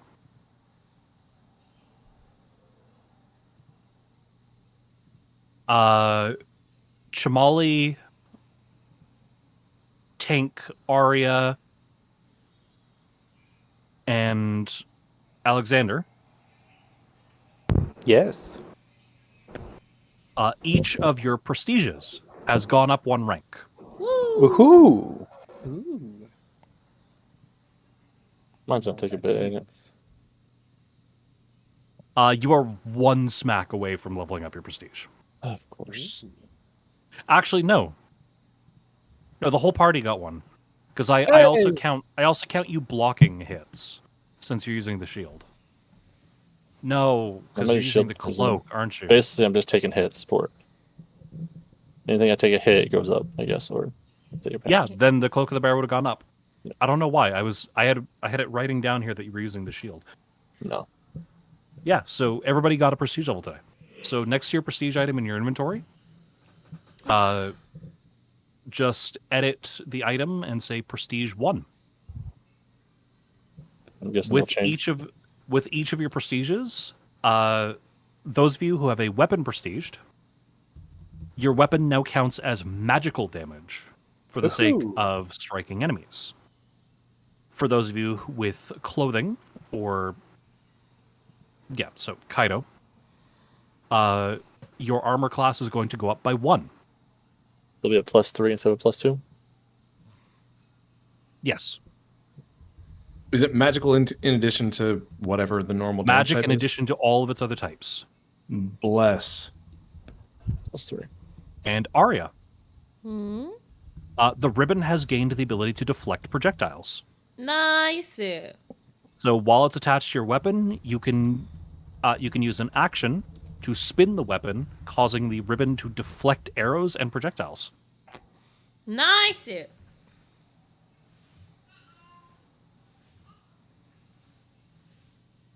I will note each of these down on your sheet in the coming days.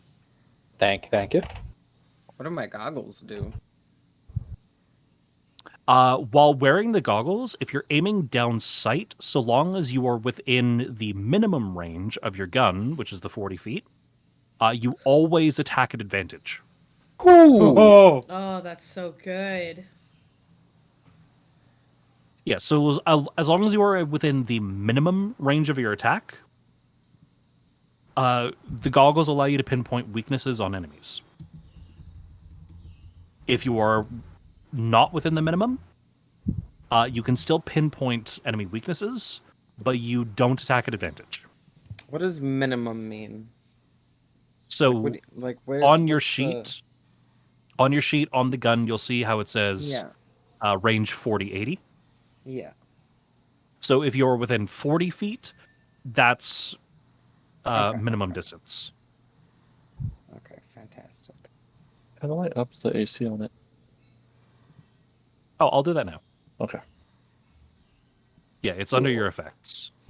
All right, Because everyone. the cloak of the bear gives you special bonuses. We'll work on this. We'll continue to work on this off stream. But for everyone in stream, thank you guys so much for hanging out with us today.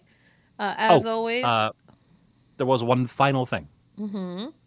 Everybody in the party, having raided the Emperor's treasury, everyone in the party has been given 2 Hef coins. Hey, So nice. we're up to 4. Huh? So it should be up to 4, right? I don't mean the party collective. Oh. Well. Everyone was given 2 coins. Okay. Yeah. I have so many coins now. Also, Voez, this is a closed campaign. Yeah, I responded. So, everyone, thank you guys so much for hanging out with us today. See us again next Saturday around the same time. If you follow me on Twitter, you'll see an announcement on when we'll start. You can always do !Discord to join my Discord. And if you would like to be included in a future campaign, we do have D&D texts that we use here in my Discord. So keep an eye on that if you'd like to join. You also do ! Collab. As always, please make sure that you give each and every one of these wonderful creators a follow and support as well. They're amazing and talented and wonderful. Scabrosa is the one who did all of the art for today, so make sure you give them some support and love as well. We will see you guys next time. The VOD for this video will be up on my YouTube shortly. Thank you, thank you, thank you. And everyone, have a wonderful weekend. Goodbye. Goodbye. Goodbye. Stay hydrated. Goodbye.